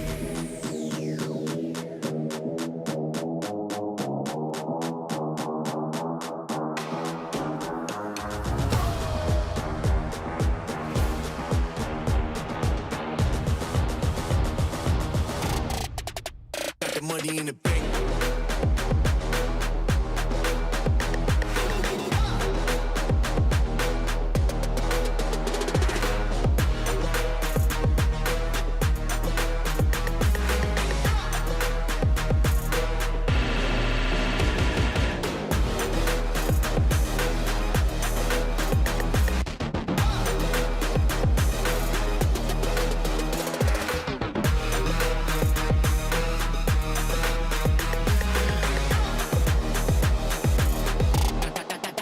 Got the money in the bank.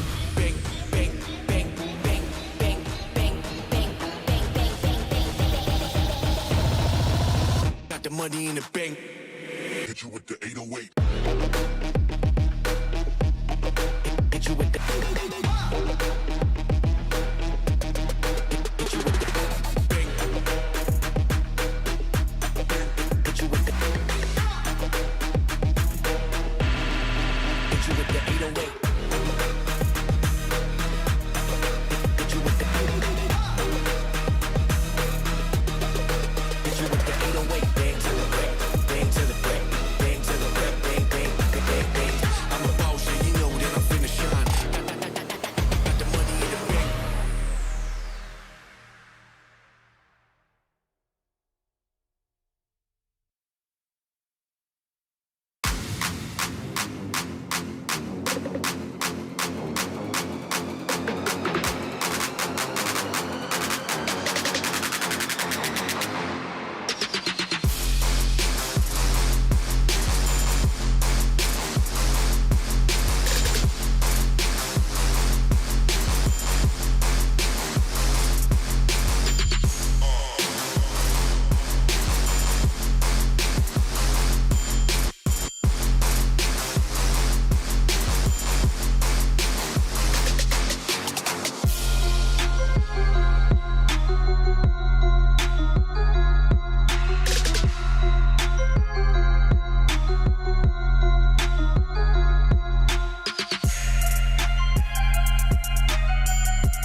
Welcome back to Valorant Challengers EU. Team Liquid have just taken down CE Calling, but it's time for us to head back into NIP versus Team BDS. I am your host, Yinsu, and I'm joined once again on the desk by Lothar and Zescht. Welcome back as well, you two. This technical pause obviously happened during the first map between these two teams. The score was 10-6 on Haven. And Zescht, at this point of the game, NIP very much had the momentum. They very much had. And I mean, we're talking about a map they have decided to play. They have decided to pick that one to have probably a bit of clearance throughout the process of this entire series. And therefore, I very much imagine that they, right now, with this kind of lead, with this kind of advantage, feel, okay, let's put that one in the back. Let's see how split goes. And, with such a scoreline and restarting it, or back, continuing where we have been, I very much feel that this could be a safe one. Only 3 rounds. Well, Lothar, just give us, I guess, a quick recap on what was happening, at this point of the game before the technical pause came in. Something that I didn't expect, actually, to be happening, since BDS was actually a little bit struggling on the attack. They didn't have a concise plan, and because of that, they were falling short or in the face, even, when it comes to the execution. Well, this is obviously a unique situation, right? Both of these teams would have had almost like a reset at this point. I know the scoreline says that. But again, Lothar, BDS could really kind of use this to be able to get back into the game. Yeah, for them, I feel like that's a very, very long tactical pause, right? This is the moment when they should just make sure what is the plan, how can we make a comeback. And it's very important that they just take their time in this case and try to swing back with momentum.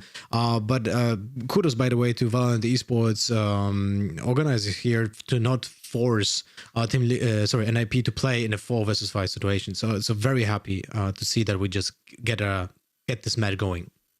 And well, Zescht, it's easier said than done, right, this reset, because they need to come back into this game, because losing tier to NIP on Haven is going to make their lives a little bit more difficult on Split and Bind, even if they do have some other advantages there. So what do you think is the one thing they need to change, especially after the way they played earlier today? Well, the good thing, and Lothar has mentioned that quite well, is momentum is gone. That is out of the window right now. Very beneficial, if you ask me, right here for the side of BDS. At the same time, I very honestly have to say it's a little weird that we are at that state, because usually this BDS coming in on a map like Haven, 73% def win rate. Absolutely strong, absolutely by the book. And we saw that, their attack was, in my eyes, surprisingly good. And, it sounds like, wait a second, 6-6? How's that even surprisingly good in any universe? The momentum they had, and especially the kind of absolute brute force plays they brought to the table, were wonderful and exceptional to watch. At the same time, it's an NIP that comes in with the right kind of defensive elements over on that, on that map from time to time. Right now, as we have swap sides now that they are on the defensive side. This is where they probably just have the tiny better ways to use someone like Kreia, who's getting more and more and more experience on the agent called Astra. I mean, for me, one of the agents that is so insane when defending. We saw it last time, Lothar and I casted, and there was this wonderful kind of gravity well on C where whoever was trying to drone in and come over was sucked in, immediately eliminated. And this is the kind of innovation I imagine someone like Kreia and some team like NIP can bring to the table tournament after tournament after tournament. It feels quite interesting to me as well, because obviously we're going to go to the game at the point of 10-6. They're going to be starting from that round. And Lothar, it feels like whichever team sort of wins the first one, and if that does fall to NIP, it's going to be relatively easy for them to then use that momentum, because they've just got to win 3 rounds. No, I mean, if they win the first one, then it's only 2 left, and it's even closer. Like, the gap is very small. So there's absolutely no space for Team BDS to make any mistakes. And I can't remember the ultimate usage from both teams, because we actually had a match in between that. But I hope that the Team BDS has a lot of ultimates ready for that round of attack, because it's gonna be the most important round in this map so far. But what I wanted to point out is, and just go back a little bit to the Astra point that Zescht made, I really loved how Kreia used his wall for the retake, and lovely usage of Astra so far in the game, and hopefully we're gonna see that in the second part of the match.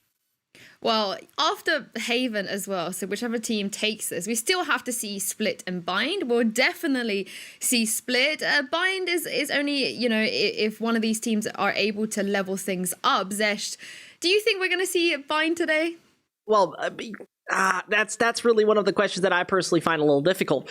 The split for both parties works in that sense that surely NIP has a little bit of the worst statistics on that map, indeed. At the same time, what I find worth mentioning is when we talk about our bind here, is that we first of all have to obviously go to Split. And you know, Split in this sense, they have picked up, you know, some alright victories in the past, though they were falling short against the decent ones. Retics, Guild, Liquid, FPX, all of them they could not beat. And this is where I imagine that this kind of caliber of opponent might be once more taking you down. And yes, I do see blind happening.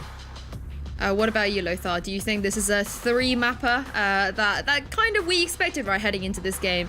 It was never going to be sort of a blowout for either one of these teams.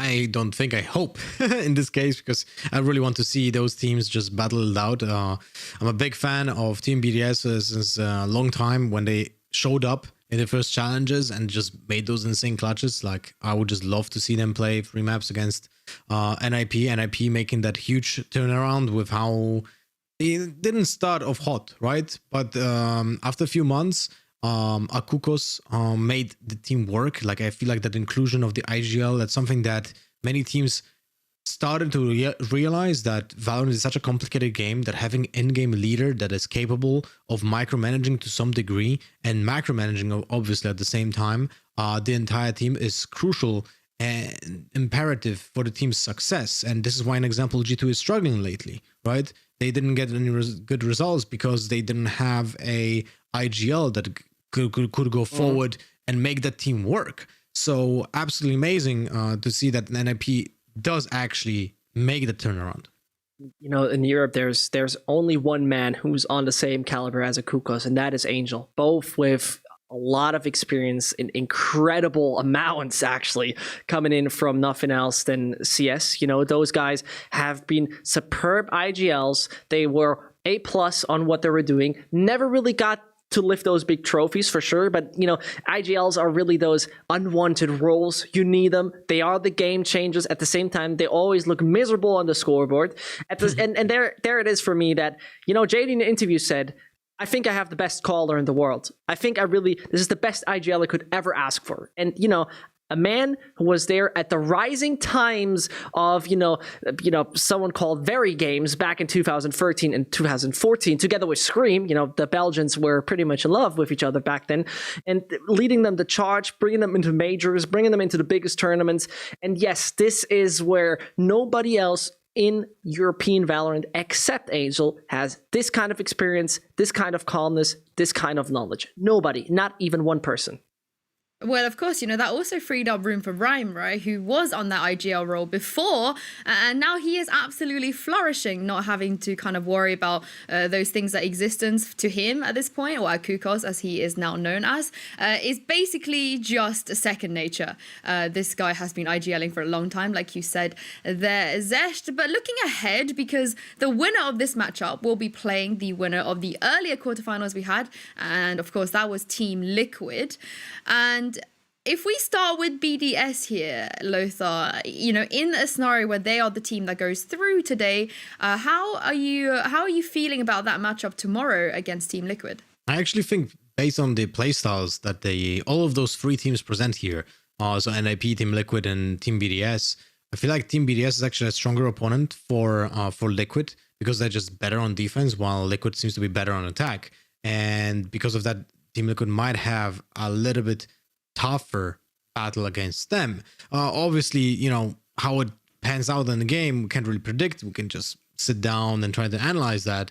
But it's all about how Team Liquid, now that no new version of Team Liquid will approach the game and maybe counter-strat even to some degree, especially since both BDS and NIP do have a playbook, right? They follow the instructions that they were given in the beginning of the game, and obviously they improvise and adapt to the situations, but they do have a plan in mind always. And because of that, I feel like counter stratting will become a bigger part of every single match. This is why having an analyst, a coach that will get that job done, right? Because players should be just focusing on the game itself, and then IGL gets that knowledge fed to him by the analyst, and the coach is able to transfer that during the match. And this is why the IGL is such an important part of every team. And by the way, I'm really excited to see the new breed of IGLs that will be coming to the scene as well, right? Because it's just not impossible. It's impossible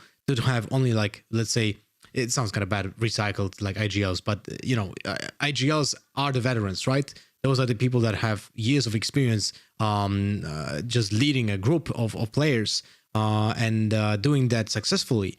But they started at some point as well. And there will be people starting as an IGL in Valorant as well. And we just have to see them doing that. And there will be new ones coming in, and they will be making names for themselves. And not always there will be the shiny stars in a team, but they will be making names for themselves, and especially in the scene. For the viewers, for the casters, this is something that we have to dig in and just get to know ourselves. But sometimes we're going to get that new blood in.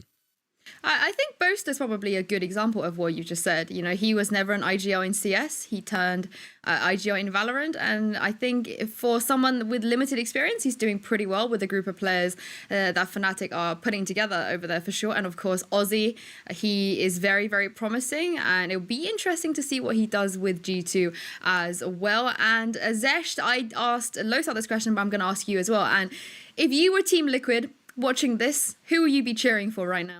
Well, there's a good thing for me, that there has been a match 4 days ago at exactly 9 p.m. CEST where Liquid and NIP played against each other. NIP started well on Haven. Bind and Split then went south. And I think, taking a look back in the game and how it was, a crucial aspect was that they could not activate their power unit called Rhyme. Both on Bind and Split, he was pretty much in the bottom of the scoreboard. As a race, not good. As a race called Rhyme, specifically not good. And this pretty much brings us to the point where I believe Liquid have a style that NIP must hate to some degree. This highly structured, insanely well-fitting machine. It's contained of millions of pieces, and every single gear, every single lever, it is so well constructed. But if there's the tiniest grain of sand coming in it, the entire thing is just, starting to have a bit of a problem, starting to rattle around. And this is the thing about Liquid. They bring chaos to the table. When you think you're going to have a nice campfire, enjoy the entire inferno they bring. It is Yampi and Scream that once more proven to me right here what we saw against CE Calling, opponent on a totally different level, bringing in chaos. They know how to descend chaos on the side. They know how to make you feel like you just are in Dante's Inferno. You want to escape that book ASAP. So yes, I do believe that right now they would cheer for NIP because I think to them they are more predictable and they know their weaknesses a little better. Ooh, that is very interesting. But we do have Agent Select ready for you guys. Like I said, we are going to head into 10-6 very soon, shortly. But for now, let's look at Agent Select so we can see what agents these two teams picked the last time. Give you guys a little bit of a refresher, basically, because in case you guys forgot, of course, we've got the Astra on Korea and the Astra on Akuma as well. Lothar, I'm loving the fact that teams are really, really embracing bringing Astra into their team comps. And Astra is a big game changer for the future of the game as well.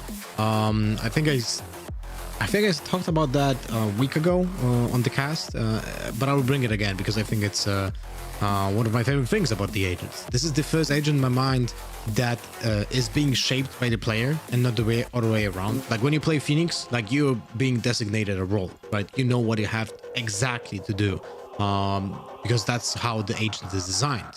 While Astra is so designed that it allows the player to shape how he will play her and fit the team's need, and that is such a big game changer. We have seen in the past teams play Brimstone and Astra together, an example, and Brimstone was the main smoker, while Astra with the 12-second cooldown with Gravity Well and on the stun, she was just using her stars to do exactly that. control the angles, check the angles for teammates, and not really use smokes, or use them for fakes, which is also great because the fakes are just perfect for outplaying your opponents or across a small passage without alerting your opponents, right? So, and by the way, if someone doesn't know, the fake smoke has a different sound cue than the actual smoke. So when you're standing next to a star from an Astra, you can know when is a fake and when is not, so you don't get surprised by it. So there's this kind of freedom that you have as an Astra that allows you to play with your entire team in the way you want it to play. The thing for me about Astra is when I was first looking at the agent, you know, when we had this core of agents, you know, we were coming in with the basics. You know what a Breach does, you know what a Brimstone does, you know what a Cypher does. I think this was the first time ever since, you know, the basic core of agent has been introduced that I was shocked by an ability. Astra's Gravity Well, absolutely, you know, left me speechless, because it left me speechless for two reasons. The people who design those agents are insanely creative. They, you know, the matter of fact that you create something that is aesthetically appealing, making the game look exciting, and also have a competitive kind of aspect in it, that's brilliant. Really, chapeau. At the same time, making this agent so interesting. This Gravity Well is something, the gravity aspect, you know, being sucked in. This is something we haven't seen before. This is something that is new. And this is, for me, you know, that wonderful aspect of this agent, which already, you know, got me on the edge of my seat every time. You know, I saw a meme last week when we were doing VCT where I was pretty much on a drawing board and trying to ask you every 5 minutes, hey, Lothar, can we talk about Astra, please? And yes, I will do this the entire time because you described it perfectly. Use Astra as a smoker or use her purely to make up room, to abuse her as Breach 2.0. And yeah, this is where for me Astra is gonna be something shaped only by our creative mind and never really left, you know, in some kind of gates. I'm so glad you pointed out the aesthetics. I basically fell in love at the smoke. As soon as I saw the smoke, I was like, this is fabulous. Give us more. And no disrespect, you know, to Viper, Omen, and Brimstone smokes. Yeah, you know, there's smokes, but this is like a cosmic bubble. I love me some cosmic bubbles. But Lothar, you mentioned earlier about the wall. Of course, you haven't been 100% satisfied with the ways that pros have been using this here at Europe, at least. What are the reasons behind those? How would you like to see them use it? Oh, it's so hard without without drawing it on the map. But I'll try to convey what I think is a great Astra Wall. A great Astra Wall makes it very clear for your teammates which angles to hold. You have to remember you can't shoot through the wall, right? And you want to use it in a way to cut off the sight to get a 100% certain plant, unless someone, of course, uses a showstopper and just, you know, flushes you out.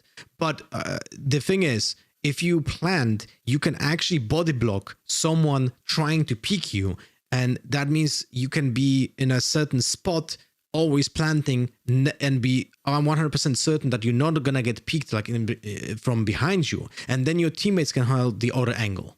Yeah. Well, Lothar, I'm very sorry I have to cut you in here because the game is ready. But I do kind of want to circle back on that a little bit later. But it's time to head into the game. Like I said, 10-6 to NIP on Haven. Zescht and Lothar, take us away. Thank you very much, dear Yinsu. And as we are about to head in our second quiz, and I was goddamn ready for that, it is about time we finally see map number 1 close for actual first best of 3. As mentioned, NIP 10-6 advantage. And well, on the other side, there are a lot of ults ready for the boys of Team BDS. Yeah, that is actually true. Now, I didn't remember that. I could have actually go to the VOD, man. You know, next time. Did I tell you? No, don't do it next time. Never mind. Roll back. I never said that. No. I never said that, okay? But yes, BDS has the Cosmic Divide, has the Run It Back, has the Lockdown. So I don't want to be that guy, but this looks like a great setup for success, you know? So let's see if there will be a 10-7 on the scoreboard, because it looks promising, at least judging by the utility here. Astra already setting up, as you can see, Korea building up 2 stars in the A lobby to stop the initial push. This is why currently in the metagame. We don't really see anyone taking aggressive control of A, but hey, Takas with the first 3 seconds peek and getting Rhyme off from the bottom. Oh, there's the gravity well. You love it. And there you get sucked in. Doesn't work. And Kukos is capitalizing at least on one. The other one was just nothing else than a little Phoenix ult. And this means that Kreia still having a few stars left, ready for action. Coming in with the first airs to gravity well, sucked in the first. Poor Kreia taken out. Akukos as well, JD on his own. And this means the young Russian gotta chime in, though I very much doubt that this is working. You predicted it. Is it coming that way, though? Here's the shock dart. Here is nothing else. That's the info one as well. Oh, and he finds Akuma. Young Russian is striking. JD's going for more. And this seems for me like nothing else than the young gun striking with Sova, the usually supportive kind of agent, and this is the induction ceremony of his era most likely, as we still wait. The time's ticking, 6 bullets left, doesn't want to make any side of sound cue, but it seems Takas is moving away. Yeah, this is the moment where it's a guessing game. Left. Where does it go? Which bomb site? But Takas, if he wants to plan B, this is the probably least winnable scenario, right? But he still has 20 seconds. Oh no, he commits to it, and JD will have the perfect flank. Perfect, yeah. Unless it's the thing. He gets it. Oh, JD, you are nothing else than the personal Grim Reaper of BDS as he's slicing them up one by one by one. And he's slicing for me there as well. Thank you very much for supporting me on my point. Wonderful. Exceptional. A+ kind of play, splendid, stellar, sailing individual. What do you want to call him? So, you know, I'm Mr. Nitpicky, right? And I really disliked and BDS approach to the like after execute plan. They had the site, they had the time. It was 1 versus 3. Look at this, 1 versus 3. You hear the shock darts come. This right here. Have to plant. You don't have to plant. You just can wait. You can dodge the shock darts. There's absolutely no reason to be so fast in that plant, and you hear them unless the comms were clogged. And then we see Akuma with that unfortunate peak like that. Was so sloppy by BDS. Yep. And now 11 points on the board for NIB. Oh, this is not looking good. It does not. It very much does not. And I gotta say, such a play just fills me up with excitement. I have to be honest. And you know, one of the most worrying aspects for me right here, Lothar, is that even if NIP loses round, right? We're still talking about NIP on 4 out of 5 ults, first of all. Second of all, I have to say that somewhat of a buy should be in there. So, yep, I'm worried right now that this just might turn sour. First one coming in, yep, that is going to no one else than Takas, who's, by the way, on 1 point of health. Get him out of the server. See you next time around. And also JD is taking him out with his X-Ray. So, pretty easy one. NIP should grab just another round. Ooh, nice shot from Logan, but not good enough. That's about it. Cleanup was coming in. You said they're like 4 out of 5 ultimates and so on, right? And I wanted to say, and Takas in the meantime is 1 out of 150 of HP points. You know, and he was still killed with like a very direct rocket. So it was 150 times more powerful than what it was needed. And by the way, there are rockets that are dealing 149, a lot. But this is the map point for NIP looking really solid right now.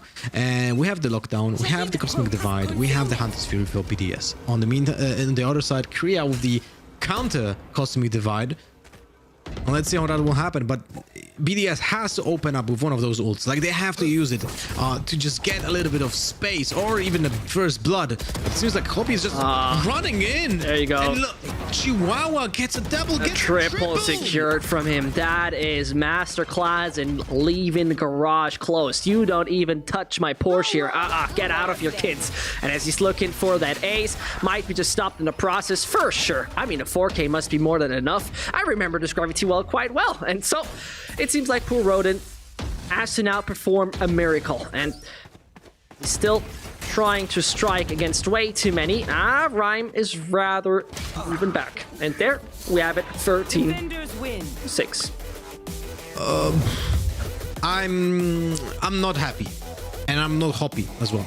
So the thing is, really, BDS dropped the ball on the ultimate usage. Like, this was sloppy, man. I feel like they wanted to use the lockdown in double dose, right?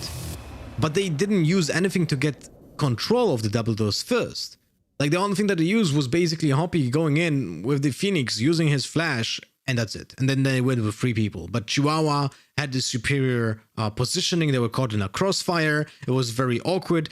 Like, why not wait and just use the Hunter's Fury first, right? There's the when you apply the pressure from the other side of the site, you can at least make sure that you're not being in a crossfire and double doors, and then you overcome the player in the double doors by sheer numbers, and that could have been the play that they needed. Right now, they didn't use a single ultimate when they needed it. Like Kriya died with the Cosmic Divide, Lockdown was not used from Logan, right? And Rodden used the Hunter's Sphere when it was 2 versus 4. Wow. So a little bit awkward, but deserved for NIP. They played really well. They played very well. And I mean, the few rounds we saw, that was just the appetizer for you, because we were heading on to possibly 2 other maps. First of all, we're going to be right back with you. You better don't go anywhere. It's a quick break. We're heading, and then we see the action with Team BDS versus NIP.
To Valorant Challengers EU, when NIP just took the first map on Haven against a team BDS. Lothar, we spoke about this, before we headed back into this game, but momentum was very important, and NIP just came in, took that game, and we're on to the next. Yeah, I feel like everything that BDS could have gained from that very long break because of the internet issues that we had for NIP just didn't go that way. like they didn't do anything with that time. They didn't prepare like a good execute, in my opinion, or the plan. I just don't see the plan, you know? Typically, I try to find intent and how the team is moving, and like ultimates are one of the key pieces that I'm putting a lot of attention. I'm sure that everyone who's listening to this cast for the past few weeks, you know, everyone knows that whenever I see an ultimate ready, I'm just looking, he has to use it to like gain some space, be effective, right? And in this case, BDS was just not using them. It was just basically playing with no ultimates. And I see where you're coming from. It really seemed a little lackluster to some degree, you know, coming in, you come basically in refreshed, you know, that nothing of that seemed like, you know, you have the negative momentum carrying on with you. Well, they still have a chance. Split it's going to be, and I do have a very good chance they're going to make it. Well, we shall see. We are going to head into Agent Select. This is a quick one, of course, because the agent just saw 3 rounds of Valorant. So it's a good thing the teams want to get this going. But of course, again here, no surprises really, Lothar. It's kind of what we expected from both teams. Well, NIP has 3 different lineups that they used on Split last time. Korea was using both Astra and Omen, but now we know that, you know, when Astra is like fully available, like he's not switching back to that Omen. Astra is just so phenomenal, and we have seen she's viable on every single map so far. She's like such a great pick. So not really a big surprise so far, but the Breach making a comeback is you know, I feel like this might be a little bit surprising, but we know Akukos just loves that Breach on Split. He has so much experience with it, but I do believe that more and more teams will be slowly switching from Breach to Skye, even on Split, because she's just so much more versatile, and this is the same kind of like logic that applies to Astra than Omen. Well, I'm personally an Akukos a Skye stan, but he is going to be playing Breach on this map. And Zescht, I know you've been very excited to see both of these teams play, so just head into game now. Ah, wonderful. I mean, what else could I be? What else than some wonderful Valorant action? And you know, there's one big surprise though. I'll be honest with you. There's one big surprise. We do see Sage out of Roman. This is a lineup, you know, this Team BDS has previously not been too eager to use Sage right now for Split. This is something you would, where I was just right now trying to make the point, hey, you know, this is maybe a weak link. This is maybe a little weakness that they're actually not playing this very good stall agent, the classic healer, back on Split. Now, well, it seems like my prayers have been heard, and that we're exactly getting that agent live on this wonderful quarter. They're not playing Raze. No, wait, they do. So they're not playing, what are they replacing in this case? So in this case, it seems it's for me very clear, because we're talking about Split. Usually Astra, Breach, Cypher, Raze, and Sage. Right. Yeah. Astra, Breach, Jet, Killjoy, Sova. Yeah, there you go. I was getting them mixed up. So this is where I think they might have just seen that against such an opponent with especially a strong Sage, right? JD is an exceptionally good Sage. They need to have a counterpart in that. And this counterpart is right now seemingly being used. Was I bamboozled? We'll see in a second, because we're taking a short technical break because we're restarting the agent select. So maybe we'll see. Maybe we'll have to make another comment on the agent select. But I was preparing for this. Team BDS so far in the past 20 matches played the same exact lineup 6 times. It was Astra, Breach, Jet, Killjoy, and Raze. Takas and that Jet is kind of like, you know, he was playing it so much. But what I wanted to say a little bit more, Team DBS.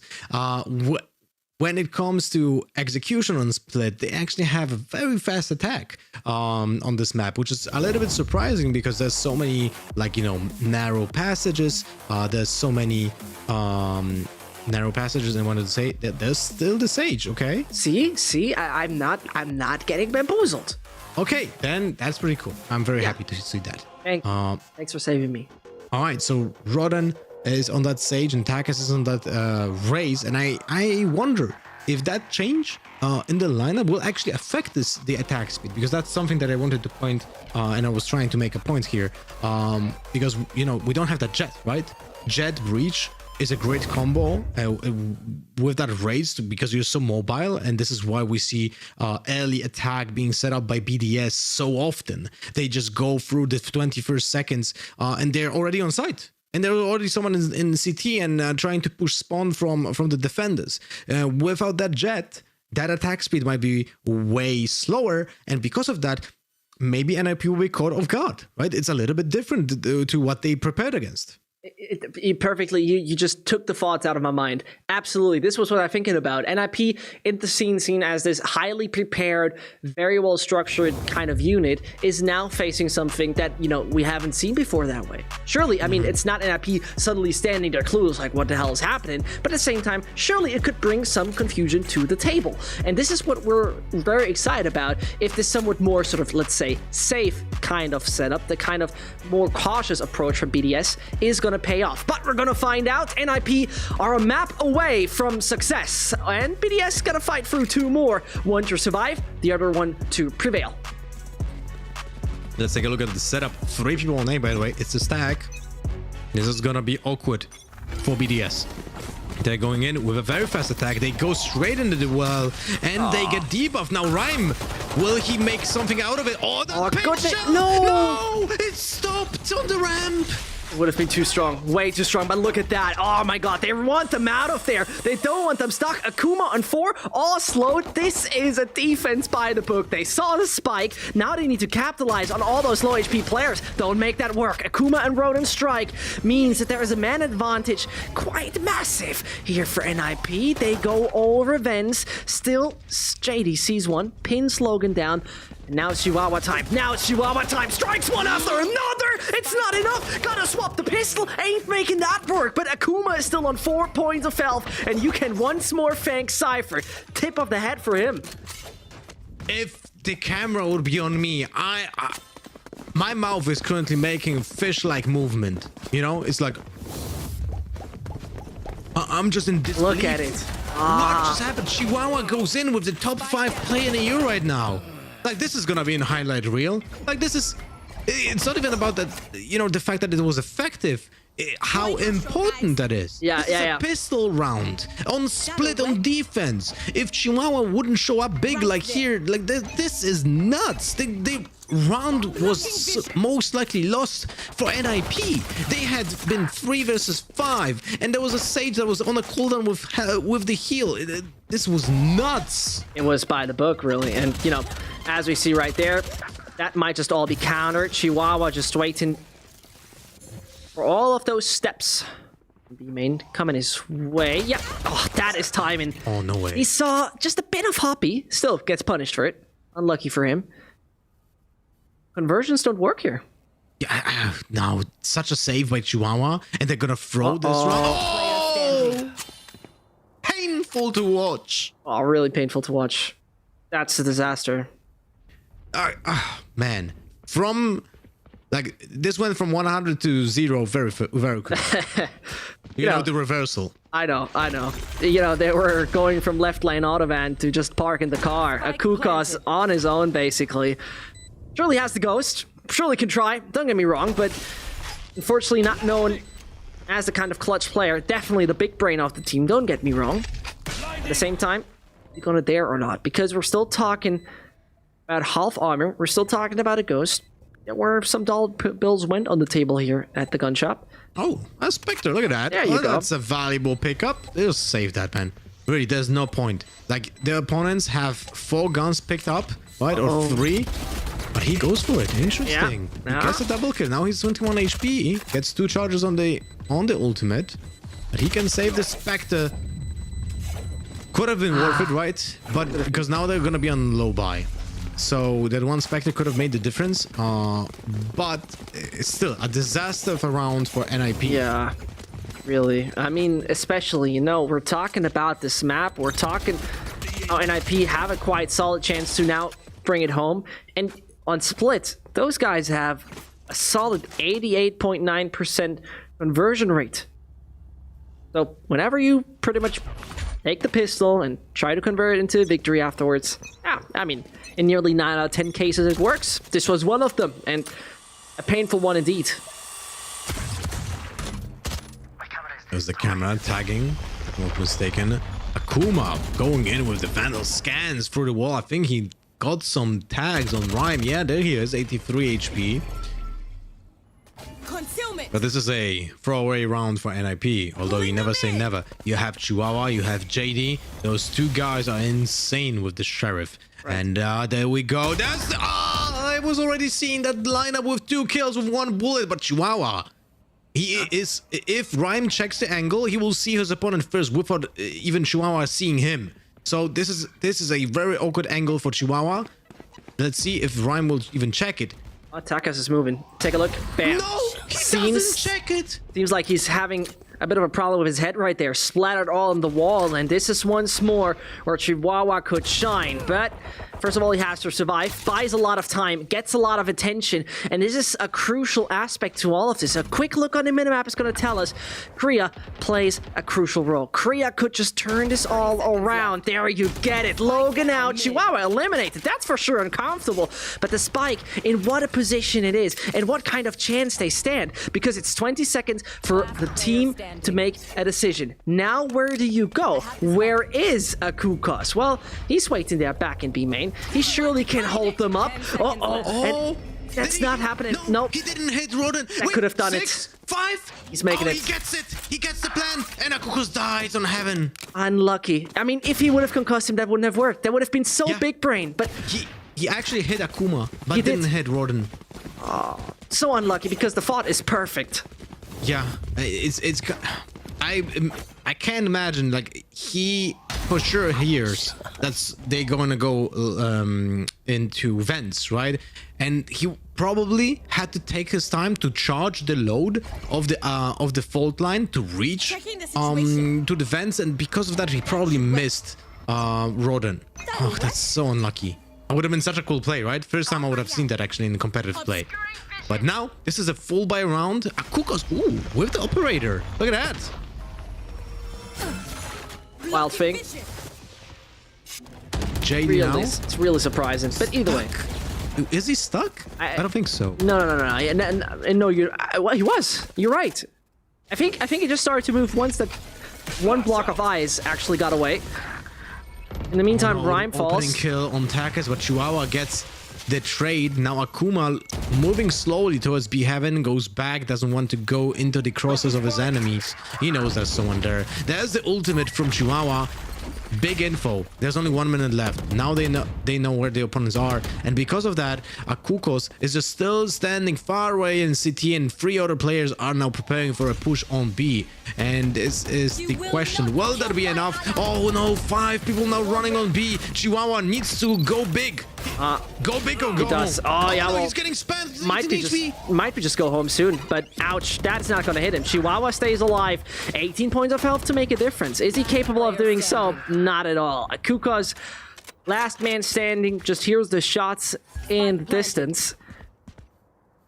And for now, saving that rifle is probably the best thing you can do. 5k in the hand, put it in your pocket, and bring it home. That would be most likely an ideal scenario. As I talk about it, whiffing a slight bit.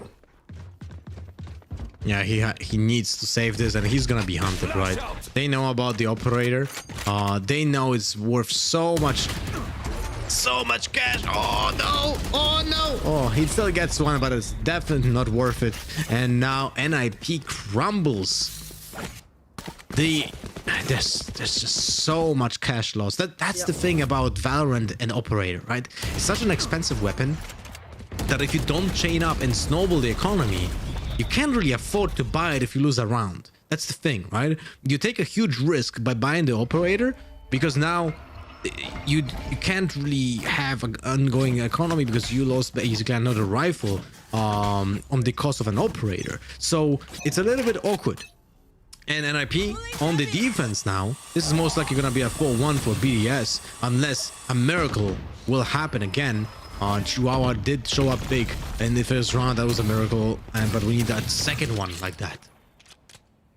And you know, NIP has one crucial issue, and I was talking about that with Doombros a little bit. NIP has a real issue converting 5 versus 4s. And, you know, you would imagine that the number converting 78.34 80% of your 5v4s sounds good. But when you have a man advantage and you only convert 78 of those, that's actually, you know, you're on the bottom end, basically, of the 8 teams here. And that's a risky aspect. When making that assumption, you have to also, like, make a... let's focus maybe first on this. I'll finish up later. In the meantime, Kukos and Cope try to turn this one around. Chihuahua whiffs. JD doesn't. Not with this man. And the Young Gun strikes Blazing Barrel as they all might place down that one. Ain't happening. Kukos might try. Finds one. And now the IGL can show what he's made of. Yeah, has awareness attackers, but ain't good enough. Getting back to what you wanted to say with the 5v4. So what I want to say when it comes to conversion of the advantage, man advantage, right? I think like you have to know that there's a huge difference about the conversion rate on attack and on defense. And if we talk about like the conversion rate, it should be separated, you know, both of those stats. So because it's so much easier to convert a man advantage on attack, especially on maps like Haven, an example, or Icebox, than an example on Split. Right, you know? but you know, you're right. But the thing is that I see is that, you know, those numbers are coming in from all the teams. So therefore, those numbers are all on the same basis, which basically then makes them somewhat comparable. And, you know, being at the bottom end right there, it's just something that, you know, I would find if NIP wouldn't have that issue, right? If NIP would be on that level, for example, let's say of on a Liquid, right, or of a Fnatic with that rate, I think they would be. That's a tiny thing, but at the same time, I think it would have a massive impact on that team, and it would make their wins seem way more easier and less just, you know, choking on the side of NIP. Yeah, definitely, I agree with that. You have a point, you know. Well, this is gonna be a fast execute. Takas just goes in with the showstopper in hand. He doesn't see anyone, but he created the space. But now he gets tagged by the 5 damage tripwire from Cypher, something you don't really see often, especially when it comes to the deaths of someone. But now the Rolling Thunder counters, but does the Rolling Thunder to the auto counter, but Rhyme gets a double kill. They were concussed. With the nade. Yeah, it wasn't even the showstopper. That was all just a big distraction. It was just the pain shells coming in, and that could be finally a second round for NIP. Froden doesn't have too much to say anymore. Logan's chiming in as well. They definitely want the big cake, not only just one of those slices. And as they're coming for more and more, it's Rhyme ending it. Double kill with the nade, bringing another 2 with the bullets from the barrel off that wonderful Vandal. What a roller coaster of emotions. I love the Rolling Thunder pain shells combo that we have seen from Akukos and Rhyme. They knew what's going on. Like, they basically what the Rolling Thunder achieved was you see this? Everyone tries to go into that backside because they know the Rolling Thunder is going in, but they're affected by it anyway, and then they're standing in a pain shot. So this is the easiest double kill of Rhyme's life, and this is all enabled by Akukos. But the triple kill made by BDS on site to open it up to a 1v1 clutch, that was nuts. And Rhyme goes on top, but this didn't look good for NIP. Like, they looked really sloppy so far. Yeah. So very tough round. Now we have the killjoy lockdown from Logan, opens up the site most likely. They use the utility now on the backside. Rhyme is in an awkward spot. He's being drawn and he's being debuffed, but no one knows about him. That's wild. Actually finds Roden in the process. I wouldn't have expected that to be the case. But still, it is JD who could try to find a corpse and revive it. At the same time, those dead men are very well guarded. Though, yeah, that Cosmic Divide coming in, very useful. And that kind of helps, right? It does. You know, it's not your own, but still, it makes it work. And this means Hoppy and Co. could struggle massively to defend that retake. Akuma is still chiming in, and that is Astra at its best, leading JD on his own as he though tries. Logan, full HP. Not the easiest one to grab as he baits him, brings him down, but it ain't enough today. That was actually so close for JD to close it out. Like, Logan was at half HP. 2 bullets to a leg and a chest and would have been done. And we have seen in the backside the breach was 17 HP, man. So this was such a close round. Akuma, the double kill, it was absolutely insane. The double kill basically won the round for BDS. It was tough. The Cosmic Divide was actually well played, allowed them to plant, allowed also for the revival, but still, well executed by BDS. This is not the BDS that we have seen on Heaven. They look pretty sharp on this one. They do. Absolutely. They very much look sharp at that one. And I have to admit, it is for me NIP who, you know, should still bring up a bit of a better fight, kick up a lot more dust. At the same time, you know, those individuals are just, you know, how to say that, they feel somewhat weak on defense. 48% win rate on that, 66 on attack. This is obviously making the side switch easier, but you still need to bring something to the table. And I do not believe that an 8-2 will be enough in case that's going to be how the half ends. And now NIP's again on that buy round. That is just 4 sheriffs. But, you know, some really good shots from JD and Joao. Looking forward to that. Those clips we have seen so far today, but now both of them just die instantly. Oh, but Rhyme shows up. Guys, I didn't have a clip with my sheriff yet. Can I? Yeah, no worries, Rhyme. Go for it. Get him on. Well, seems like now it's time to get the drum and bass playlist going, but internet connection cut. Not this time around. Akukos though chimes in. Everybody wants a piece of that cake. Interesting to use the ult right there. Oh, Kreia is punishing you for something like that, and he's still alive. And maybe puts the cosmic divide literally on the server to divide you from the process. Changed a bit here. Got the little bot for himself ready. But you're so low HP. That is problematic. Ain't working. Nice risk, but they are not falling for this trick right here. Oh man, imagine like we hype up JD, Chihuahua, then Rhyme gets like JD and Chihuahua fail, they don't get anything, right? Rhyme goes in with a headshot, then he dies. Then we have a Kukos with another one, then he makes us like smile a little bit, and it's not him. But then Kreia just shows up with a double headshot like this here, right? Oh man, was close to having a clip right now. But so close. 6-2 for BDS. It looks really promising for BDS to close out very cleanly in the first half, and NIP again with the full buy but low economy, so this is a crucial round to win, not only because of the fact that they need some rounds but to just get that economy rolling, you know? It's not even about the scoreboard, but you're gonna have a hard time ahead of you even if you win a round and lose like 4 guns. It's gonna be tough. So NIP have to find a solution to how right now BDS is playing, and BDS is good at getting map control and applying pressure to NIP. Yeah, that's true.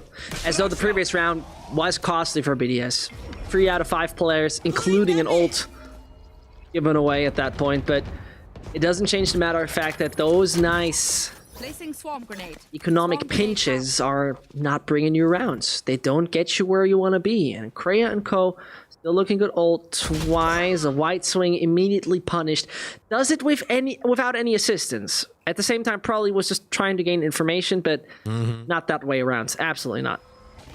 Astra sets up her smokes on Heaven NCT. Oh, but Akukos, nice flash. There you go. Done, but there's Rhyme with the showstopper. Obviously really nice. Gets a frag because that's how it works. And Takas goes in, doesn't There's get anything. Rhyme. Rhyme again with the kill on sight. And now he's the man in the spotlight. Nobody else should be on the stage for the moment. And of course, it's Rhyme for frag that he gets. And it could be just him closing the chapter. Logan is making a noise. Still punish him right when needed. And this brings it to a 1 versus 1.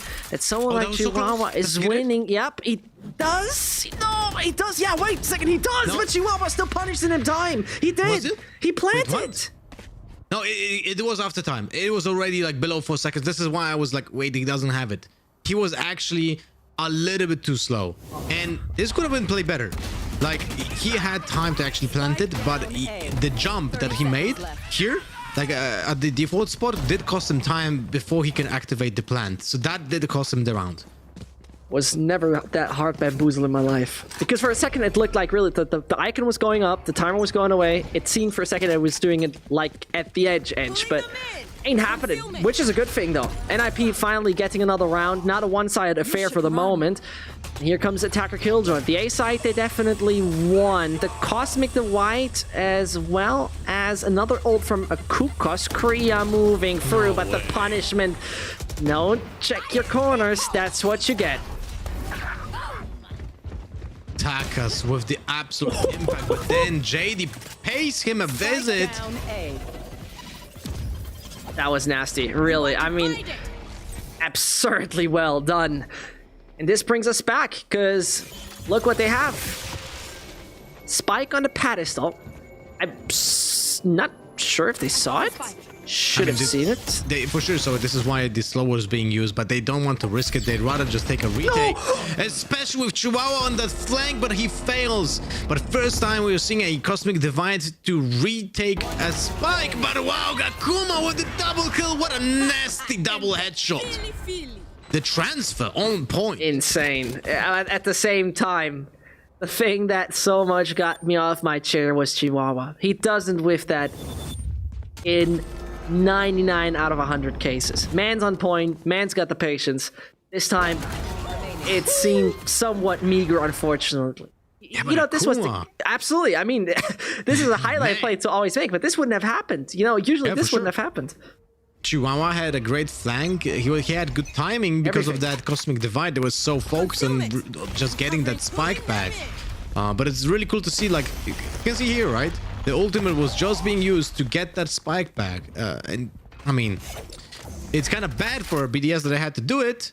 But, oh, there you go. Let's feed Takas to some more showstoppers in this game. Let's go. Yeah. Seems like they learned from Scream last time, but... Amazing stuff coming in. Akukos not bringing it even though his opponents were stunned. And this is where we see JD doing JD stuff. If he finds a little more, unfortunately not. Also, this man has some limited abilities. He's not God himself. But at the same time, it seems like it could be a god-like half from a BDS. The boys from France are just at the right track right now. It looked somewhat abysmal over when we talked about Bind, really over the place, not a single round gate once we went back into the game, and now on Split, totally different team. Yeah, I mean, they are so well structured right now. Everyone knows their place. There are some small mistakes here and there, but they look so much better than on Haven. They have good utility usage, they have good timings, good ideas on the executes as well, especially when it comes to the Astra utility. So I'm really loving it, and they're gonna be so much stronger than typically on Split on defense because of Roden playing on Sage, right? This is such a huge change. I love it. Last chance for NIP to make anything, you know, look somewhat working in this half. 4 ults should make your life fairly easy in that sense. You know, only one coming in from Team BDS, as though at the same time it's a very, very strong ult in the form of the Rolling Thunder, as everybody gets thrown in the air involuntarily, obviously. And we can see NIP with 4 ultimates ready, right, to counter that. Exactly. Like, they're ready for a retake. This is a ticket for a win, basically. I mean, you can't have it easier. Talking about the first one. Yep, Showstopper's gone. At the same time, it is the spike pretty much brought to them on a pedestal. Kukos just escapes magically, if you ask me. He should have never made through that. At the same time, it is the Belgian trying to put his team together. Get a retake going.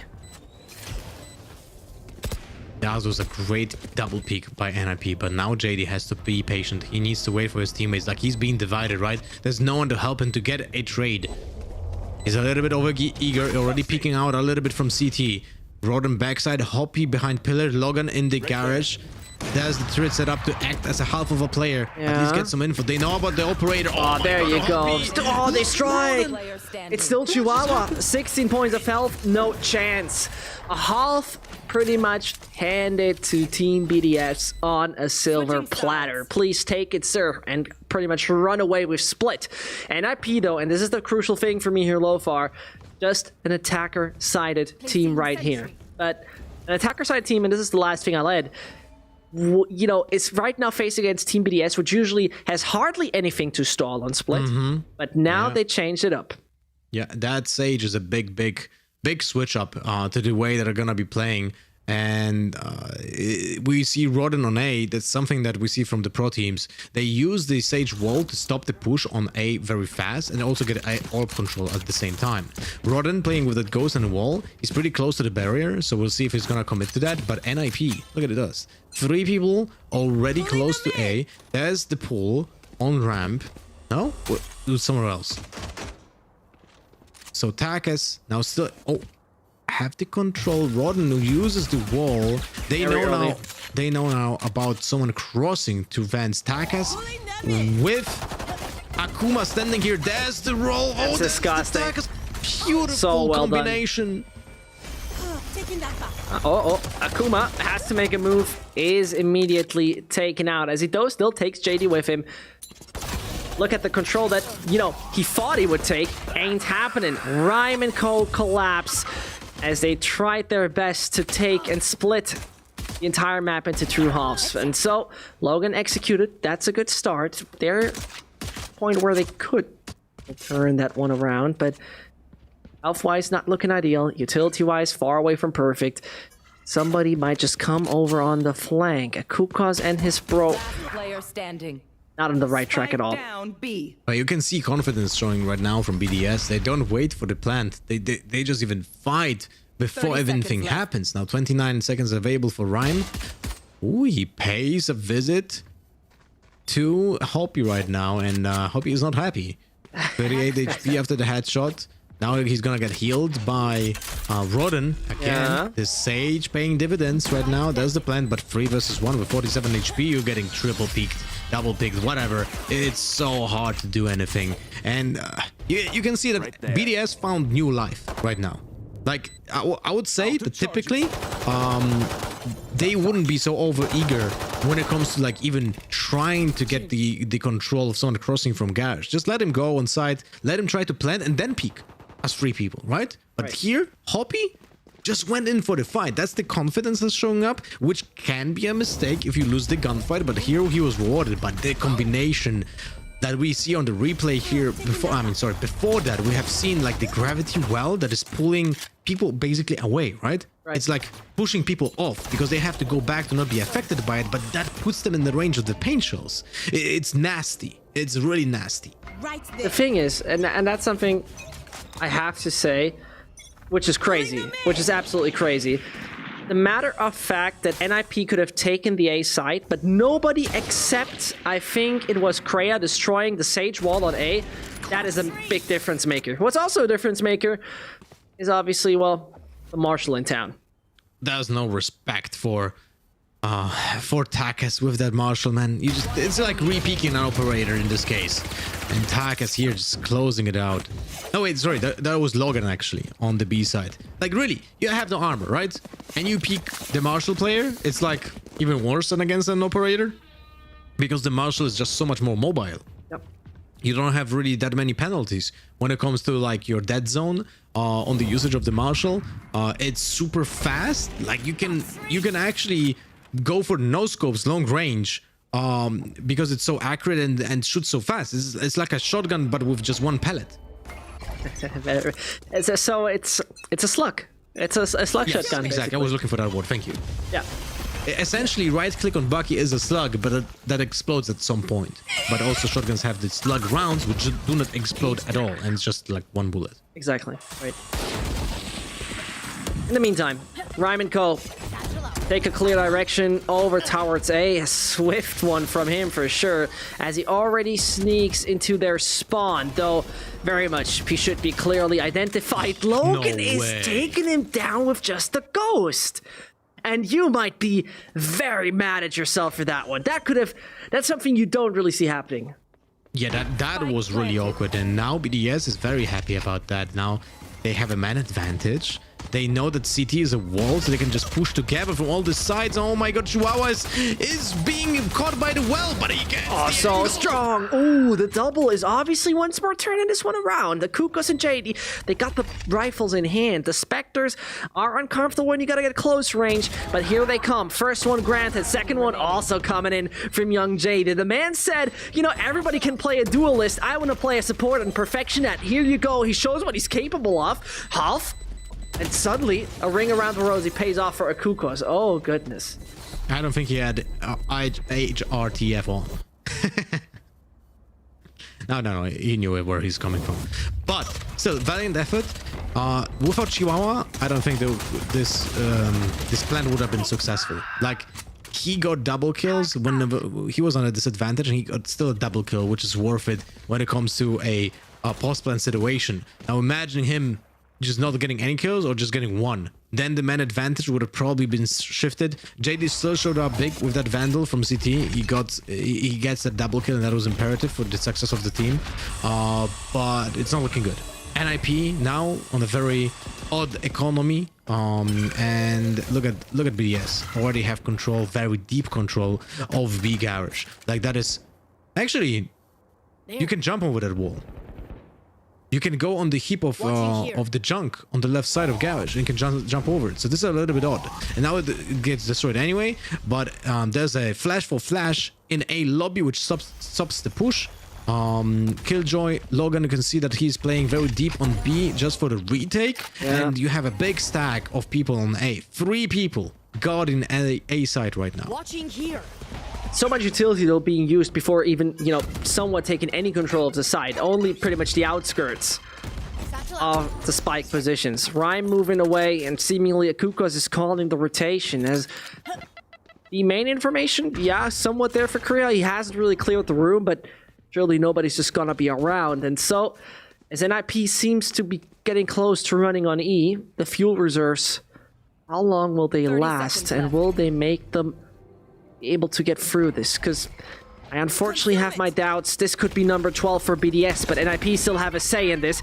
Pre-fires that little bot, and so the defender Killjoy is now about to be the one that actually gets eliminated. No, it still continues. That's not gonna work. NIP are out of this round 100%. 2 players detained, and this spike ain't finding anything. They couldn't destroy it, and this is number 12. What a play by BDS, man. Beautiful usage of utility, but this is basically allowed because NIP played so long in this round, right? They go onto site to plant it in the last possible moment, and they pay the price. They're rolling thunder to stop the plant, and then they just get dismantled by the lockdown. Like, that's a beautiful setup, but this wouldn't work if there would be more time available for NIP. So you can see, like, how is this like a, you know, give and take basically by both teams here. Oh, Rhyme gets blinded, but he's already in mail, but is in an awkward spot. He's being stunned. Oh my god, there's no ways of that. Oh, that's so beautiful. It is. It very much is. But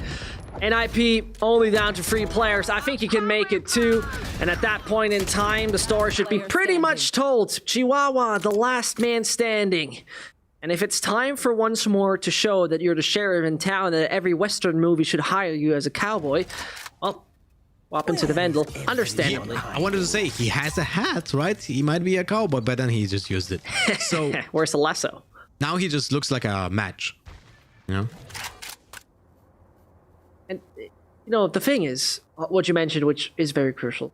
NIP is a team that was the slowest at Challengers 1. Getting the bomb planted. Average wasn't plant that time. Guild?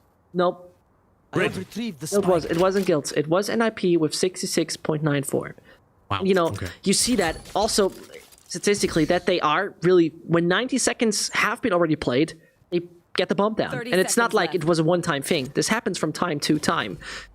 In the meantime, talking about that, spikes down, and Chihuahua is in a clutch that could bring NIP back into this. I genuinely to say it as a miracle, and you know, getting back to the head has to pull the rabbit out of that one. I mean, BDS will play the fundamentals here, right? Sure. They go next to each other. They just double swing. They don't care really about the camera. They just need to get the numbers. There they come! Yeah, it's so tough, man. This is also where the Vandal and the Phantom difference comes into play. It would have been much easier for Chihuahua to clutch this out, like statistically, right? If he had a Phantom. But this map goes towards BDS. It's actually insane how different they looked on Split than on Haven. It's like a different team. Completely different. The confidence and usage of utility was absolutely like night and day difference. So I'm very happy to see this BDS back, because now we do actually have a match in our hand, and NIP got dismantled on Haven. The momentum is behind BDS, but NIP was really great on Haven, right? So this is awesome. This is awesome. The map theory, the bind will be the decider. Bind will be our final battlefield that we will watch. But who is gonna grab that slot for the semis? Who is trying to book a ticket for Reykjavik? It's a long road. It's a bumpy road, that's for sure. But it's first of all another map. And we're gonna be back in just a second. You should not miss out on this. We are talking about Bind. So get ready for that third map.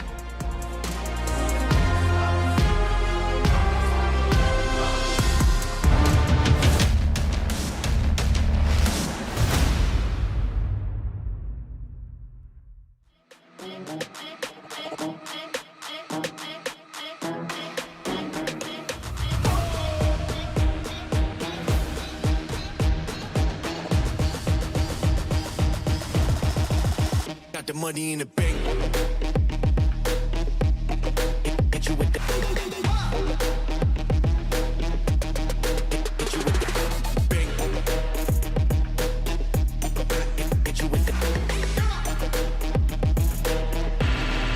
Hit you with the 808. Hit you with the Hit you with the 808. Bang to the break. Bang to the break. Bang to the break. Bang, bang, bang, bang, bang. I'm a boss, and you know that I'm finna shine. Got the money in the bank.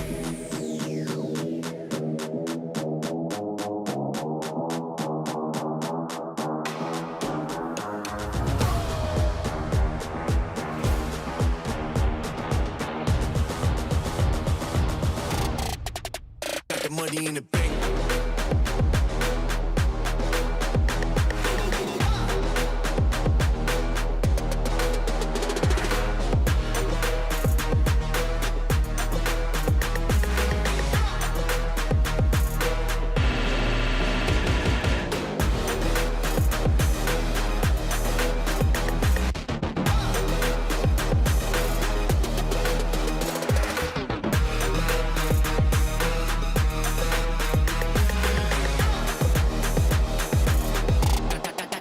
Got the money in the bank. Bank, bank, bank, bank, bank, bank, bank, bank, bank, bank. Got the money in the bank. Hit you with the 808. Hit you with the Hit you with the bank. Hit you with the Hit you with the 808. Hit you with the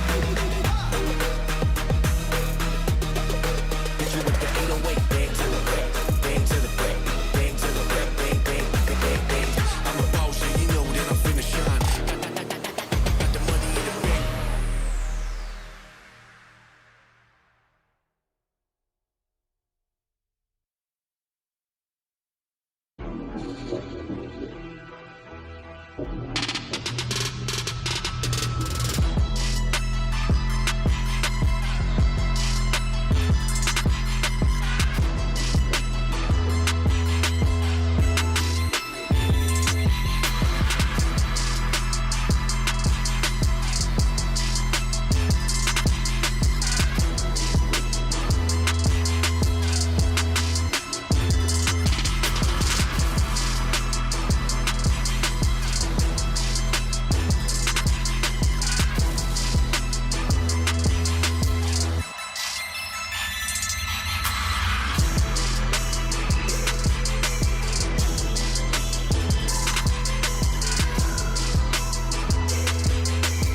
welcome back to Valorant Challengers EU, where Team BDS have leveled things up against NIP. Zescht, BDS were exceptional on this map. Absolutely. And, you know, the thing that somewhat bothers me to some degree is what rather happened with NIP. The team was, I think, personally on point when we talked about nothing else in Haven. The team was just finding all their composure, all their strength you would expect from them. The thing that is the really weirdest part for me, and you know, people are gonna think I'm once more obsessed about something specific, are the entry frags. The entry frags from NIP were overall 4, okay, whatever, but at the same time they were done only by JD, 3 of them, so 3 of those come from your Sage. That's very odd. Secondly, one only comes from Rhyme. That entry kind of player. Nobody else who would decide to be that main entry kind of individual than Rhyme himself. At the same time, Takas, that Raze from the French side, is leading the charge there. 5 entry frags, only 1 lost, plus 4 overall. So those are the tiny things that make a difference. Opening just didn't seem to work for NIP, and therefore they seem to collapse again and again and again. Yeah, well, on the other hand, we had BDS, who looked very sharp. Like, they had been excellent in the utility. They had been excellent in peeking together. There was no one just apart from Hoppy once peeking alone, 3 versus 2. There was no one like trying to be a hero for the team. So the fundamentals, something that we have seen in BDS so far for what we love him, were on point on this map, completely different than in the Heaven map that we have seen in before, and that's awesome to see. And hopefully both teams now will show the level of play that we have seen from NIP on Haven and the BDS from Split. When you combine that, we should have a very exciting bind map. Well, Lothar, there were a couple things there from NIP. I feel like we don't see that often, you know. They were missing shots a couple times here and there where they definitely, on a different day, would have hit them. And those flanks from Chihuahua not always working out. But we've seen him do this before. We've seen him being on the flank and getting a 3K. Whereas this time it felt like they were kind of always playing from behind. They didn't get their trades in. And BDS just punished them. Yeah, I mean, apart from the pistol round, right?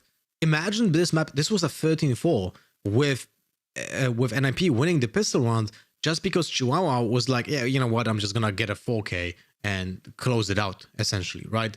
Like that was the main thing that allowed even to get that 1 round, and it looked great, but then no conversion happened. It really felt like NIP coming from that first map was a little bit overconfident. It's kind of hard to say. This is like there's so many, that's just context needed. This is the moment where probably talking to one of the players in the team would enlighten the situation way more than us just guessing, right? Because maybe something that happened on map 1, the disconnect from JD, was affecting them, to some degree, and it was very impactful in this map. But yes, they were having odd situations, like Chihuahua on that flank.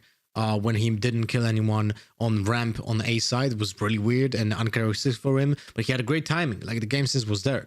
So, you know, stuff like that happens. Like every team has a bad day. Like we have seen Vitality showing up big yesterday, but Ascend absolutely kind of not showing up in the usual way, right? And then we have the difference being even bigger than normally when one team has a bad day. So, those maps happen, and hopefully just both teams draw conclusions from their bad showings, and now we're going to have a great show. Zescht, what do you make of those unforced errors as well? Great that you asked me.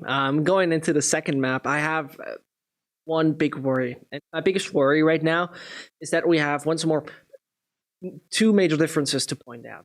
So quickly coming into it, Bind is extremely attacker-sided for BDS. This does not go for NIP. They're extremely defender-sided. 65% win rate on death for NIP, 77 for BDS on attacker when we talk about Bind. And this is where I have now big-time worries, because if there is a plant happening on the A side of Bind, 88% of the time, BDS turn that into a win of the round. On B, it's 83. This means between 8 and 9 out of 10 scenarios of a bomb planted, turn into a victory. So this basically brings us to a point, and you can narrow it down. Yeah, those were open qualifiers. Yeah, not the same caliber as NIP. Still, if you let them get that one down, have fun retaking, because NIP, as every other team, is obviously not that successful in retaking, 33 and 43 on A and B side respectively, but still, you know, as this is not the great number and everybody has the same kind of average, I still feel like that is something to excessively worry about. So get your fraggers up to speed, let them off the leash, and don't get them any access to your site. The thing is with the bind stats is that you know, NIP lost against Team Liquid on 12th of April, which was the seeding, right? And that was a 13-3 against Liquid, but you can argue that the match had no stakes, right? So maybe NIP wasn't taking it that much seriously, but it affected their stats. Typically, I would say that NIP, because of the way they play on every other map, I would favor them on attack, right? And it's kind of odd to see them struggle on bind. So maybe we'll see a little bit different NIP than what the stats will should say, at least, right? Because we know stats don't lie, but sometimes they indicate something something weird, maybe an odd you know, outlier. And this might be that situation, but in general, BDS is, as you mentioned, Zescht, is great on attack on bind. Oh yeah, something that we typically don't see from them. They are pretty good on, obviously, on defense side on all maps, but on bind, on attack, they kind of flourish. It's kind of hard to say and express like why, because they don't really play anything like super creative. They play a lineup from Astra, Brimstone, Killjoy, Sova. Well, then I lied. It's a little bit more creative than maybe I overestimated a little bit, right? But that's something I mentioned before, the Astra and Brimstone combo, right? Where Brimstone is being used for smokes, while Astra is being used for the stun and the pull, and then 12 seconds later you have it refresh. So maybe that is paying the dividend in the great win ratio performance on attack. Well, if it works for them, it works for them. Like you said, they have proven themselves on with that composition. But also, I'm slightly concerned for NIP just because of, like you guys said, their track record on this map. But Emil assured us this morning they're going to be fine. So let's head into Agent Select now and see what they're going to be picking. Because if they have learned their lessons from their losses on Bind previously, maybe we see something different.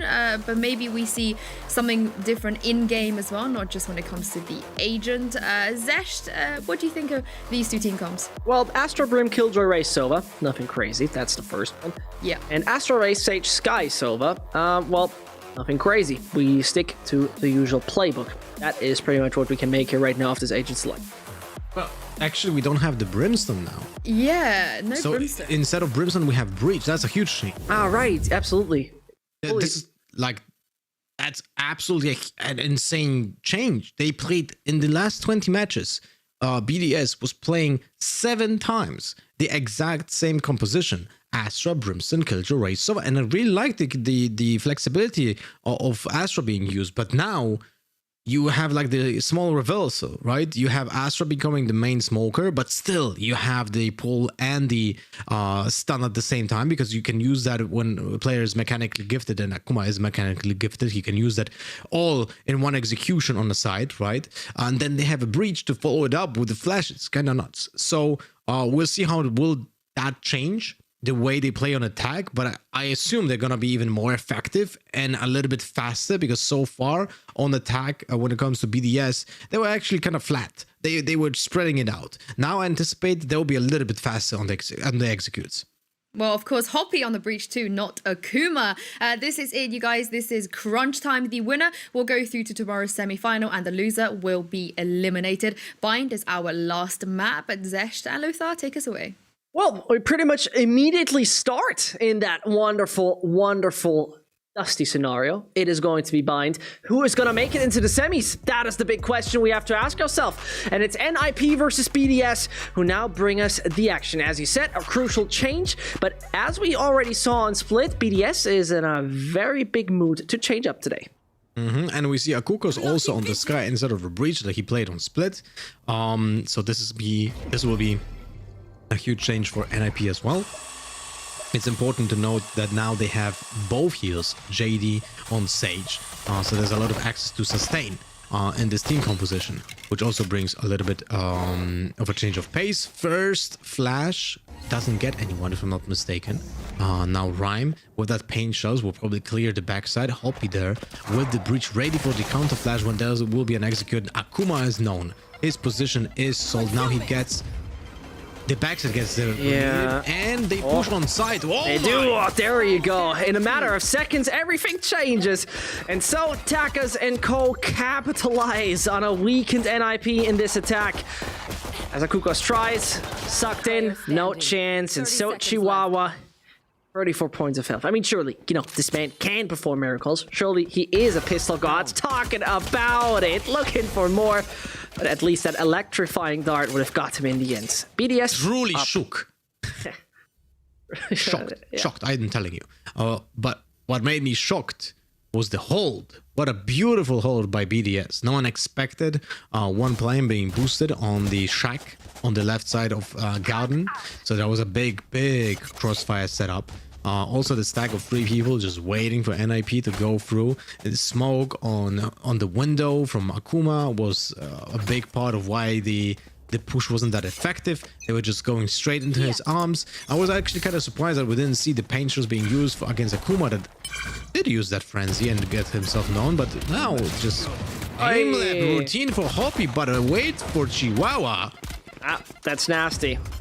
A lot of room, though, BDS is trying to take from start on, really. You know, contesting every single position they can, trying to defy the limits, basically, and figure out where can they actually grab room, where will NIP be not so cautious, and we're gonna find out.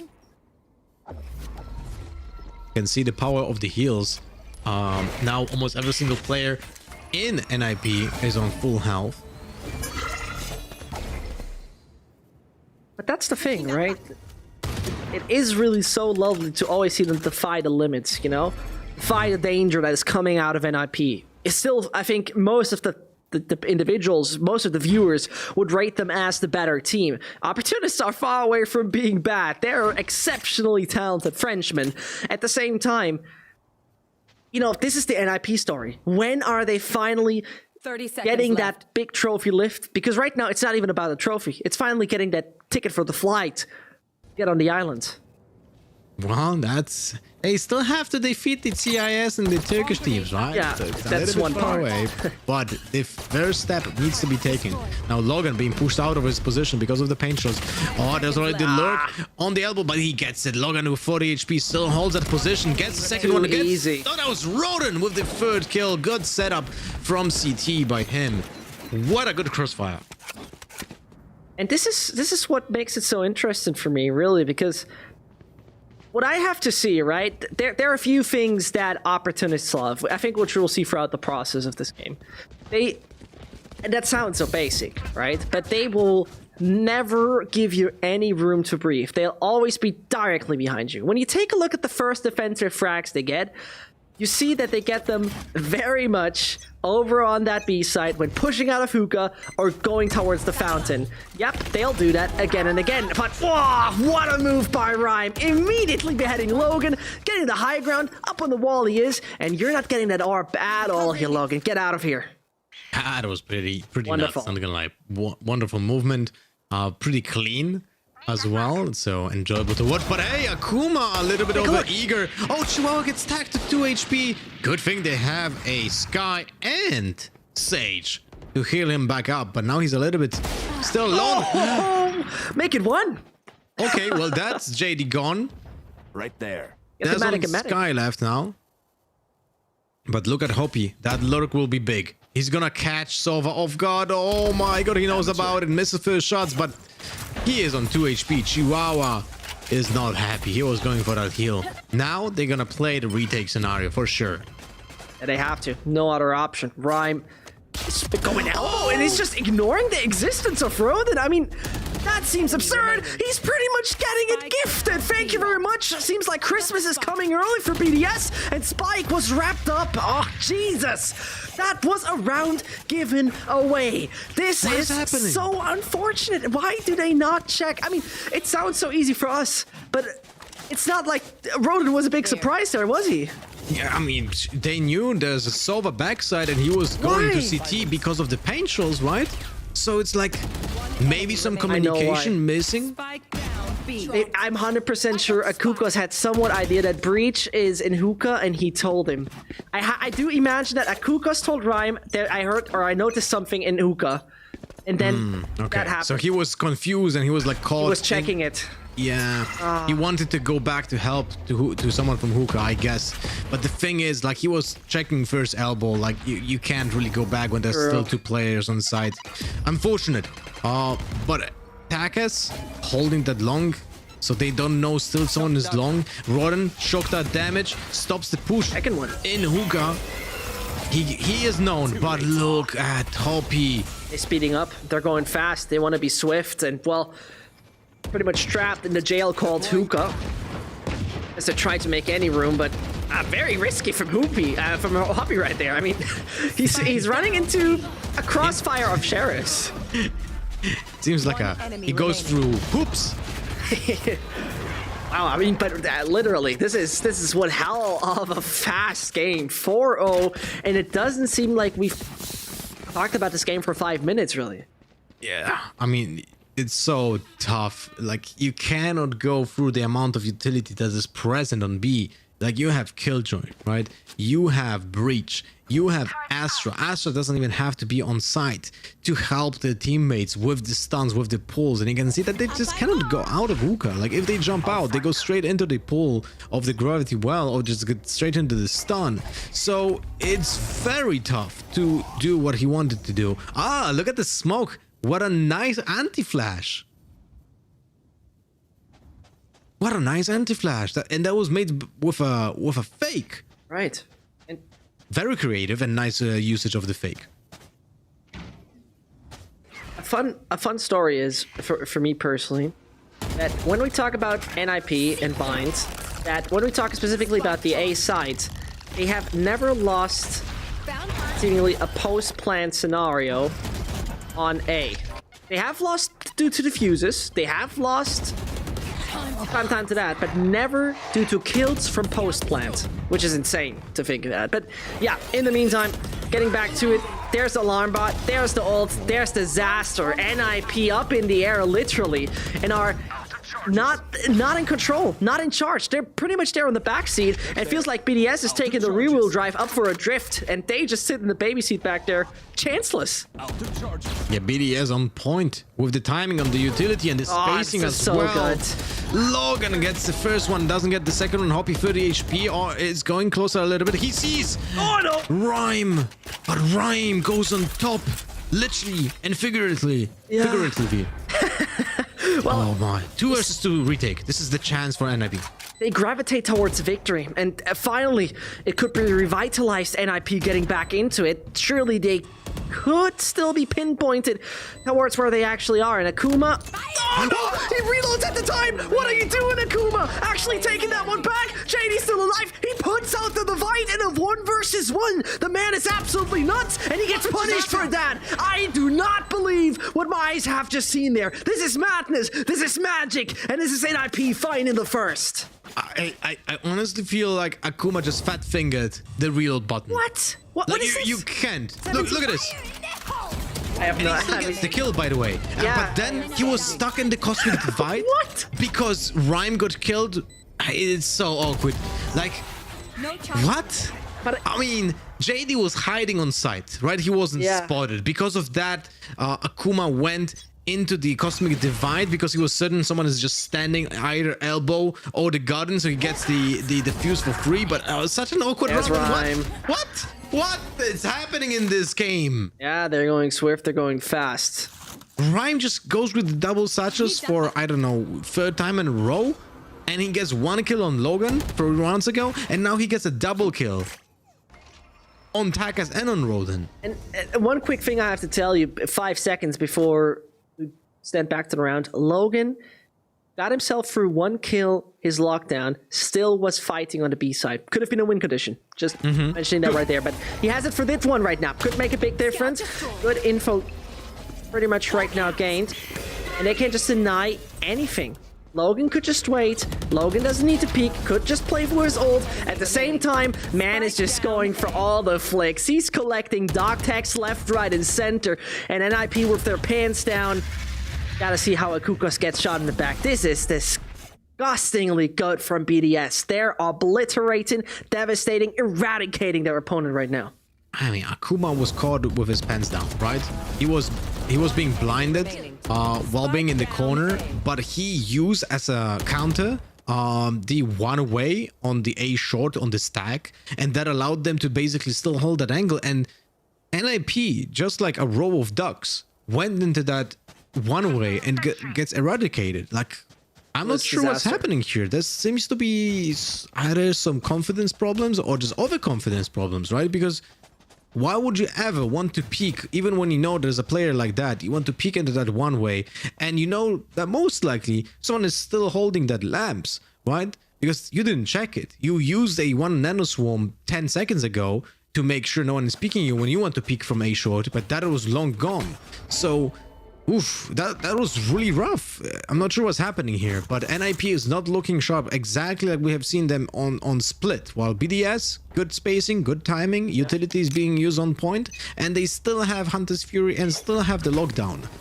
And this time we see Logan on A, by the way.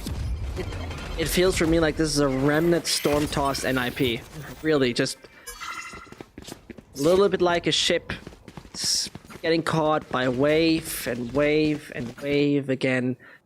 At the end of the day, you know, the only thing you do, you pretty much, how do I say that? Yeah, well, I think the best metaphor, you end up like the storm on the Sea of Galilee. You just pretty much get yourself one picture of how you are in the open sea falling apart. Poor NIP really at the moment. Well, hopefully they're gonna wake up from the slumber. We want to have a good map in front of us. We want to see some close matches.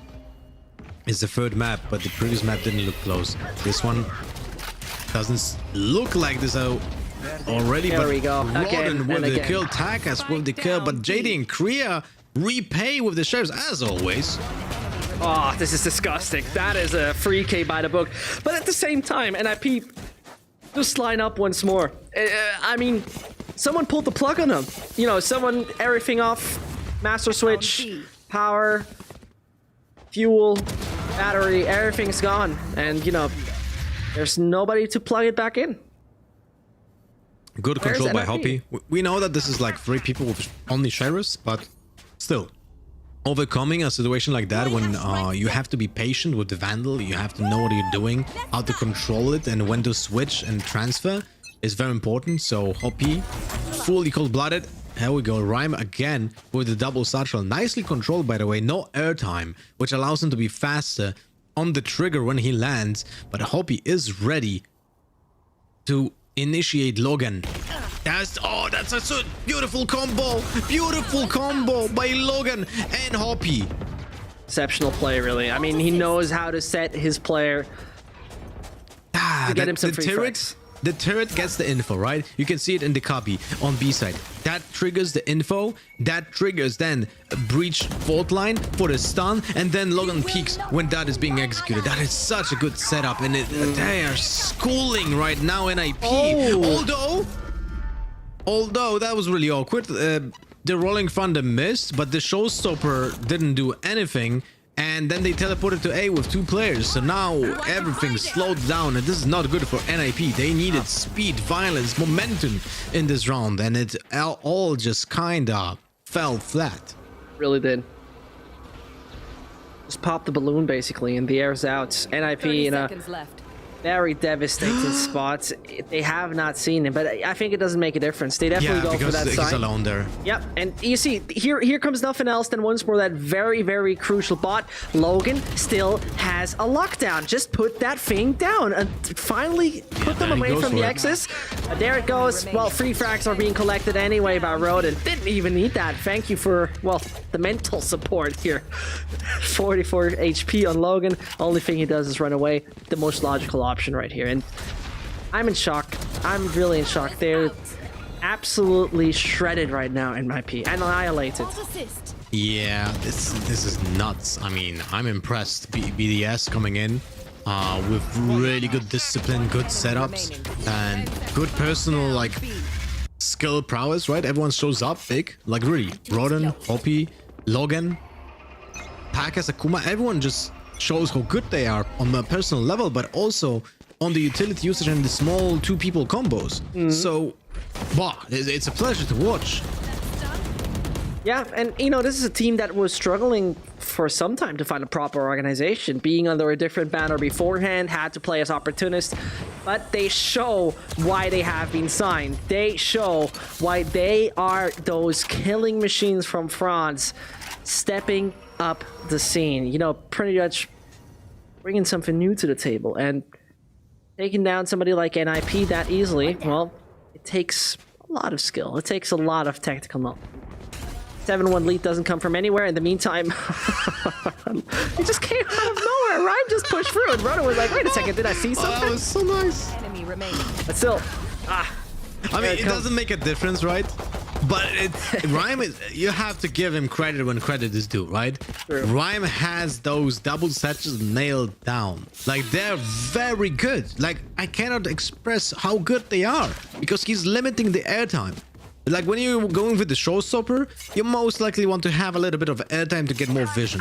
But when you're trying to create space and a confusion, basically like a dash from Jet, this is how you do it. Rhyme is exceptional at it. Like, this is so good. You know how tough is to execute that when he just went straight up from hookah to CT without stopping. He just bunny hopped. Like, after the satch, nice. That was so nice. In the same manner as he does on long B next to the fountain. Scout destroyed. in the meantime, NIP pretty much gets sliced up into little bite-sized niblets the last few rounds. Now a Kuka strikes. That is ult ready, which would give them a good bit of information, but if it's gonna make a difference, different story. At the same time, Tekka's full I've got your when it comes to the ult points, and NIP they're pretty much prepared for the charge, and that charge goes towards the A side. JD chimes in when needed. Logan is out, and every single component, every single cylinder finally firing from NIP. Yeah, and this is this is one of the last moments on the attack when they can wake up, and they're trying to plant. I mean, swapping it over for Rhyme. Yeah, they needed that one charge. That Showstopper has to be, like, you know, getting those charges. And it doesn't matter, like, Tekka's is alone, right? 1 against 5. He still has to go for it. He needs to get some exit kills. That is the task. Although he cannot really power up his Showstopper, but damaging the economy, that's his goal.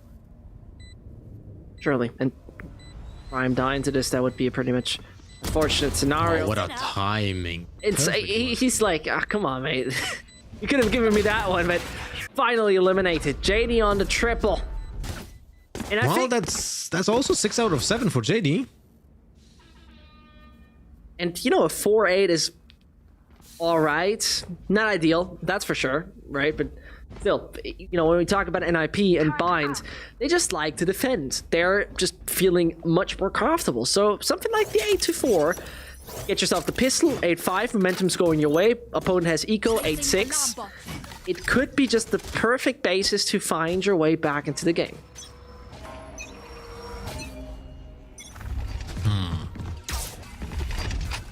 Well, do they go for the op control? There's a fight in showers for the op control. On B, there's no one to contest it. So it seems like, which is very good move by BDS, by the way. Not allowing NIP to get for those orbs to allow, so basically they have no showstopper. They have no res from Sage yet. This is very, very important to not allow that happening. This is why you see 2 players right now guarding showers, and that's Akuma and Takas. Chihuahua opens up with a Hunter's Field, gets a tag, doesn't get the kill, although here he is. Go. Poppy can't escape as everybody's shooting at him, coming out of Hookah, and so the squad storms over on the side of B. They might just make enough noise to distract from Chihuahua. Ain't happening. 2 versus 4 brings them, you know, a safe spike, basically. I don't see this being retake that easy. At the same time, we're still talking about Takas. We're still talking about BDS. We've proven again and again that they're a force to be reckoned with. In the meantime, though, at least one more casualty, but that's it. And this is it. You know, this is where I see Lothar. The retake possibility starting, the momentum going back, and the train, you know, finally getting up to speed. This is NIP possibly on the right track. This is not looking bad right now. 3 wins on the attack. They have 1 more round, and they still have the ultimates, JD and Rhyme, ready on those. So this might be the round deciding factor. And there's a little bit of momentum now behind NIP. I like the way they played in the previous round. They actually caught BDS off guard for the first time. Right now I cannot see anything. No. You listen. This is pretty much, you know, what the BDS fans see as the future of NIP in this match. Nice call. Very easy. All right. Showers control again denied from NIP. Now you can see 2 players holding that. BDS actually reads an NIP really well because they know that NIP likes to play for those, and they're just holding them. No way you're gonna peek through that smoke, right? No way. No way. Oh my. Really NIP. You talked about it, really NIP, and well, that's one rolled out of the window. You gotta hate to see it, really. And so, you know, something you usually treasure a lot, and that can pretty much make you soar around the entire map, even around the entire match, ain't happening. Another one goes south for NIP, and 40 more seconds are not making it any easier. With no control, they just lose every duel one after another. Kriya finally shows a sign of life, but still, Taka is an issue, man. Taka is... There's the ult. There's the ult. Taka's the issue! Just mention it! Gets the third! It seems like the French airlines are coming in and they pretty much ask you for your tickets. Got none? Get out of here! And that means NIP... really... You just gave it to him. He was pretty much being very opportunistic, and well, he took it. That means... Such a beautiful play. They read that like a book, like an open book, you know, in the native language even, you know. There was no problems of reading the intention of NIP there. Like they read that from the JD ultimate being ready. So this is well played by BDS. Also, I wanted to mention, just by judging how NIP played on bind on attack so far, you see that they typically try to attack A in the first 20 seconds. This is why BDS was so dominant in the shower control. This is why we have seen so many times on the A having like 2 people just guarding the showers, leaving even A short open a little bit, or having that Killjoy Logan just swapping to A for 3 people there. You know, it's not something that you see often, but they just can't. They basically counter-strat NIP on this map, and this is so cool to behold. Like we're getting into that stage of the games where teams are like, you know, they have to be more adaptable to what they see, and if their teammates if their opponents are reading you, right, you need an IGL that will say stop, we need to find a solution, we need to see what can we figure out to not be counter-stratted. But now let's see BDS. They play a default scenario. Akuma overconfident, gets double peaked. Now it's 4 versus 5. This pistol round suddenly looks good for NIP. Hoppy almost caught off guard. Gets the tag with the drone. That's big. That's big. That allows us to get a little bit of space, and this is why you see Rhyme use the pain shots to stop the push from A short. That was very important because when he was tagged, he can't really help his teammate. Now Takas goes on side and dies. Finally starts off. Krea's on the triple. Man's looking for the ace, and that would be that kind of sign of life. As I talk about it, it's still rodent alive. It is a dangerous, an extremely dangerous 1 versus 2. No more darts, 20 more seconds for that. That's not going to work out time-wise. And as Rhyme might be just losing his hat anytime soon, here comes the drop. He wants the 1 versus 1s. That was actually pretty good choice from Rodan, I would say, because he had basically two choices, right? He either goes back to A, which most likely is being read by NIP, and they catch him when he plants the spike. Now, what he opted for is he knew exactly where Rhyme is. He was in CT, right? So when he makes that jump, that wide jump to his left, he cuts off the angle from CT and basically allows to set himself up for a 1v1, which isolates the angle. It's a great choice. Unfortunately, he lost the duel, but the plan was there. Pulling them in. So 5-man push on B long, I guess. yeah, there is going to be a 5-man push towards there immediately. Takas and Cole coming in with the pistols, fast and swift they go. Blind that they are, still denied. Conversion is calling NIP, and it seems to be your weakness. But finally, it's Kreia and JD chiming and charging. So that pistol right now in the hands of Hoppy, no chance at all. They bring it, they seem to get that one going. And here comes the 5th for NIP. Question mark? Yeah, indeed. They did damage a little bit, you know. 2 people are completely off the shields. Kukos died. And Chihuahua is on 36 Kevlar, so the round is not definitely like fruitless, but also could have been better. They didn't get the plant, and that's a big issue. So that's a little bit awkward. But BDS now should be on the 5 rifles plan, and NIP, because they lost 1 player, they will have 1 rifle, right? And that most likely will be converted by BDS for the double digits, and will set them up on this map, maybe even for the match. Now let's see if they will be patient enough to draw the opponents out of the hiding, because right now there's still double players set up, and this is why you see Rhyme using the satchel to go back. They were made. Takas holding that angle. Oh, gets that spray. Yeah, very eager from Korea, wasn't it? And unfortunate timing for him. Takas also taking a very proper angle on it. And so you see right now, Killjoy waiting back there in mid, sees that. Just had to wait a little until he gets any kind of vision over it. And they all hunt him. They all hunt. Ooh, Takas for some. Went through that. Obscuring vision. But without any assistance, this is the thing that surprised me. There's nothing really that would, like, for example, slow the guy down so he's absolutely bad in movement, but that ain't happening. JD now concussed, and double digits on the French side. That might just happen indeed. As he's still healing himself up, that 1v5, that must be a magic miracle. Ain't happening. Akuma of 18 HP and he was still solo peeking. What did I just witness? Akuma just so much confidence, he didn't care. It was like saying, yeah, this guy is mine. You know, like there's absolutely no reason for him to peek this. When you look at the minimap, 3 people planting on A, while 1 guy that was Logan going through CT spawn and just getting a backstep on him, Akuma could have just fake, shoot the wall a few times, wait for Logan to get the backstep, get the plant in the meantime. But this shows what BDS feels right now.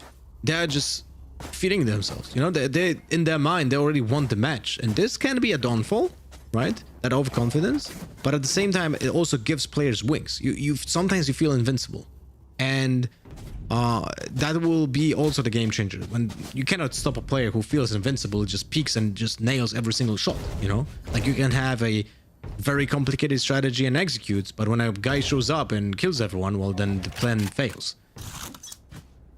Yeah, I mean, I'm right now in a spot where I'm just so uncertain what NIP need. You know, those things we saw right there, this greed from NIP is something I wouldn't expect from this team. This is something where I would say, A, we do it as a duo, for example. We use the right kind of utility, and then we just go, fine, good to me. On the other side, I was very confused about this, but here he comes. Flash, that gave him a good information where Akuma is. That one pretty much isolated him, and the poor Frenchman obliterated. This is where the little hawk is useful. Although I feel like maybe Akuma should have just stand that corner, maybe just fake that he was next to the fountain. But JD, 1 HP. That's crazy. He will be at 61 pretty soon, but now they know him, they made him, and they did catch him. in an awkward spot when he was trying to get out of it. Now they have lamp control. They don't have a crossfire yet, but that's the crossfire. There's Roden with the peak, but he doesn't know about the second guy, and he dies. And that means Tak is on his own. Obliterates the first. No more haircut for Kriya. Out of the world he is. And Kukos is making a long way around. Showstopper would be there. Quite sure he doesn't need that. Same time, that angle he has. One flick by the book is gonna make it. A flick by the book from Takas. You get it. Thank you very much. 11-5 for Team BDS. And then a look at the economy is gonna tell us what a sad, sad story. What a sinister and dark forecast NIP get into right now. And you know what's funny? Takas even had his paint shots still in one session. He didn't have to play this angle. He could have just gone showers. He could have played for his spike, wait for the plant, use the paint shows, can be patient. Instead, he chose the high risk, medium reward, let's say, when it comes to the positioning. But he just gets a headshot, and that's it. Akuka's like, why are you standing here? Like, you shouldn't be here. It makes no sense. But he didn't anticipate that, and he gets caught off guard. Although he still had the first shot. True. What gotta be one hell of a run from NIP. And that one's gonna be a long one. The mates have played pretty much every challenger so far, have been attending most of the VCT events. Still, they're not there where they want to be and where they should be. And that Killjoy ult is not making it easier. Trying to find frags, two are detained. Don't knife him. Don't go for that disrespect. You don't need to slice up Kriya. There's no need to do that as well. Chihuahua falls. Oh, Jesus Christ. This fits well. They slice him up. Little bite-sized niplets. NIP sashimi. We're serving it here. BDS here is to kick butt and chew bubblegum, but they're all out of gum. It's nuts. That's breaking you. Like this sums up this map and the previous one. Heartbreaking to see NIP kind of like be on the receiving end on this, but we love when a team shows up like this, like BDS. This is really an exceptional execute on both attack and defense on the past two maps, and it's just like it's 5-10. Sorry, it's 5-12. But it's just like, what can you do? It's the worst for NIP because you know they're on the ground, bleeding, broken, and they still keep on kicking them. They keep on kicking them again and again and again, and that must be devastating right now mentally for this team. I cannot believe that this double knife is really something they feel comfortable with. Though the last one was a classic, it doesn't matter. Long run, long fight, and BDS in a comfortable mood. What in God's name happened Has to be there? a bug. Yep, it seemed a little odd. At the meantime, Roden is taking the frags. JD, Rhyme, and Akukos not looking well health-wise. Finally a frag that looks like a Rhyme, I know. But the A side is where they actually go. A little good old prank by the book. Roden on 11 HP, no utility, but 5 seconds to his recon arrow. Hoppy still with his ultimate ready. Akuma has the Cosmic Divide. Will he use it actually right now? I don't think so. They'll just hold it right like this. The only thing that they need, even if they lose this round, the Cosmic Divide will help in the next one. You are divided. Oh, never mind. There you go. Here comes your Cosmic Divide, but Hoppy can absolutely deny everyone coming in. Rhyme again on the edge. There's the barrel. Rhyme's there with the triple, and this is the time where NIP still want to show we're on the server, by the way. We're here to fight. We're here to bring it back, but, you know, with that Rhyme ult, he was not shooting. It doesn't matter. He was holding you up from coming because otherwise you would have ended shredded. 6th round for NIP, 6 more for overtime. But it did cost NIP a lot.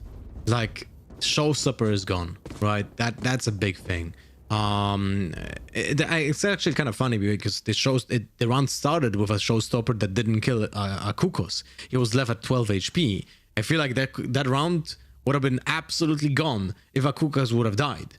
Like, that's basically like an entire side control being given, but instead Takas was dead and Akukos was alive and everything flipped on his head. Now Akukos, with the early teleport, he goes for the flash. He knows that someone is in showers,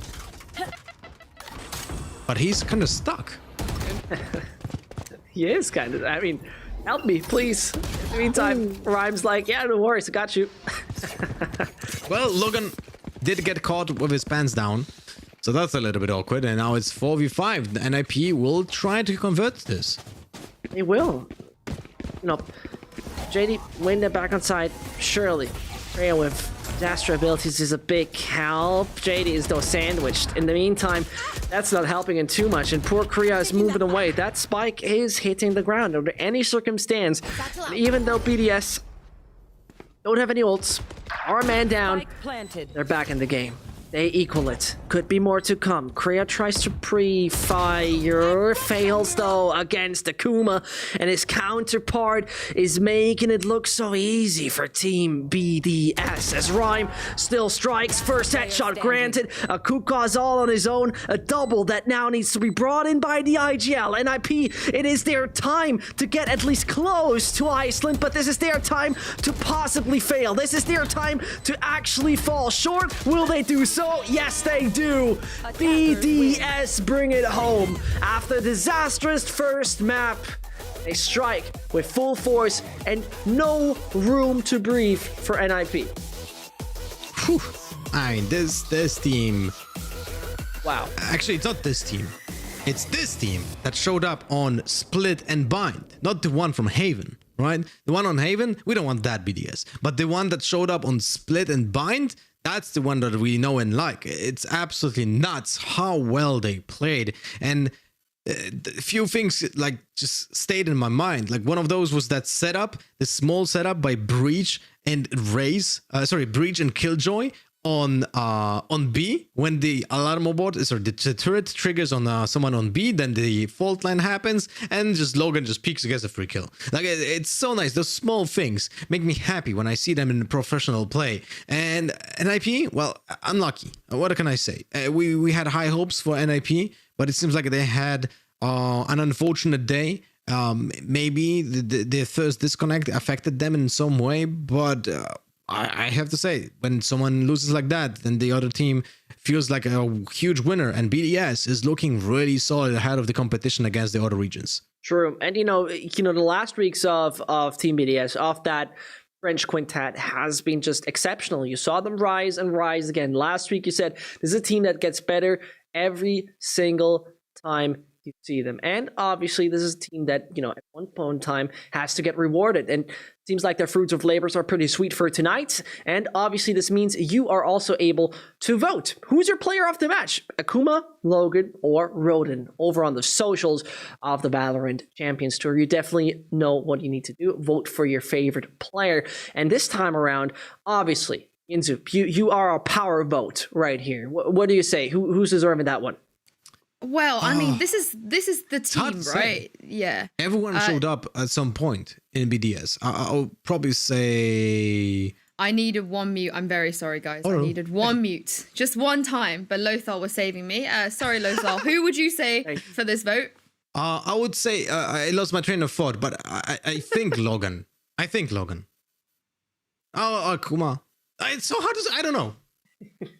Yeah, I feel like with this team, the kind of attraction to this team and the win condition for this team is that they are a team. That sounds really silly, but they are not 5 individual players kind of playing this game. They are 5 people who are playing like a team. Every single map we see them, you know, they're always backing each other up. They have each other backs in every single situation. They are trading. They are in sync. The synergy is incredible. The utility usage as well between these guys, you know, it's there and it's consistently there. And for me, it's hard to pick a player of the match. Even in the past, when Logan is clutching and popping off, Akuma is also doing that. And don't forget Takas and Hoppy and Roden. Every single one of these guys, they can clutch, they can frag, they can pop off, and they do it together.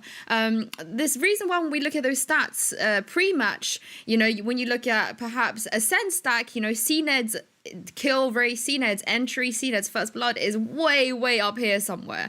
He is exceptional. His teammates are also very good players, but with this team, the fact that those stats are much closer together is not saying that they're bad, but it's saying that they're all making impact all the way across the map at the same time. And I feel like NIP struggle with that today, because what can you do against a team when they are constantly giving it back to you and not letting you breathe and not letting you get on the site and not letting you stop that aggression.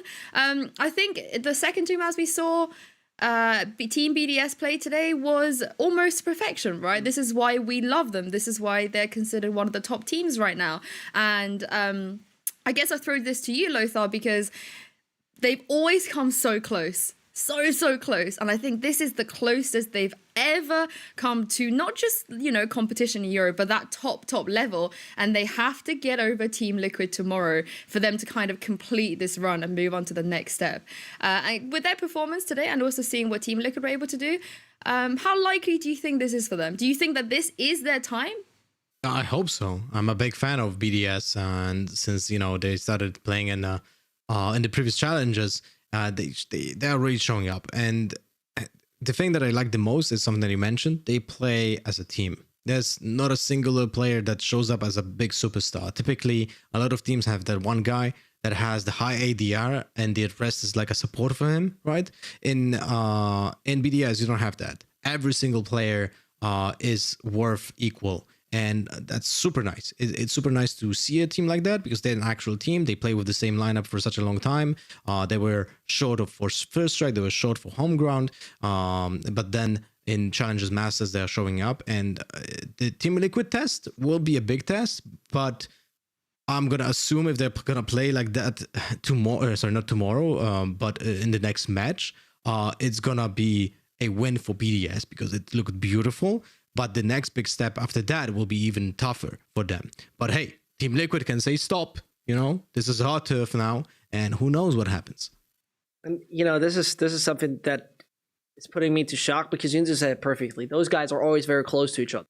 Those guys are statistically always somewhere nearby, ranging between 208 and 239.8 previous to this tournament of March. Pretty much taking a look at that. This is something that I love so much about. They fire, I think the saying, they fire on every cylinder works perfectly with team.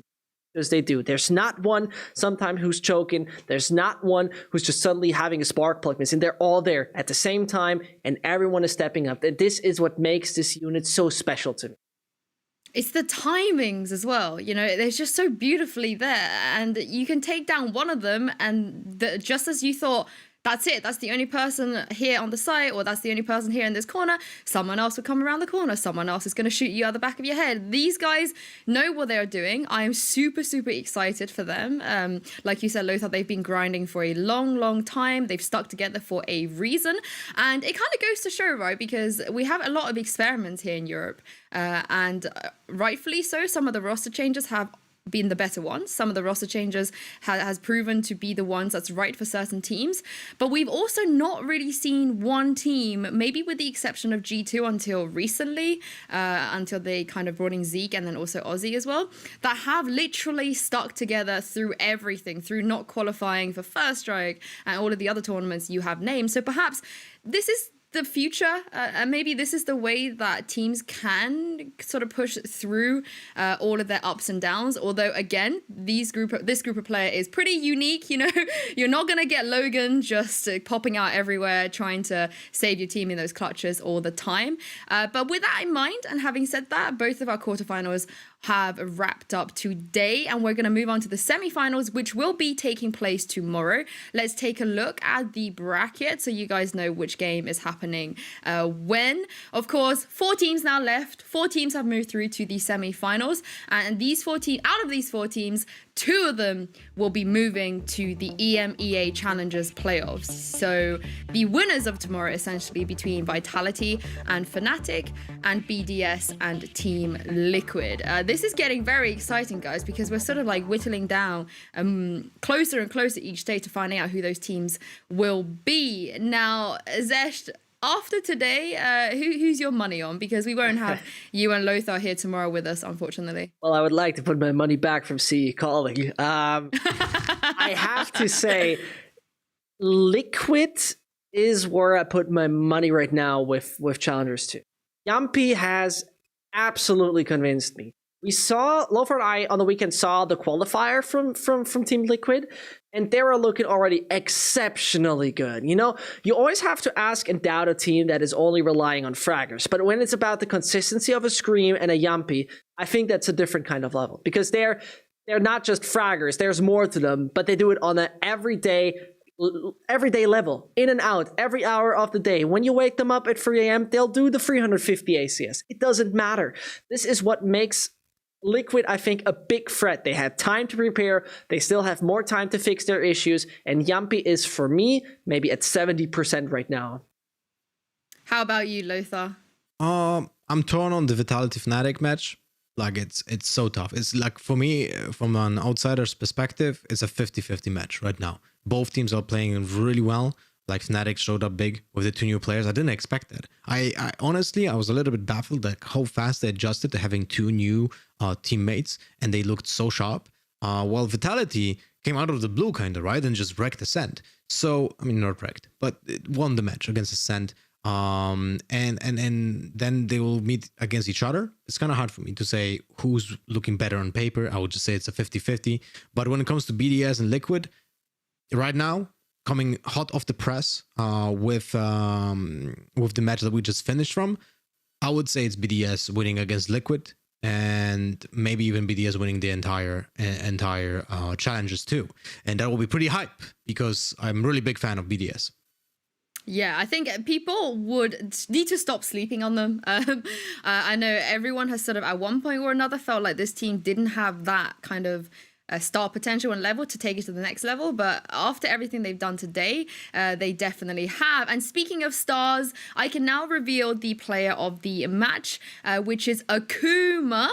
Very well deserved in my opinion. I mean, could have gone to any of those guys today. He's been fantastic. And Zescht, yeah, what did you make of that pick from Twitter? I mean, I'm not surprised, really. Akuma is, for me, one of those individuals that is one of the early adapters of you know, damn it, of nobody else than wonderful Astra, you know. And when you pick Astra first and you're always like trying to adapt and trying to make it, that's good, you know, you're trying to change things up, but also getting it to be one of your main agents that early on, ever since it got into the competitive circus, this is making this player a game changer. And again, this is what make teams stand out, get better, and also overcome your opposition, because you have a little bit of a new factor in it. You know, it's 2 weeks in, but still a little bit of a new factor in it.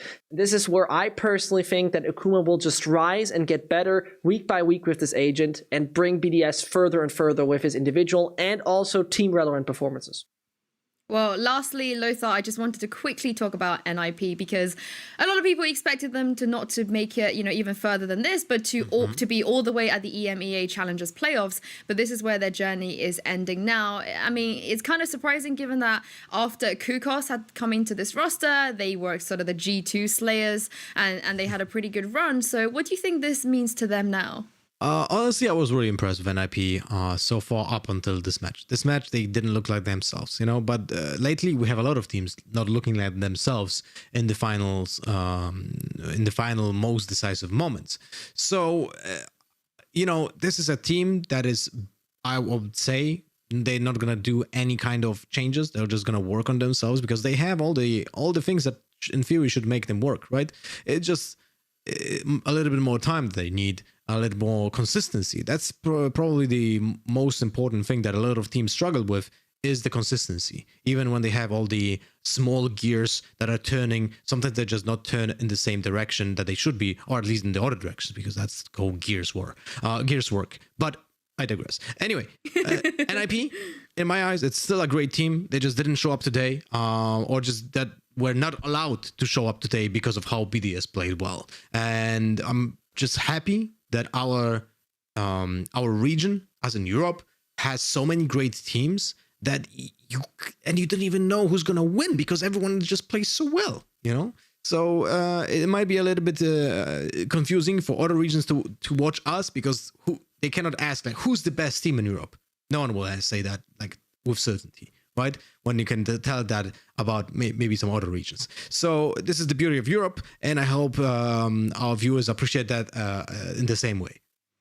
It is indeed. Well said, Lothar. Thank you very much, Lothar and Zescht, for joining me today. It's definitely a day I will not forget. And yeah, the quiz was fantastic.